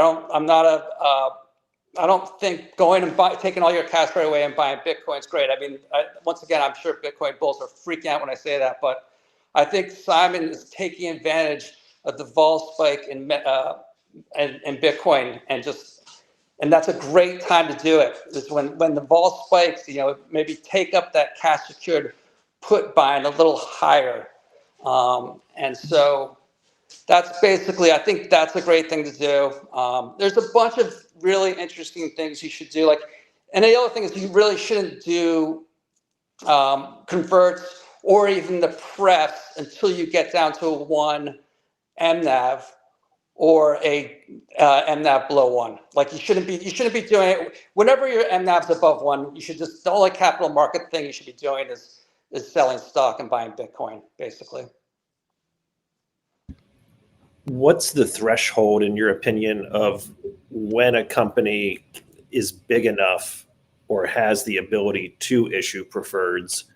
And if that is a reality, what should some of the up and coming, shall we say, Bitcoin Treasury companies do if they're not in a position to launch preferred products yet?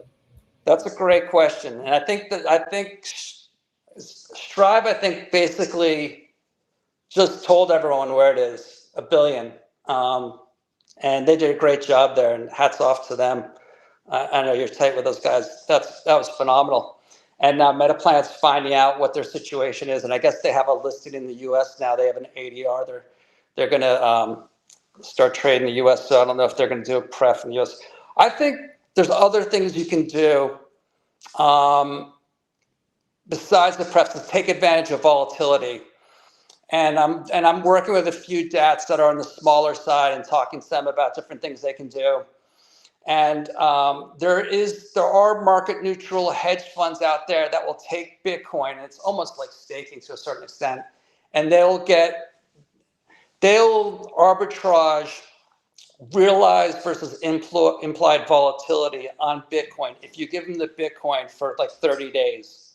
And there's a few hedge funds with decent track records, like 2 or 3 years, that run a market neutral strategy, and the yield's pretty juicy. I don't want to quote any yields because when they told me that what the yields were, I was like, that seems a little rich. But there's a few hedge funds out there that are doing that. I'm sure there'll be more of it. I know everyone's talking about lending your Bitcoin, but I wouldn't want to encumber your Bitcoin for the smaller players that can't do prefs yet.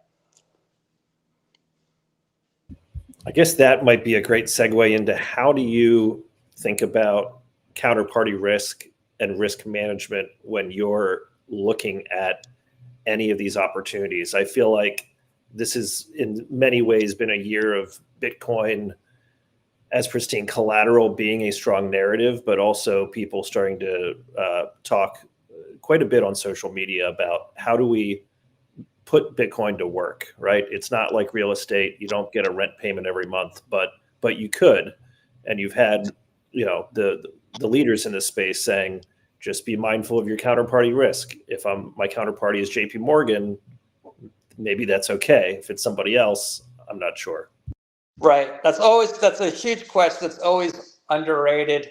And so you need to be with you need to quickly to have liquidity, know where your keys are, know how you want to have control of the Bitcoin.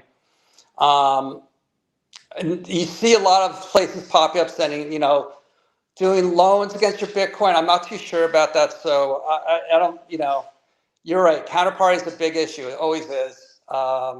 So I'm looking at different hedge funds. There's hedge funds that used to be in the convertible space, like Brevin Howard and Susquehanna, that are in the space that are really smart.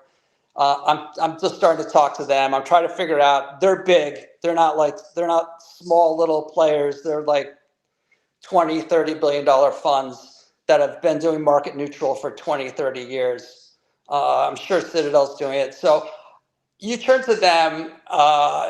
They're not a bad counterparty. Those type of hedge funds to manage a market neutral strategy for you.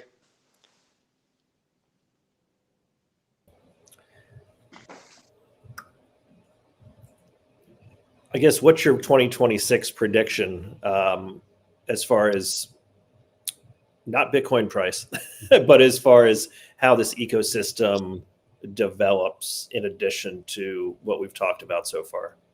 So I was talking to my analyst who's super bullish on Bitcoin. I won't put out his target and steal his thunder, but he's massively bullish. I believe him. I'm completely bullish. I'm very bullish on Bitcoin. I don't really know about the rest of the cryptos. I'm not as bullish on those. Stable coins are fine.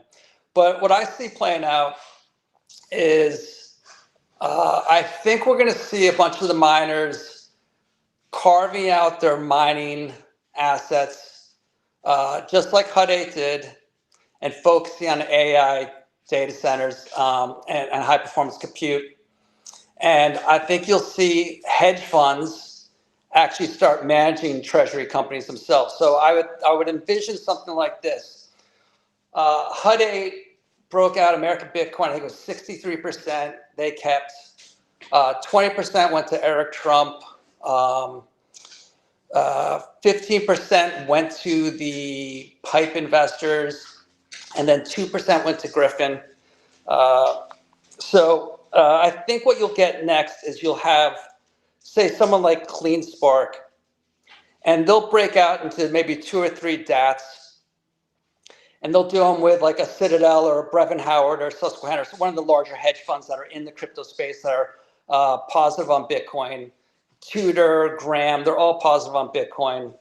I think they'll take the role of Eric Trump, and they'll go help raise the pipe for longer dated investors, not the pipe guys. The short dated pipe investors are a problem that the SPAC doesn't really address. I don't love the SPAC structure. I think that's a bad structure for the Treasury.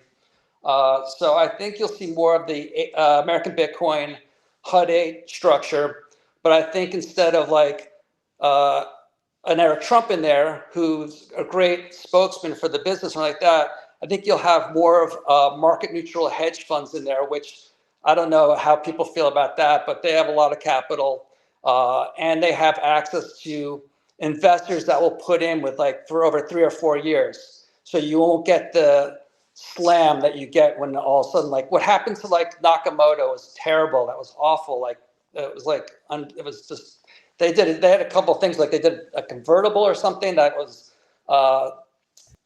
syndicated out, like everything that went against them. It was a shame. So I think it's important to have like good money, good capital, and go for locked up investors. So I think the trend next year will be more hedge funds getting into the space. I don't know if that's good news or bad news, but I think the Treasury strategy actually is a kind of a hedge fund strategy anyway. It's a long short hedge fund strategy when it's above 1, and when it's below 1, it's like a scramble around, but it should be a derivative strategy. You should be selling vol when your MNAV's below 1. Got it. And what's the best way for people to reach out to you? Who's like the ideal person for you having a conversation? You know what? I like the treasury companies. I like the miners. Those are the 2 I'm going to focus on when I first get in there. We're doing a deal right now for some Rails company. I don't even have my email there yet. So I'm still on my own personal one, Macintosh3@gmail. Once again, I'm landing there 27th. I'm going to go into the office the 28th. We're on 6th and Collins in South Beach. We have a nice little office building there. It's great. Come on in, visit. We have a bar in the office. So it's stocked. It's all good. And, hopefully I'll see you and Ed down there shortly. And we actually even have a podcast room. They own this company called Jebbia Media. And so they have a podcast room. They have a PR team. So if you ever need a place to podcast from next time you're in Miami, you can always use our office. May need to take you up on that. Appreciate it. No, without doubt, for sure. We'd love to have you over there either way. Well, thank you for joining us today. We really appreciate your time, and happy holidays. Thanks a lot, Tim. Appreciate it. Nice meeting you. Thank you. Cheers, mate. And I'm going to send it over to Ed Julien. All right. Let's see if we can pull this off. Going to close out X. All right. Adrian, nod your head if you can hear me. All right. So there we go. And Tim, you're out. There we go. You're back and you're out. All right. I'm going to do this next segment. A book came out and it got some publicity in the Bitcoin area called The Blood of the Bourgeoisie. And I was skeptical because there's been some really silly Bitcoin movies out there that just use the word Bitcoin to try to get attention of the word Bitcoin, and they had nothing to do with Bitcoin. And but the talk on this book on X was just so good that I had to give it a try. I ended up getting about a third of the way through it and then had a long train ride with no Wi-Fi. And I said, yeah, I'm going to finish this book. And for 4 hours straight, I was just enthralled. We're now going to have the author Michael Sullivan on. I've also invited Adrian Pruitt, the Emmy Award-winning director who was the creative director for the Bitcoin Treasuries Unconference in New York. Also a longtime Bitcoin holder and MSTR advocate. I sent him a copy of the book a week ago and said, dude, you got to read this. And it sounds like you did. Oh, yeah. Oh, man. Absolutely. Yeah. What'd you think? Yeah. I mean, it's a heck of a roller coaster, you know, and I think for me, that's what I really enjoy the most in a good story, you know, is just the twists and the turns and the highs and the lows. So I'm excited to talk more about it. I don't want to spoil anything. So I'm No, a I know. little We got to nervous be about careful. giving too much away. With no further ado, we'll bring on Mr. Michael Sullivan, the author of Blood of the Bourgeoisie. Am I saying bourgeoisie right, or am I mispronouncing it like everyone else? You were saying it perfectly.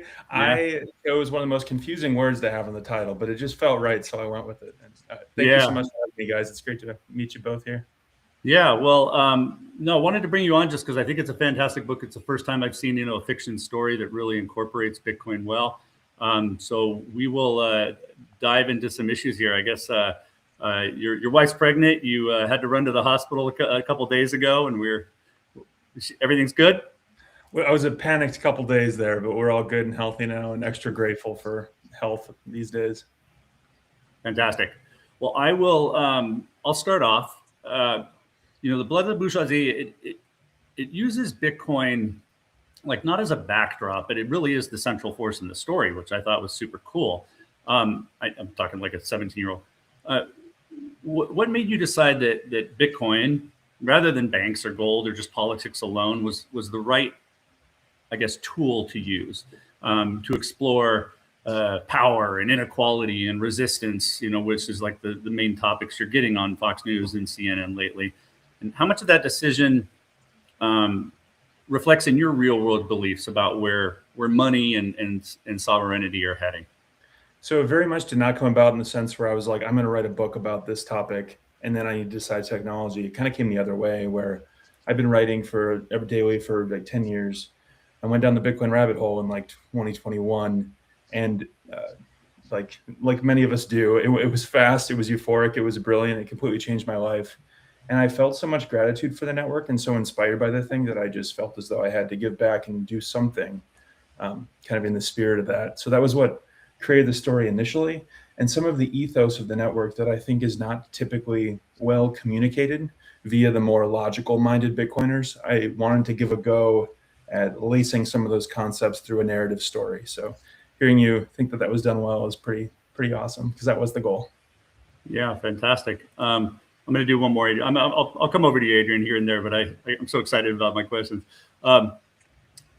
You talk about Bitcoin as an ideology versus this narrative, and your novel teaches the readers about seed phrases and self-custody and censorship resistance in a way that I'm wondering if it did get on screen or something, if people are going to get lost, or if you do such a good job of blending it into the story. And it never reads like a manual. That's what I was always afraid about when somebody was going to write a Bitcoin story, is that it was going to, get into, okay, first you got to stamp your words onto this piece of metal, blah, blah, blah.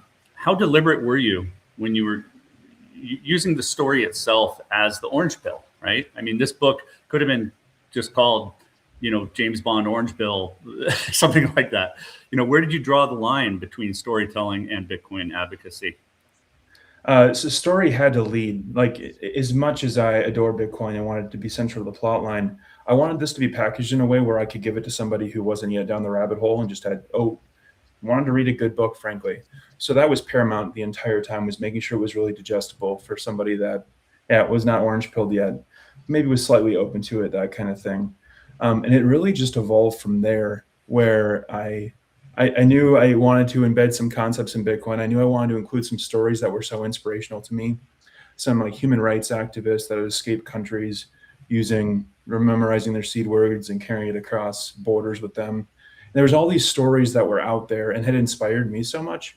I wanted to find a way to like meld them together and architect it in such a way where it really showed you in kind of like a pragmatic sense, like, this is just factually the way you could do this. Like, there's no other thing you could use to bring financial value across a border in the same way you could with Bitcoin. And an emotionally charged narrative can convey that to people in a slightly different way than all the books I adore. Like, Bitcoin Standard was the one that just really launched me deep, deep down the rabbit hole. But I literally tried giving that to people and they ghosted me. They maybe read the first couple pages or whatever, but literally none of them finished it.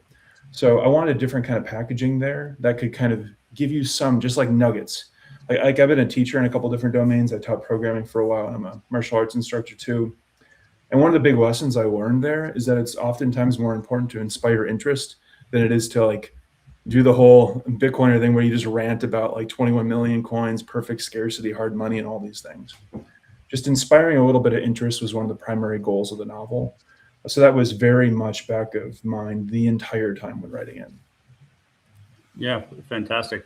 Well, I'll hand it over to Adrian, who, by the way, I think will be the if you don't get a A-list movie star, Adrian will make a great Renee, by the way. But nice. Go ahead, Adrian. You're hilarious, Ed. Thank you, Michael. I just want to say it's a pleasure to meet you. I've been following you for a long time on X, and just a fan of your posts and a fan of the book. I just have to acknowledge like how complicated it is to write a book. Like you've done. As somebody who's written a lot of screenplays, the writing process is very personal. It takes a lot of discipline. It takes a lot of thought. And at the end of the day, it's just nothing but your own sort of deepest, the things that you find interesting or intriguing. And so you put that out there in the world, and it takes a lot of courage. So, I just want to say like kudos for that. Most people will never do it. And for you to do it, and then to obviously inject Bitcoin into the story the way you have, and create such a fun, thrilling ride, for the reader. It's really tough. And the narrative structure, I wanted to like talk about that because it's like you did it the hardest way, and it's like people think sometimes you see Pulp Fiction or something, and it's like, oh, it's easy to just jump around through time and space and weave multiple stories together. It's really, really hard to do and keep the reader or the viewer engaged, understanding, and then to bring them all together in this cohesive way that's kind of magical as everything unfolds. I don't want to give too much away, but I really want to say congratulations. Why did you choose to do that the hardest thing, for this book? It's really amazing. Well, first, thank you. That's the part of it that I'm the most proud of. And to your point, it's the most challenging to communicate to people because I don't want to like spoil the whole thing. Like going into it and kind of not knowing how the plots are going to intertwine and whatnot is the most rewarding thing in the book. So I won't go too much into it, but I do have a massive drawing thing over here that's just these crazy interwoven plot lines that I spent hours and hours and hours on. And to your point about like doing it the hardest way, kind of like I alluded to earlier, I was so inspired by this network, and people talk about low time preference of Bitcoin, right? But I felt like if I was writing a book inspired by it, I really had to embrace that aspect of things, to like iterate, and make it something that I would be so deeply proud of like a decade from now. And the world will change, perhaps predictions in here never come true, who knows? But the story structure and the amount of attention given to the plot line like that, those are the things that I just adore the most in stories. And I had to do it. Like I couldn't cut corners. I just had to make it as best as I possibly could. And that just felt like the right way to do it. I can give you a lot more as to actually why I did it and how, but I don't want to spoil some stuff. No, all good, all good. I just felt like I had to say congratulations because I've tried to do it and it's really, really challenging. And when you get to that moment when the light bulb goes off for the reader, it's a very magical moment. So congratulations, man. It's really good, And I wanted to know too, like I felt like I've been an avid reader most of my life, and so I felt like there was a little bit of like Chuck Palahniuk in here, a little bit like Neil Stephenson. There was a kind of sense of inspirations. Did you have any other authors or that you went to and drew some inspiration from when you were building this out? Very much so. And you mentioned two of them that I've read. So something like there's all these authors that I've been really inspired from. I have a stack of Blake Crouch books over here in the corner. I have some Dan Brown too, which is very much inspiration. But one of the things that I did a lot of was give it to people. Like I just did boatloads and boatloads of beta readers, both in the Bitcoin space and outside of the Bitcoin space, figure out where weaknesses existed, and then read books in that genre. So there's like a kind of a romantic relationship between two characters in the book. I was not into romance, have not been particularly like savvy to romantic writing, but I just read these romantic novels, which are so far outside my comfort zone because I want to make this thing as good as possible. So I need to understand the genre. And that's just one of the examples, but I read books from all sorts of different genres during the process of writing it, just so I could make sure I was following every potential idea to its fruition, make sure there wasn't anything different I could do to make it structured better. Like there's literally like mystery themes in it. Like the structure of Knowledge Plotline was inspired by Brandon Sanderson, who's an epic fantasy author, like that does a lot of like the flashback thing. And that was very much what inspired me to do the Knowledge storyline. So tons and tons of different influences, which always made it particularly challenging for me to tell people like, oh, it's this genre and this is why you like it. This is the comparable book, because it's a lot of stuff. So there was either a quote or an article or something about the book, and I can't find it. I was looking for it again, but you had some inspiration for some of the characters. I think one was inspired by Alex Gladstein of HRF. Tell us about that. Oh yeah, Alex's work was hugely inspirational to me. So other ones would be like Roya Maboob. She like the work that she had done too. I know like Alex has interviewed her and been with her quite a bit. Like there's different rabbit holes for Bitcoin, right? Like we're on the Bitcoin Digital Treasuries conference, and there's just these different rabbit holes of Bitcoin. I think they're all so interesting. Like I'm genuinely fascinated by all the treasury companies. I think it's so intellectually stimulating, and I'm as bullish as ever on all of them. But there's also this crazy rabbit hole for like human rights in Bitcoin. I think one of the most beautiful things about Bitcoin is how it melds the incentives between those two parties in a really beautiful way that gives me so much optimism. And like I just went deep down the human rights rabbit hole, and I wanted to do that because there's so many emotionally charged stories in that realm. So those emotional charged stories were like fiction needs to be moving, right? Like I talked about this recently, but like emotions are a form of data compression, where like you can really, like rather than giving you a lot of logical concepts for something, like you can really convey a lot in an emotion. And you can do that in narrative in a unique way that you can't do with a non-fictional Bitcoin book or that kind of thing. So really tapping into some of those narratives, hearing about people that have been used Bitcoin to like escape their country, escape abusive relationships, like these kind of things were always so moving to me. So I wanted to embed those in a narrative. And that was one of the things that inspired a lot of Nala's plotline specifically. Did you start with like each of the self-sovereignty and keys, and then build the story around it, or did you find a way to build the Bitcoin technical part back into the existing story? I was trying to figure it out the whole way along. Like I'm going to try not to spoil it, but when they get to the like final scene, I knew at the end of that chapter, I know where they're going, It was like, I knew where they were going just because I've lived down in that part of the country and stuff too. But which way did you do it? Did you say, okay, I got it. Here's my 5 things about Bitcoin I have to introduce, and then build a story around it? Or was it, here's the story, where am I going to put these 5 things in? This is such a hard question to answer because it happened in such a nonlinear way, which probably comes through a little bit on the interwoven plot lines. But I knew I wanted to introduce Bitcoin concepts slowly, and I knew I wanted some of the concepts of Bitcoin to be absolutely critical to the way the story finished, like central to the plot. Like that was an absolute guiding light the entire time, was that I didn't just want this to like, oh, here's a big explosive ending, this is how it finishes. I wanted Bitcoin to be core to that, and I wanted to slowly level up the Bitcoin concepts throughout the book. Again, no spoilers, but like towards the end, it gets slightly more complex, and I try to handle it as elegantly as possible, I suppose, just so it wasn't too technical. And doing that, I knew I needed to kind of incrementally add more Bitcoin stuff.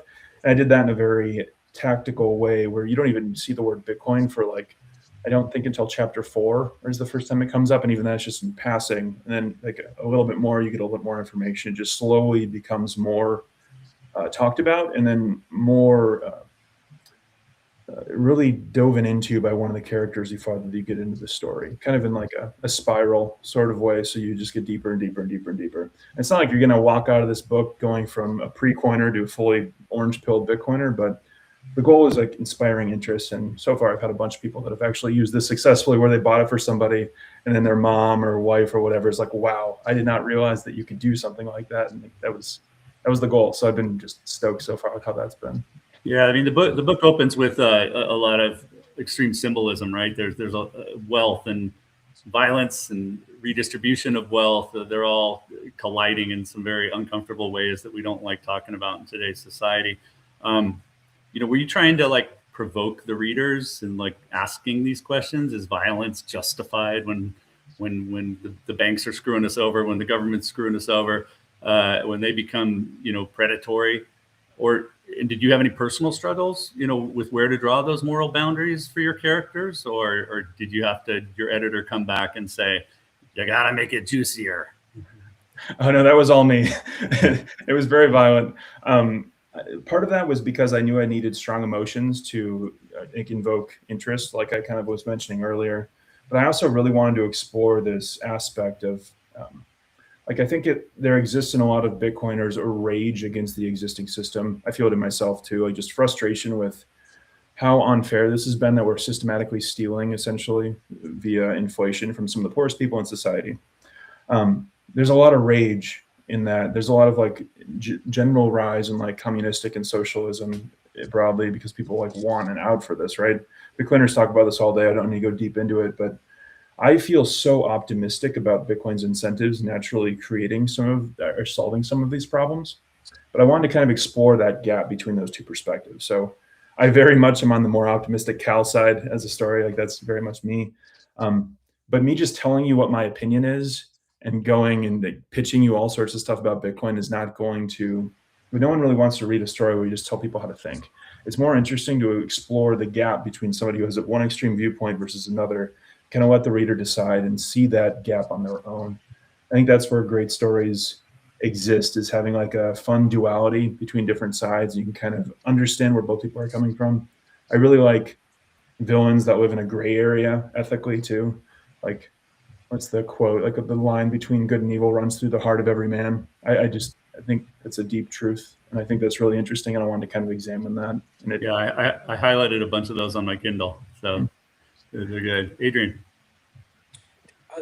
Michael, I had I think a similar thesis as you, and I think we share that in common, that there's so much incredible content that sort of explores the knowledge of Bitcoin and explores the technical side, and really in the history of money and economics. And there's nowhere you can't go and find great documentaries and books, things. But in terms of like fiction content or things that are a little bit broader, sometimes it can be a little more difficult to find. And I think that's really exciting as creators. What advice would you give to other Bitcoiners who want to write a great book or make a great film or a great animated movie? What advice would you give to them to kind of like see it through and to translate some of these really difficult concepts for a much broader audience?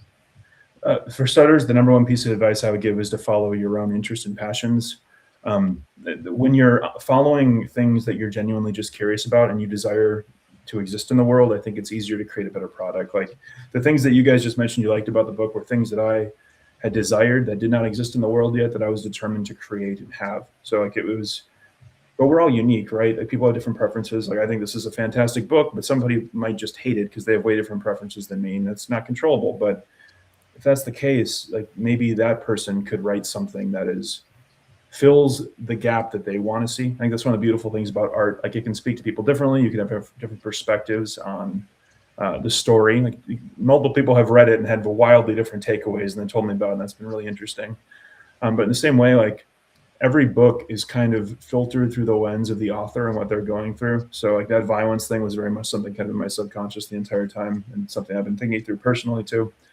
But I guarantee you a different writer would have different things. So just like sitting down at the page or whatever you're making and just continuing to put in work and having faith that it'll eventually reach the vision you desire, I think is the biggest piece of advice I can give, rather than anything super, super tactical. Maybe Bitcoin wise, like really making more emphasis on story and rather than the deep technicals, because I think as a whole, Bitcoiners have a tendency to go really, really, really deep into some of the nuances and stuff. And very frequently, the tools and tactics that orange pilled you are unlikely to orange pill your more emotionally minded family members or relatives or acquaintances. Yeah, another one, Adrian? Yeah, no, I'm like hoping this could be our Demon Hunters, our K-pop moment, you know. I know. Blood of the bourgeois. Well, I got one more to bring it back to the Bitcoin Treasuries space. You show how states and elites and rich people and institutions, how they react when the control over the money is threatened, right?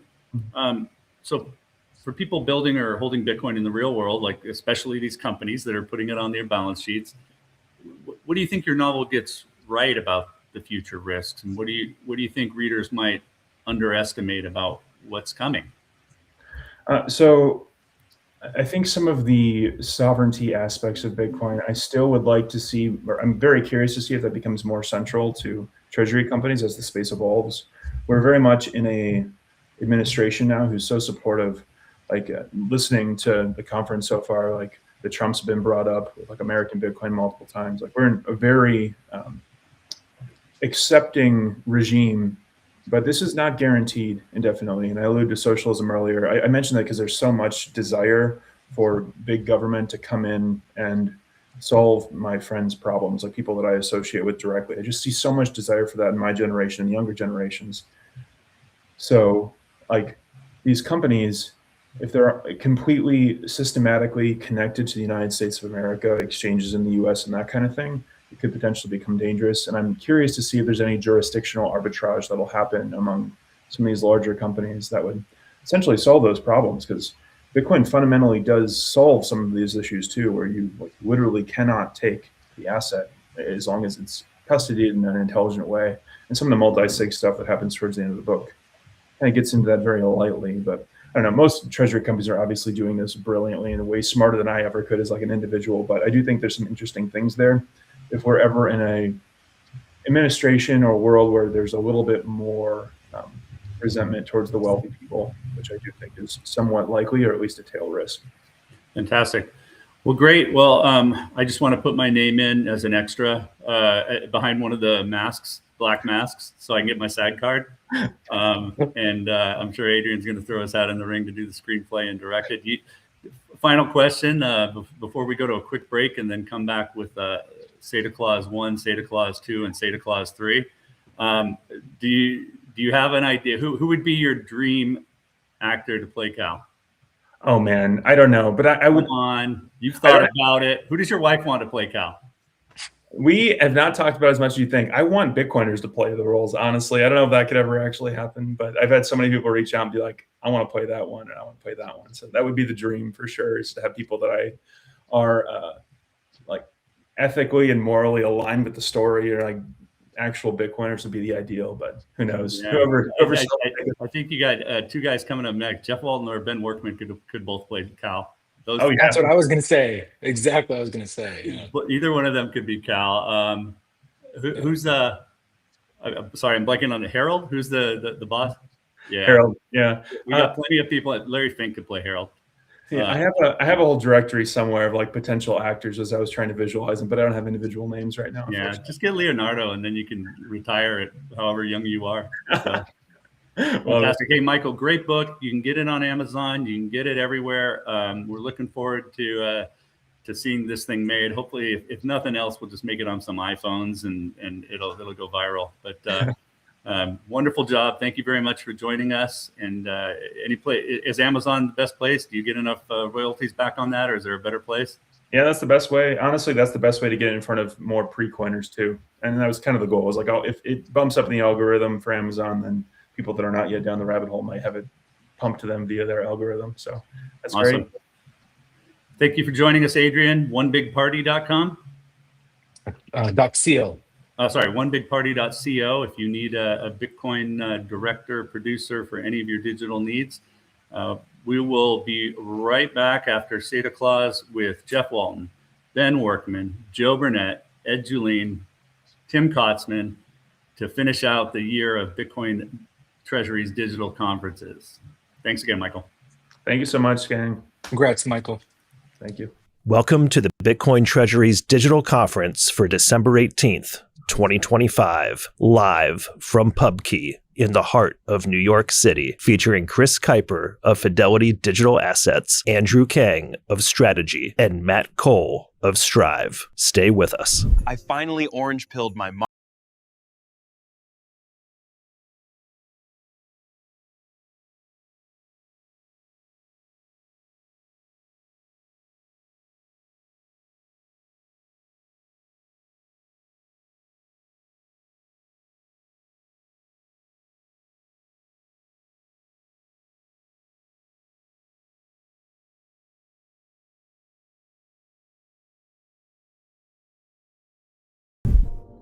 Most people don't understand Bitcoin. Early adopters got it, but much of the messaging that's resonated with the current community is not made for the masses. The next wave of adopters needs simple, strategic storytelling that sparks curiosity and pulls them in. Other industries have done it: milk, beef, gold. The World Gold Council alone gathers nearly $500 million a year to educate the public and shape policy. And the strategy works. Now it's Bitcoin's turn. The Bitcoin Marketing Association was created to execute cutting-edge marketing campaigns using the same tools used by the world's most influential brands. Our message is simple: Bitcoin is better. Decentralization doesn't have to mean disorganization. Join the BMA, get involved, and help accelerate adoption.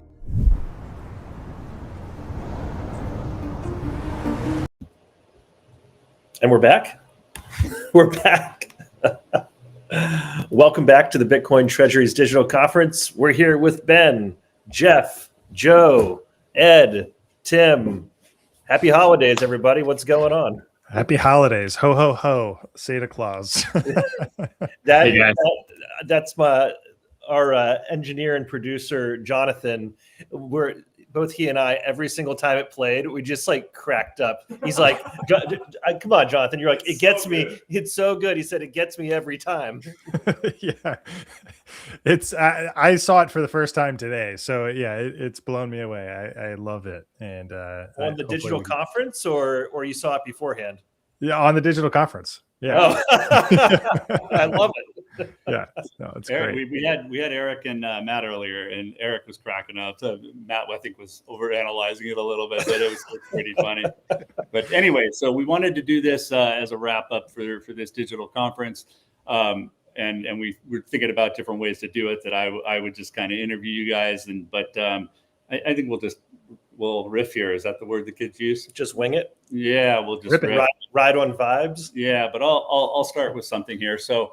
A year and a half ago, yeah, because you started October. Let's go with a year and a half ago. Well, when did True North podcast start? Year and a half ago. Right? October 12th. Yeah. Okay. So we're looking at about 14 months or so. Mm-hmm. People knew Joe because he was known in the Bitcoin world, but super famous. Yeah, but Jeff, Ben, Tim, not known in the Bitcoin world. I don't know how much popularity there was in the reinsurance market that you probably already had 30,000 followers from the reinsurance market, I'm sure. What do you make of your last year and a half and becoming an influencer? I hesitate to use the word celebrity because, well, I know Tim was at the Waldorf the other day and somebody's like, "Oh man, you're Tim Kotzman." And so, go ahead, anybody. I'm still starstruck every time I see Tim. So I get that reaction, Tim's a big presence out there. But no, like I would tell you, it completely blows my mind, and it's still really weird, like how all this played out, because none of us drew it up this way. Right? You think to get here, you've got to start with some real coordinated plan that you're executing over time, but we didn't really have that. We just had a common interest, and we never got sick of talking about the same subject matter over and over and over, which I guess tells you you found yourself in the right place and you found yourself in the right crowd of people, which is pretty rare to find these days. And I think that's what made it sticky, because there's plenty of times, I mean, we've been through these cycles plenty, right? I think the only thing that got a full Bitcoin cycle was treasury companies this year, but like you get the ups and the downs, and there's plenty of times where it'd be really easy to shut it off. But when you enjoy what you're doing and you're focusing on a long-term thesis and you still see that entire thesis playing out in front of you, it's not behind us, we still see it out in front, you can't help but stay engaged in that. So, finding great people in the space, having a ton of fun doing it. It's obviously been a blast watching you guys just expand what you're doing. I don't know how you ever sleep, but I don't think there's anybody in the space that's had a better run this year than you two. It's been pretty incredible. That last interview, Tim was taking a nap on the couch. So yeah, I literally felt myself asleep, and I hear Ed going, "Tim, you got 5 minutes. Wake up." Yeah, this has been an absolute blast. I think Ben hit it on the head. This space is moving so fast and so quickly, and everybody is building in the space. It's like all this stuff is happening, and the world is like continuing to just catch up, and we get to continue plowing forward in the space and spend all of our time thinking about how to continue to evolve and build and grow here. So it's been a total wild ride. There's been no shortage of things to talk about or things to think about. Almost every day I go to sleep, I put my head on the pillow, and the next thing is always, on the top of my head and always feeling perpetually behind, which is crazy.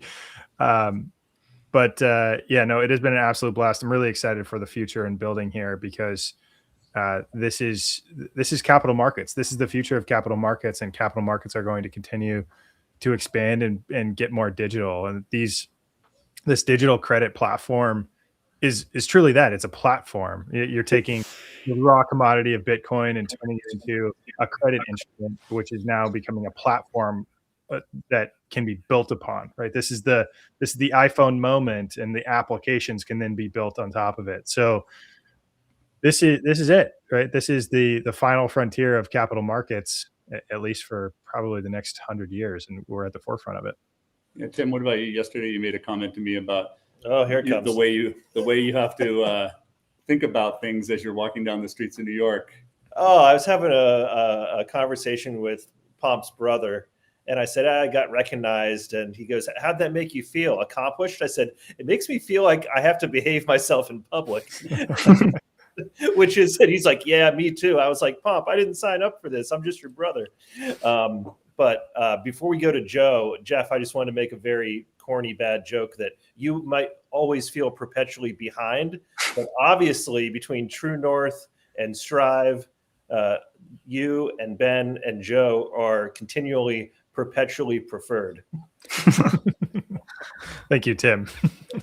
I like it. I mean, for me, I think this has been the year of the rise of Tim Kotzman, right? That's exactly what's happened. I mean, for me, like just looking back on like even the last 5 years, like I still remember, I don't remember the exact day, but I remember hearing when MicroStrategy was going to adopt Bitcoin as part of their treasury reserve, like that announcement back in August of 2020. And, reading it, I was like, oh, wow, like a real public company actually bought Bitcoin. This is pretty cool. And I thought it was a really big deal at the time, but I didn't realize like how big of a deal it would eventually be and who Michael Saylor was and who Michael Saylor would eventually become. So, I think when people look at the price or they look at, the price on like a day-to-day or month-to-month basis, it can be hard sometimes. And you're like, wow, like this is happening like slow. Like this is not hyper Bitcoinization. Like this is, is Bitcoin adoption even working? But in hindsight, if you look back over multi-year period, this is happening incredibly fast and nothing fundamentally has changed about Bitcoin. And I continue to see, Bitcoin adoption accelerating faster and faster in the future, and it could get faster and faster. So it's been a wild ride, and I feel like the next few years are going to be even a greater ride. Yeah, I keep on feeling like we've, because I've been going to these conferences for a long time, and it's like, okay, it's the same voices over and over. But every now and then we get someone new. We just had on Colin McIntosh, who was a convertible guy for a long time, and he got made aware of it, and now he's going to be doing all these preferreds for Siebert, and new faces, new personalities come into the mix, and they've been in Bitcoin, but they haven't been out there preaching it. Yeah, that was my comment. Well, this is the area where you can really create your own path still, right? It tells you how early you are into something like Bitcoin. If you decided you were going to go out and try to become an expert in options, you're competing with a million other people that have started to try to build an identity around trading options in the market. But Bitcoin is still on the front end of that curve, of the awareness curve. I've been seeing it quite a bit recently. I've been going out and meeting with people here locally in Michigan, some governor candidates and congressional candidates that are starting to get interested in Bitcoin because it's becoming a bigger and bigger topic. But when you start having those conversations, it's so clear that the message is not out there to the masses yet. But it's starting to. They're starting to hear the message, but the amount of people that don't know who Saylor is, which would sound crazy in our circles, right? Because we live this every day, but you forget everyone else is living their life too, and they're not all plugged into Bitcoin Treasury X, where they're keeping up on all this. And for a guy like Saylor, this had to just be an absolute whirlwind of a year, because you launch this entirely new product, you create this new industry, you go through this whirlwind with your common equity where people love you and then people hate you, and you've got to deal with that noise. And I heard someone say a really good quote. I can't remember where I heard it. I wish I could remember. But what they said was, when you're conducting an orchestra, you have to have your back to the crowd. And that's kind of what I view Saylor doing, right? He's got such a mission out in front of him that I think the way he just pushes forward is, you've got to put your back to the crowd and you've got to continue to create the art out in front of you, right? And I think that's what he's doing. He's revolutionizing corporate finance, and obviously we're all trying to do that now as well. And one company alone isn't going to accomplish it. So when you hear things out there like, well, strategy's so much bigger, you guys are so much smaller, why try? Why try?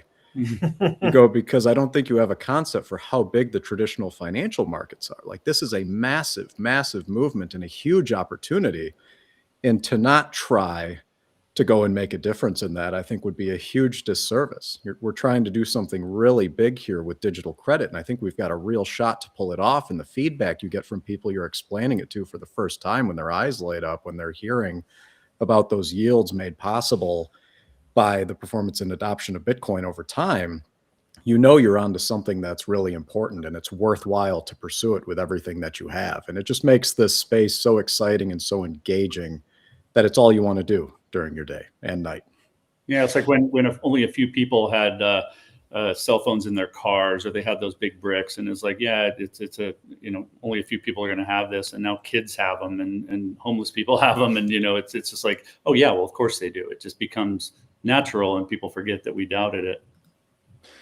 Yeah, this is probably the biggest total addressable market on the planet. One company cannot address the largest total addressable market on the planet. There's going to be several companies that are addressing this marketplace, and we're in the first inning of it. I think the other thing that's really interesting is the architecture is now just getting in place, where game theory will start to intensify here, right? So very clearly, very publicly, Saylor has been on his new airplane flying around the Middle East, meeting with sovereign wealth funds, meeting with banks, meeting with important people in those different places, saying, hey, I'm issuing this great credit product. You can build on top of it. You can issue money, take some risk, and you're going to be, have a net positive to your balance sheet. And also meeting with JP Morgan and Morgan Stanley. If you were a bank and you see those pictures of Saylor and Fong at other banks, you want a phone call.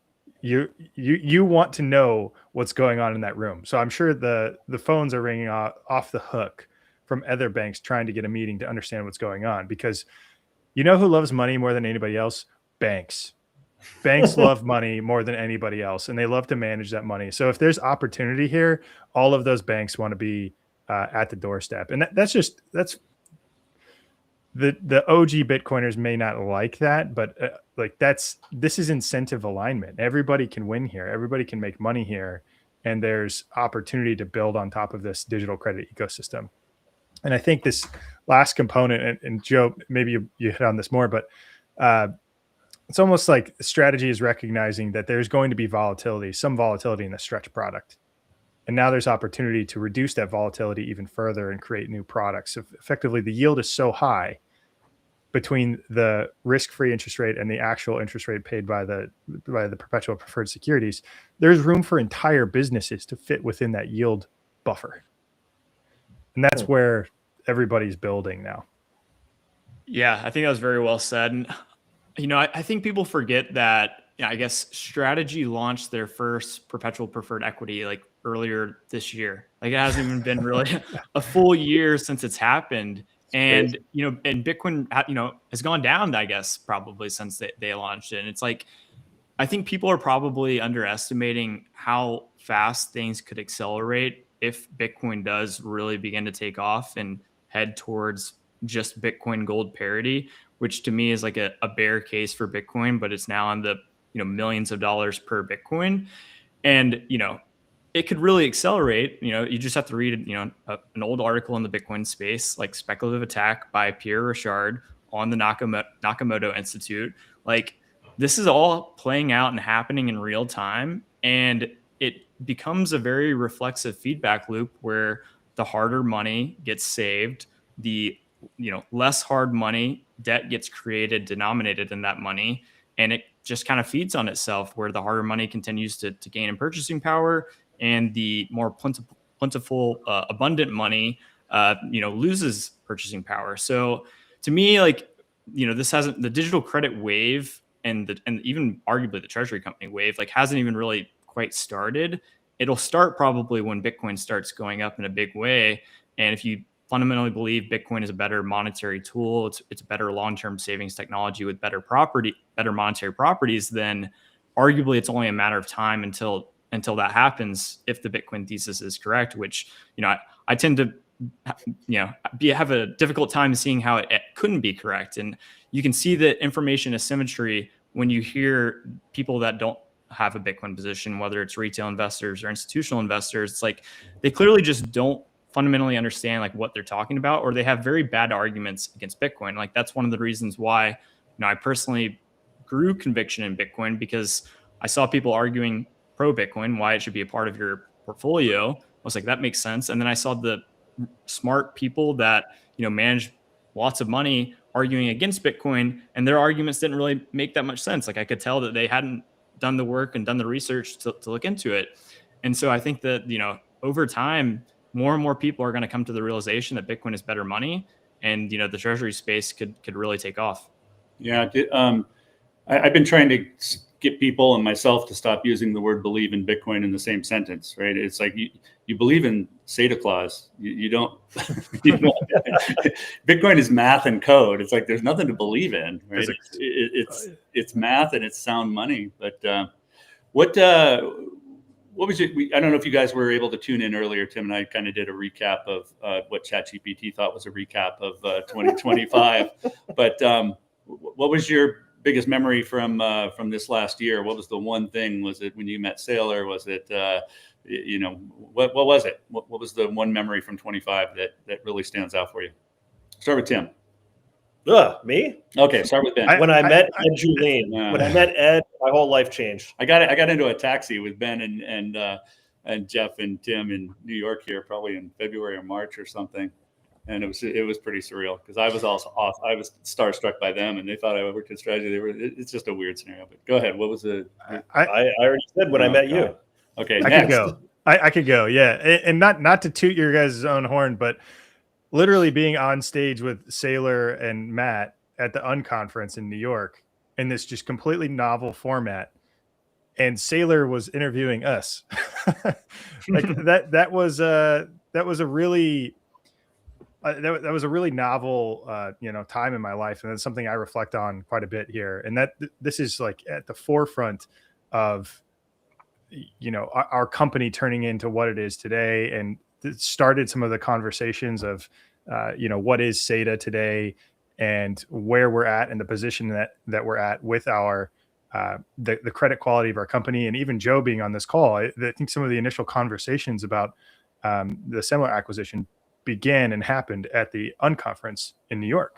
So that was a really pivotal connection of humans in the Bitcoin space for our company and for me personally. And it is something I will remember for the rest of my life. Yeah, on my end, and we reflected on this a little bit last night too, because it just started blowing my mind when I thought back through the totality of 2025 and everything that's happened. It opens your eyes to where Bitcoin can bring you. Jeff and I were just recently in the Middle East, right, at the Bitcoin conference. You're having meetings with all these people. You're hearing about the economy out there and the way that they're trying to integrate these things. And, sometimes you feel like you got to wake up. Like, what happened? How did I get here? Right? You had the same thing in Vegas when we were on stage there and they had to close the door on people. Some people couldn't get in while we were doing our True North thing up there with Richard Byworth as well. And like the amount of That was this support year. you can get out of these types of communities and the type of experiences you get are really incredible. And, for me, it's been a whirlwind. I've been all over the place here in 2025. And it was all made possible just by, one, getting involved in Bitcoin, really doubling down and making that my mission.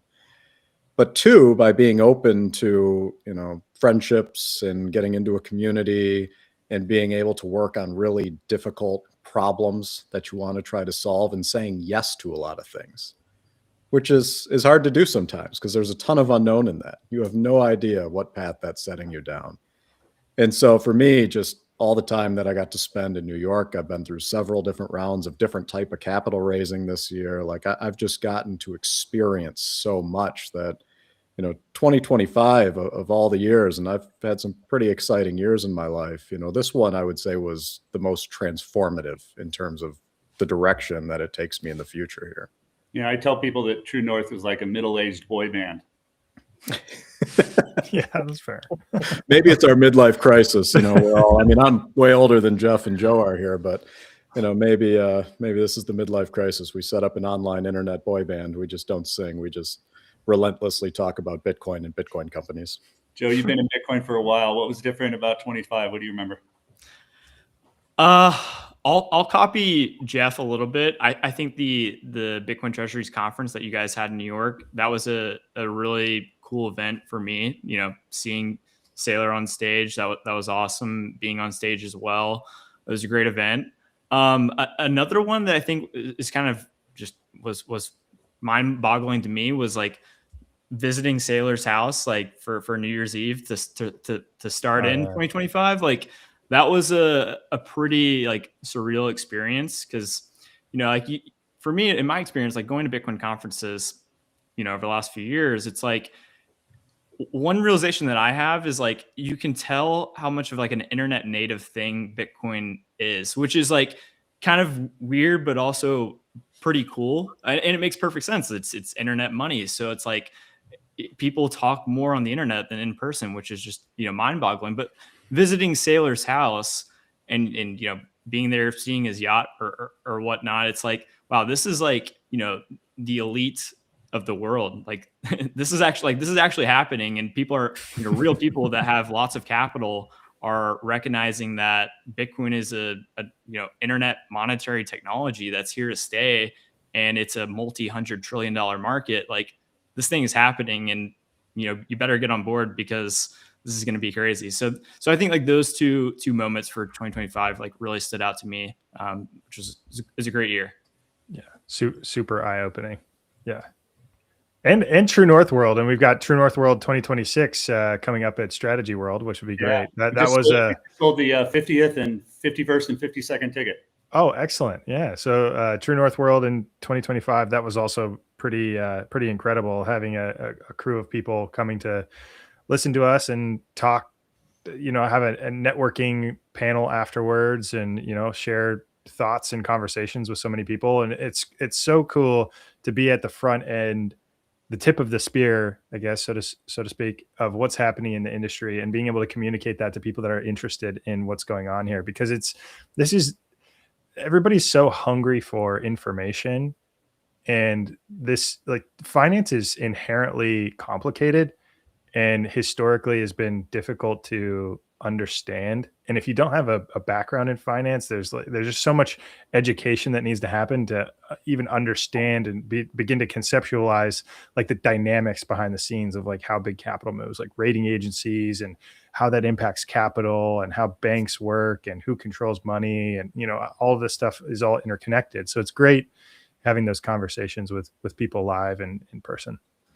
And in smaller settings, I think, too. Yeah, Like, super you're seeing intimate. that there's definitely a place for the mega conferences, but you get an entirely different experience when that's trimmed way down. I think people are more willing to engage and open up in conversation when you've got kind of a smaller audience there in the room. Obviously you saw it with the Unconference, we saw it with True North World as well. And when you're in those settings and it's, not 35,000 people, right? It's sub 1,000 people. Even the conversations that you have outside and around that conference are different, because people are committing time to be there. Whereas at the bigger ones, you can kind of make it an event, right? And there's plenty of things to do in Vegas. So when you do these more intimate Bitcoin or treasury type conferences, I think we're finding that there's a very special amount of demand for those. Yeah. Because people like the intimate access where, everyone's there, everyone's bringing ideas, people are willing to challenge you. I mean, I've gotten challenged a lot out in the conversational areas, and it's a lot of fun. Yeah, and It's a thought process. Yeah, and on top of the small venues versus large venues, but in my various jobs that I've been in this, I got to travel to different places around the world, as you guys have. But it's just mind blowing when you go into a place in Prague or in Tokyo or whatever, and there's just Bitcoiners everywhere. I keep saying this, that I think every country has like the same number of Bitcoiners, the same number of early adopters. There's some cultures, like Prague always blows my mind, because they see it as this way to kind of push back against the ex-communist regime. And so they wear Bitcoin as a badge of honor. You go down to Latin America and they're like, I don't have any Bitcoin. Why? Why are you saying I have Bitcoin? I'm poor. I don't have any money, because it's a security issue or whatever. And so then you go over to Asia and they're like, yeah, I have Bitcoin, I have Doge, I have this, I have that, because it's a speculative market. And so you get to see a different Bitcoin in all these different markets. We'll start with Tim. What would you say to someone who's, I got to get my words perfect on this one. Oh gosh. Yeah. What would you say to someone whose position is a lot lower than it was, if they're in treasury companies, their position is a lot lower than it was in September at our conference? How would you make them feel better and sleep at night and not want to throw up all over the place? I think it's just the culture, and a bunch of us have alluded to this or just straight up said it. It's like a culture of learning, of continuous learning. And that's what you get with this community. So, I mean, to the extent that you can hold a position, hold a position. I mean, I mentioned this in a question to Andrew earlier. It's like, I've even seen the narrative this year go from like very short term or even 1 year to like, maybe this is a 5-year kind of framing. And if you want to trade in and out of stuff on a shorter time frame, maybe that's a separate conversation. But several people that we've talked to in this space that want to learn, and they're also some of the leaders. I mean, it's a lot to get your mind around, and it's ever evolving. I mean, we had a guest on today that's building on top of Stretch. I mean, like, who, what? Oh, hi, nice to meet you. It's like things are moving quickly. And so to the extent that you can zoom out and hold on to a position and have that correct framing and just continually learn, I mean, it's such a huge advantage, obviously, to just let's learn, let's continually learn together. Anybody else? One of my first forays into Bitcoin, one of my friends told me, he's like, oh yeah, I just buy $10 a day. And I was like, oh, that's interesting. And he just DCAs $10 a day. And that kind of got me into Bitcoin. I was like, you know what, I might as well do that and just take a long-term view. And I'm here for a long time. And I like this as a a piece of my portfolio. Yet when it comes to treasury companies like MSTR, they see the price action like move even more volatile than Bitcoin, and they're like, it must be over. Like this company must be dead because the price is down. And it's Ben, we mentioned this last night. It's like the price of any one of these companies is just the price at any one point in time. And because these things are marked to market 24/7, 365, there's going to be periods of time where it looks high. There's going to be periods of time where it looks low. And taking a directional perspective is probably the most reasonable approach with a long-term view. But I was explaining this to my buddy the other day too, that he runs a small business. And I said, at different points of time, if your company was publicly traded and marked to market 24/7, 365, there will be days where your company is worth zero. And there will be days where your company is worth $1 billion just based on, whatever interactions happen that day. It's just because his company's tiny and like, there's just no interest in the company. And that like changed his perspective of the fact that energy and money is moving all the time, 24/7, 365. And there will be periods of high energy and high flow, and there will be periods of low energy and low flow. And the whole market is kind of always evolving and rebalancing. That's how I view it. I like that. I can add on. I mean, in my experience, Bitcoin adoption has been happening in waves, and virtually everyone that I've ever met gets into Bitcoin when the price is going up or when something, crazy is happening in the Bitcoin space. And that makes perfect sense, right? Because Bitcoin is a number go up technology. It's a better form of money, so on and so forth. It's not until once it stops going straight up for a short period of time, then people then learn that actually, wait, Bitcoin is not a get rich quick scheme. It's long-term savings technology. And I think almost everyone learns that the hard way, unfortunately, but that's just how it works. And then another thing that I think is important that a lot of people forget is like Bitcoin is software. It's a protocol. It's way bigger. It's a much, much bigger idea than any one person, any one company. It's bigger than Michael Saylor. It's bigger than Strategy. It's bigger than Strive, bigger than Similar Scientific. It's bigger than all these companies. And it's such a big idea that Bitcoin, has the ability, the potential, and likely will outlive every company and every person. And I think that that's like hard in every country, really, every government. And that's hard to like conceptualize and wrap your brain around until you realize like, wait, language is kind of like the same thing. Like English has been around for a very, very long time. It evolves slightly and Bitcoin evolves slightly too.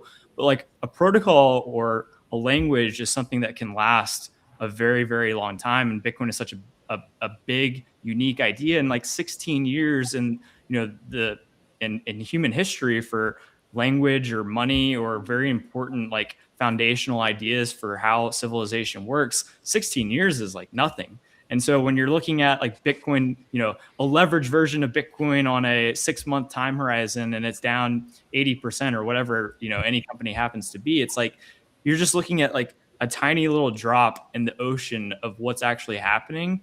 And I think a lot of people obviously, forget that time to time. Yeah, Ben, I think you said this either on Hurdle Rate or True North, I can't remember, where you said that all respect to Radu and the Strategy website, but measuring these things minute by minute is probably actually bad for the space. Did I misquote you there? No, I think that's true. We've gotten into this new era where transparency pushes to the forefront, which I think is a really good evolution because historically public companies have been opaque all but 4 times a year, right? It's the only time you were really getting any financial information. The one problem you get out of that is we'd all gone through the learning process of realizing that when you make an investment in Bitcoin, you have to take an incredibly long time horizon for that thesis to play out, right? If you're buying an asset where the thesis revolves around the completely fixed supply and the finite nature of that asset, and then the continual debasement of a currency, to continue to realize that value over time, you have to let time pass.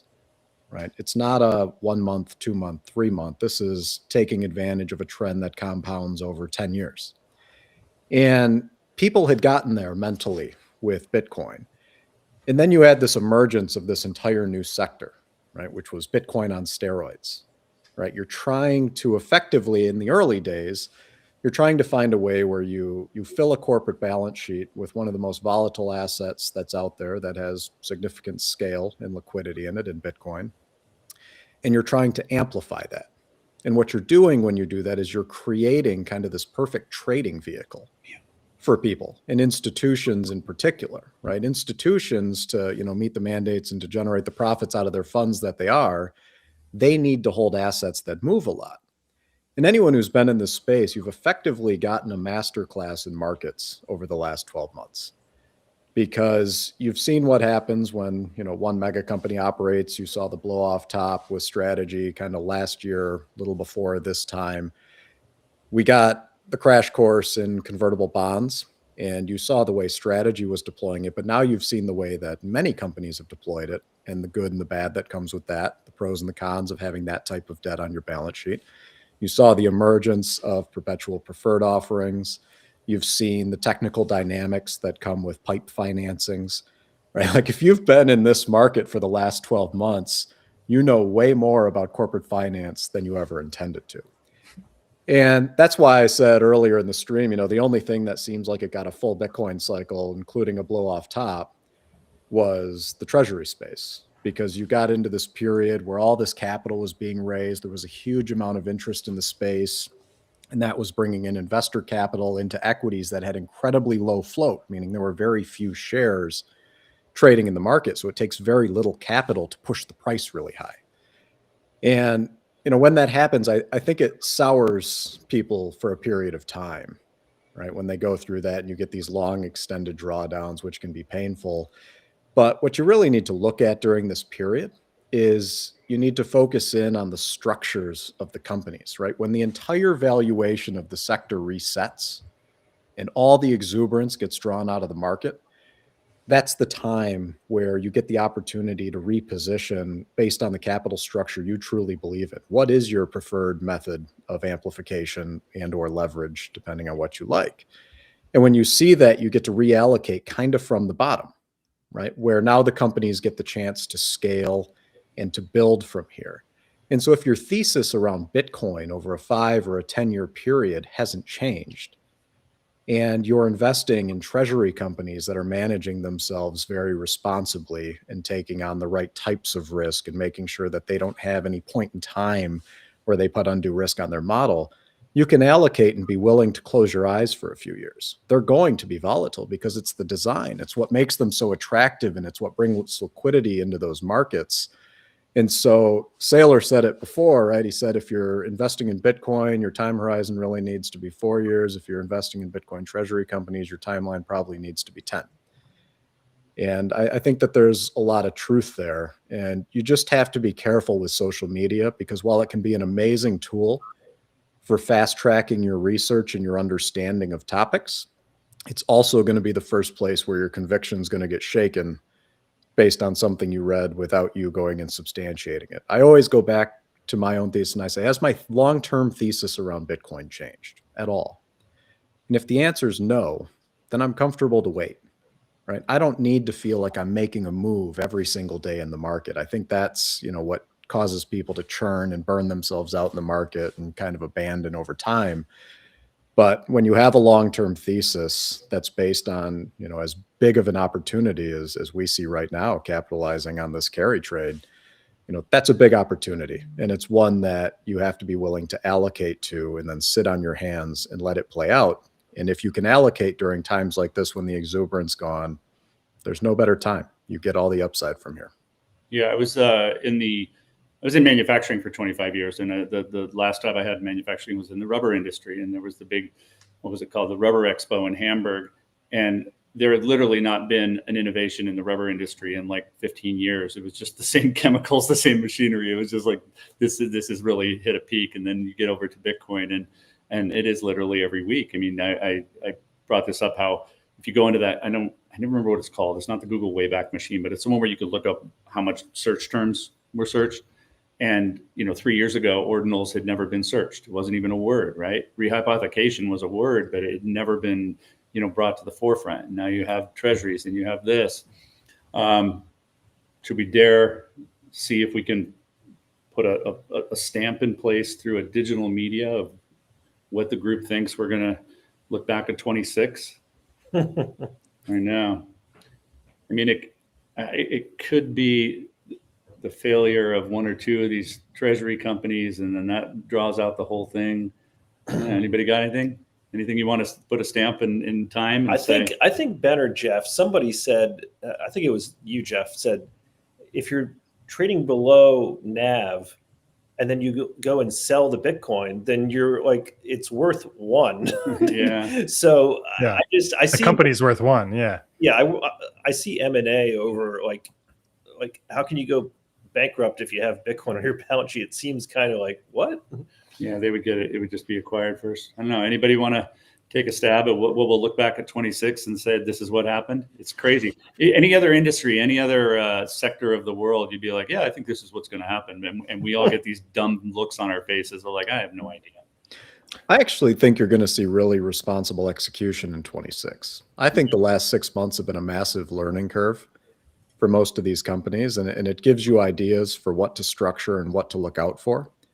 And that's going to give you a much more solid footing around the way that you launch and scale one of these businesses. You know, there's always the speculation around the companies going bust. And usually what people mean is that they're going to sell some Bitcoin or something is what they mean by going bust. Because for the most part, you raised capital well in excess of the leverage you were holding. So you have a huge amount of balance sheet capacity. So it's not a solvency risk. They have capital on the balance sheet. It's just you want them to hold that capital on the balance sheet and not lower that balance over time. But I think 2026 is going to be the year where digital credit kind of becomes a mainstream product. I think that this is such a unique value proposition that's getting offered to the market during a time where you're seeing people become increasingly desperate out there. That's why I think you see the rise of prediction markets and gambling sites and, you know, people that are YOLOing into things. You know, I think you're starting to see desperation creep through, because when you look at monetary debasement and you've got M2 growing at what, 8%, while wages grow at 3.5%. So you've got a negative spread there that compounds over time and erodes and just wipes out that lower and middle class. I think that they need something that helps them gain their footing. And these products can help to do that, right? 12.25% or 10.75% is way better than what you're seeing on your idle capital out there for most people that just have bank accounts. You know, it's certainly a next step, because you've got to get comfortable with the equities and you kind of need to understand the structure, although people understand dividends. And sometimes that's all the due diligence I think people do, is see high dividends and they go there. Yeah. But these are products that can really make a difference to a massive cohort of people, right? It's not just institutions. I don't even think it's just money markets. You know, it's for people that are looking for a place where they can park their money, where it grows and gives them just that little bit more purchasing power as they go through their lives. I think that's a massive shift out there, and I think it's a worthy shift to pursue. And I think that as the word gets out and we show a track record of success around these products, and we show that we can manage these products in our companies in a way where we take a real institutional view to risk management here, I think that's going to make this a really attractive product, and you're going to start to see that really amplify out there, and you're going to see that demand come in the door. So I really do think that's the theme of next year. Slightly biased, but I believe it. Yeah, there's about $8 billion of preferred equity notional outstanding, digital credit outstanding as of the end of the year, unless something gets launched within the next 10 days, which is possible. I think that probably doubles. It goes from 8 billion to 16 billion. Wouldn't be surprised if it goes higher than that, because there's capacity to do so. And taking this institutional grade risk management approach and people that are building on top of this product, I think that's going to continue to expand. And just looking at bitcointreasuries.net, and I saw that the stream was live on there, so I was looking at myself. That was crazy. But the top 100 right now, the 100th largest company that holds Bitcoin, at least on this list, has 129 Bitcoin. That number, I think the top 100 is going to go to 500. Yep. Like the 100th company that holds Bitcoin on the balance sheet the smallest top 100 will hold 500 Bitcoin. I think that happens within the next year. And the number of companies that continue to hold Bitcoin is going to balloon, especially with the inclusion of Square now accepting Bitcoin payments. I think that is going to drastically change the total landscape. I mean, just looking at company number 100 here, it's like a Spanish coffee company. It's got yeah, they've got 129 Bitcoin. And it's like, well, that's awesome. That's fantastic. But I wouldn't be surprised to see finance companies start to dominate, the top 100 Bitcoin holding companies. No, Vinaldi's are actually our first sponsor, signed sponsor for the Mad Bitcoin Summit in Madrid. Awesome. Which I know all three of you are coming to. 4 of you are coming to. So. I'm thinking about it. No, great guys, Bitcoiners, coffee company, and yeah, they're a great group of guys. Joe, what do you think? These two guys have kind of put their necks out a little. What are you gonna say? Yeah, I mean, I tend to agree that I think next year will probably be the year of digital credit, and I think it'll be both the year of digital credit if Bitcoin goes sideways or down, but also especially obviously if Bitcoin actually goes up. And I think if Bitcoin goes sideways or down, just the fact that it continues to exist and doesn't break, and Strategy and other companies continue to make the payments, I think that's just going to provide more credibility to people in the market that are searching for yield, searching for income. It's just going to prove that it works. And if Bitcoin really takes off, then we'll actually see what it looks like when these products exist in a real Bitcoin bull market, when Bitcoin's going up. Because like I pointed out earlier, it's like Bitcoin's down to flat this year, and these products have existed. So like if Bitcoin starts going up, it could become a reflexive feedback loop, the whole idea of the speculative attack. So I think next year will be the year of digital credit. And I also think that like Bitcoin, companies adopting Bitcoin as part of their treasury is probably going to be a trend that continues and probably accelerates the next time, a Bitcoin bull market happens. Like, I think we brought this up a little bit earlier, but it was like, can there be too many companies to buy Bitcoin? It's like, I don't really see it like that at all. Like, I mean, it's similar to like an individual. It's like, can an individual be too late to Bitcoin? Like, no, you should buy Bitcoin. If you have a company, whether you're, a zombie bit company or a real operating company or even a growth company,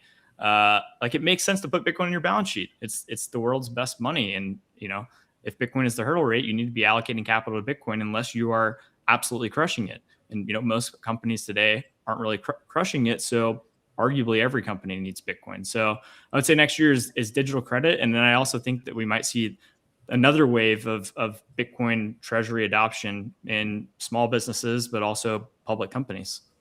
Just for perspective, I did an analysis this morning. There's about $6 trillion of goodwill sitting on U.S. company balance sheets, and that is an intangible asset that's sitting on equities everywhere, inflating price to book ratios across the entire market. So just I love your analysis of goodwill. That's something I've focused on for a long time. It was when I was at IBM, and I was like, "What is this goodwill thing?" And they're like, "Yeah, don't talk about it." Yeah, it's an asset, right? Yeah, don't worry. Tim, 2026, just more tweeting. A lot more tweeting. Yeah, I'm finally gonna go all in on Bitcoin and dedicate my life. Yeah, Ben, you said you got to be careful on social media. Not if you're following Tim Kotzman, man. That's just all love and puppies and happiness there. Tim will hit you in the face with his social media, man. He's dominated my feed more than once. I've scrolled through. I had to scroll for a while to find someone that wasn't a stream of consciousness from Tim Kotzman. So yeah, he's got this game down. Well, Ed, what do you think in 26? Well, let me tell you. So having been in different parts of Bitcoin, the Bitcoin layer 2, the stuff that Charlie Spears covers really well, and all these companies are trying to build this layer 2.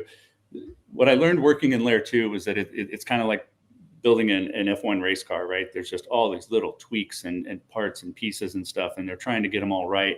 And I see a lot of the major ones starting to put it together. Now, is it going to be the place where DeFi goes rather than ETH and Polkadot and Solana, all this? I don't know. That's going to be tough to bring those people over. I see that the miners are no longer going to call themselves Bitcoin companies. They're going to be energy companies. They're going to be providing this capacitance for the AI data centers. I think on the payment side, the integration of Lightning underneath or on top of, or some way, making it so that when you go up to a credit card terminal, you can just tap, or you've got this debit card that has solved that what's Jesus's cup thing, the golden chalice, what's it called, the Holy Grail, of payments, being that debit card that's always in Bitcoin, but at the moment you need to spend, it flips that Bitcoin into a stable coin and then flips it back when you don't need it. That's coming, so I think Binance is on that. Yeah. I thought you were trying to say a Stanley. Yeah, because but you're trying to say a Holy Grail. I have to keep this the Stanley. I have to keep this certain amount of money in my Wells Fargo account, to pay the bills. And I'm like, okay, now I got to sell some Bitcoin, and now there's extra. I go back to Bitcoin.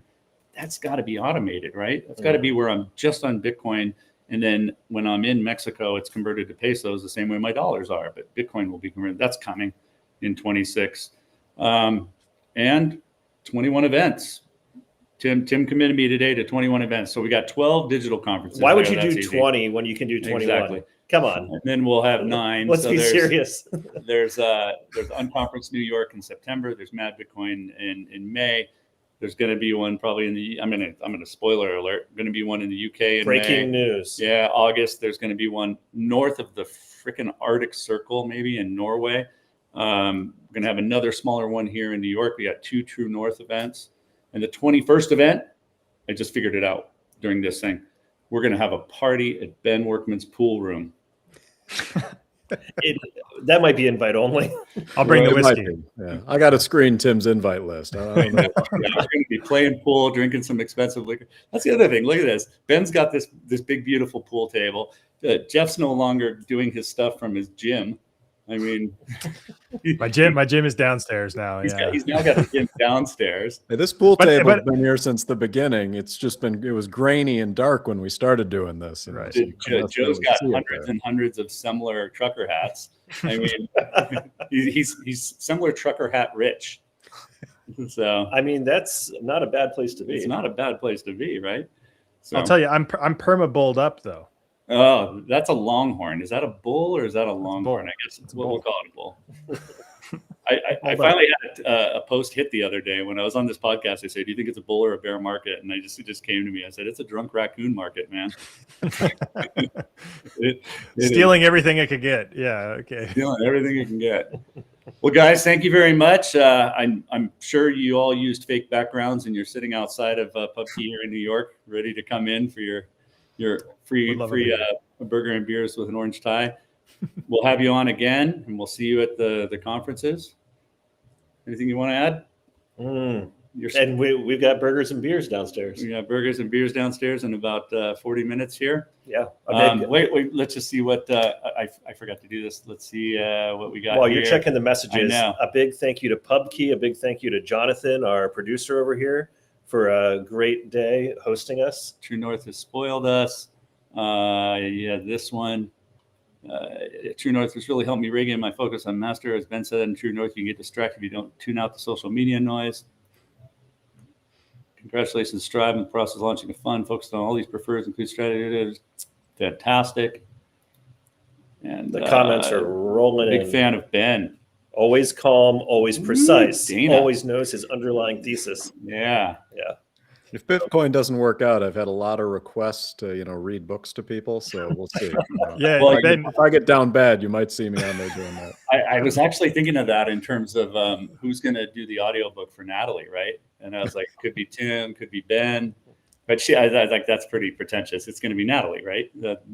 She'll do her own audio. Take you a year to get through the book if I do it, because old people can fall asleep quickly if I talk for too long, which is kind of a specialty of mine. So, well, and then there's also Joe Bryan, the guy from What's the Problem?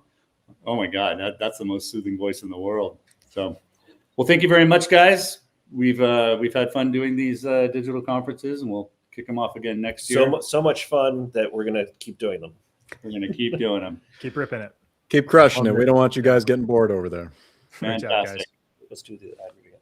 We're going to do the ad read and then wrap it up. Thank you all very much for tuning in this year, and we'll see you all soon.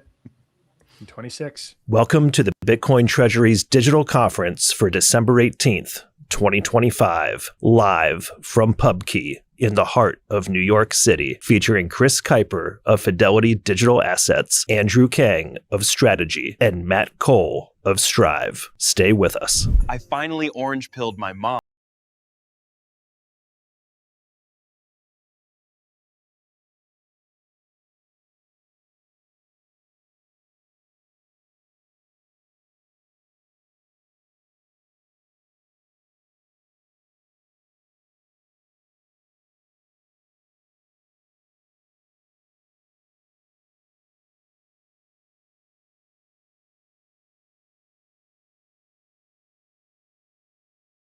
Most people don't understand Bitcoin.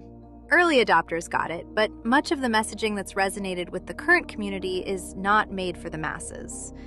The next wave of adopters needs simple, strategic storytelling that sparks curiosity and pulls them in. Other industries have done it: milk, beef, gold.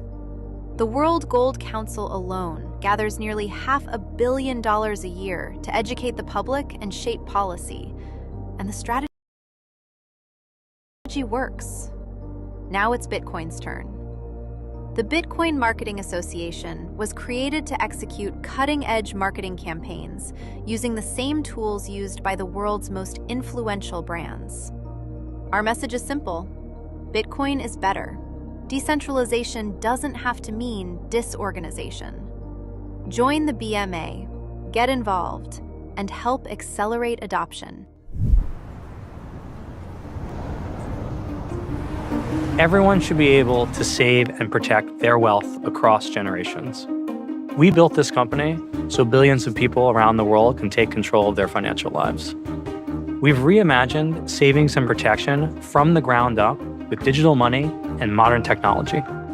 We're the world's first Bitcoin life insurer. For the first time, people can save, protect, and pass on their wealth entirely in Bitcoin. 4 years ago, we started working directly with individuals. Today, as the Bitcoin economy has grown, some of the world's largest and most conservative institutions are joining us in our vision. Every economy is built on patient, long-term capital. Bitcoin is the foundation of the next phase of global finance. We're not just building a Bitcoin company. Meanwhile is the backbone of how everyone will save in the future.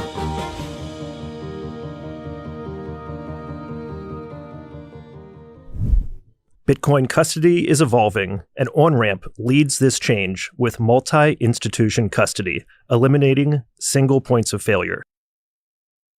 Instead of one institution or complex private keys, OnRamp secures your Bitcoin in a segregated, cold storage, multi-sig vault backed by 3 independent, institutional-grade custodians. No single custodian can move funds by themselves, providing an unprecedented level of security that traditional custody solutions simply can't match. Protected by a $100 million Lloyd's of London insurance policy, all transactions are fully auditable on-chain, never rehypothecated, and executed only at your explicit direction. This means complete transparency and control over your assets at all times. Beyond custody, OnRamp delivers comprehensive Bitcoin financial services, including lending, trading, inheritance planning, IRAs, and more. OnRamp functions as your private banking partner, coordinating key holder activity, removing technical burdens, and providing a personalized, trust-minimized experience tailored to your specific wealth preservation goals. Whether you're new to Bitcoin or an experienced holder, OnRamp's approach helps secure generational wealth with unmatched security and peace of mind. Visit onrampbitcoin.com today to learn more, sign up, or book a free consultation with their team of Bitcoin custody experts. Join us for the Hurdle Rate podcast featuring Matt Cole, Ben Workman, and Jeff Walton every Tuesday here on X.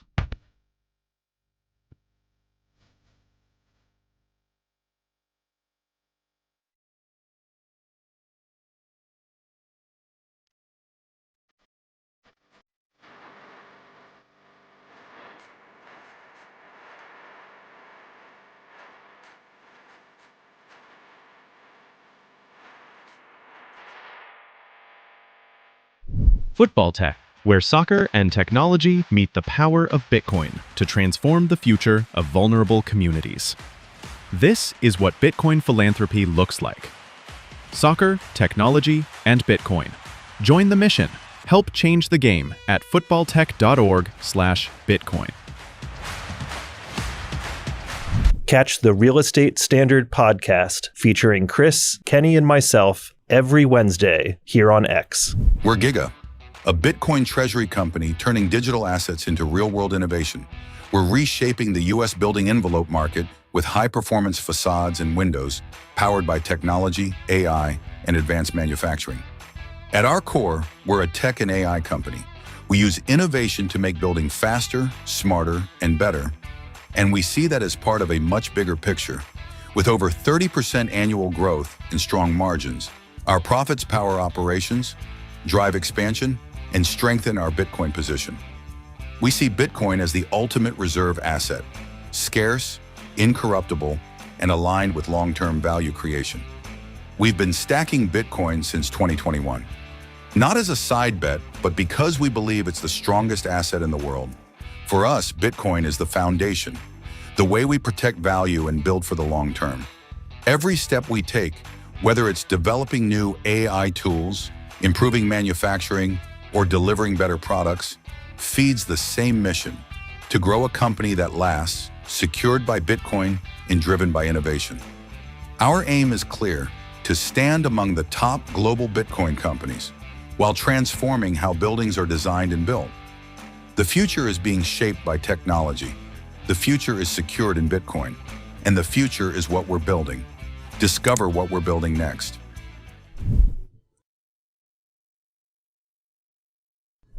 Welcome to the Bitcoin Treasuries Digital Conference for December 18th, 2025, live from PubKey in the heart of New York City, featuring Chris Kuiper of Fidelity Digital Assets, Andrew Kang of Strategy, and Matt Cole of Strive. Stay with us. I finally orange-pilled my mom.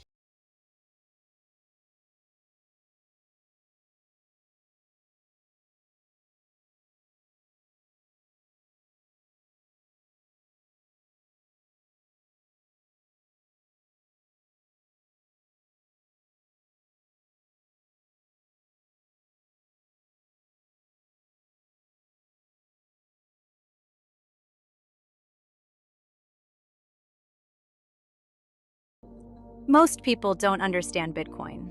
Early adopters got it, but much of the messaging that's resonated with the current community is not made for the masses. The next wave of adopters needs simple, strategic storytelling that sparks curiosity and pulls them in. Other industries have done it: milk, beef, gold. The World Gold Council alone gathers nearly $500 million a year to educate the public and shape policy. And the strategy works. Now it's Bitcoin's turn. The Bitcoin Marketing Association was created to execute cutting-edge marketing campaigns using the same tools used by the world's most influential brands. Our message is simple: Bitcoin is better. Decentralization doesn't have to mean disorganization. Join the BMA, get involved, and help accelerate adoption. Everyone should be able to save and protect their wealth across generations. We built this company so billions of people around the world can take control of their financial lives.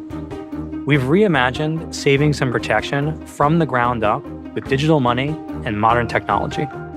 We're the world's first Bitcoin life insurer.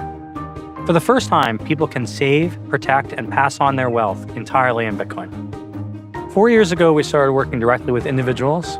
Today, as the Bitcoin economy has grown, some of the world's largest and most conservative institutions are joining us in our vision. Every economy is built on patient, long-term capital. Bitcoin is the foundation of the next phase of global finance. We're not just building a Bitcoin company. Meanwhile is the backbone of how everyone will save in the future.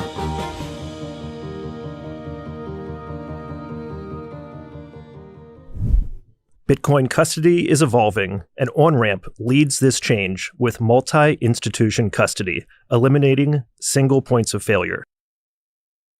Instead of one institution or complex private keys, OnRamp secures your Bitcoin in a segregated, cold storage, multi-sig vault backed by 3 independent, institutional-grade custodians.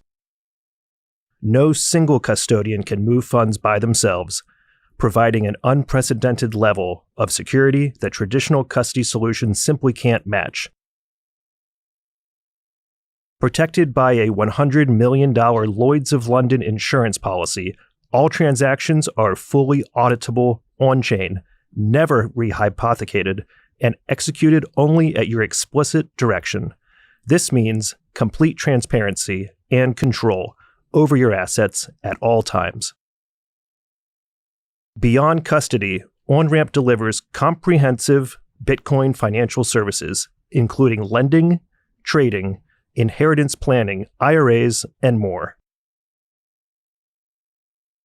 OnRamp functions as your private banking partner, coordinating key holder activity, removing technical burdens, and providing a personalized, trust-minimized experience tailored to your specific wealth preservation goals.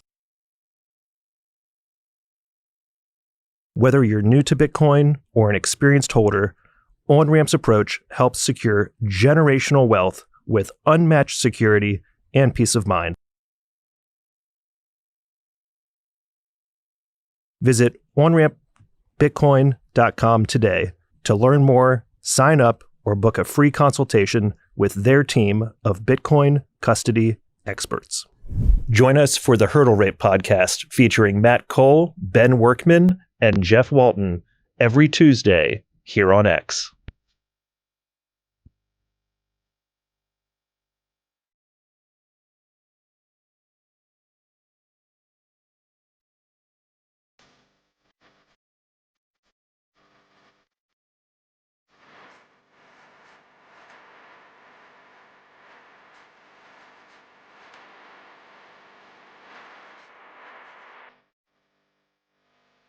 Football Tech, where soccer and technology meet the power of Bitcoin to transform the future of vulnerable communities.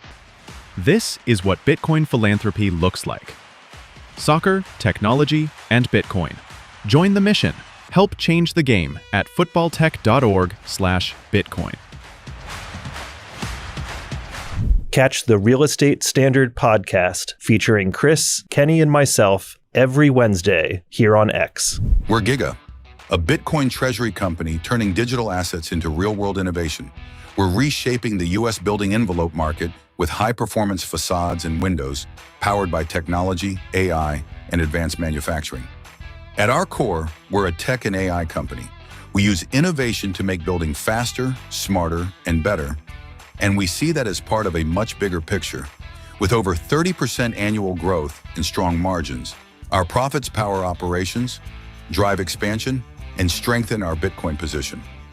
We see Bitcoin as the ultimate reserve asset, scarce, incorruptible, and aligned with long-term value creation. We've been stacking Bitcoin since 2021. Not as a side bet, but because we believe it's the strongest asset in the world. For us, Bitcoin is the foundation, the way we protect value and build for the long term.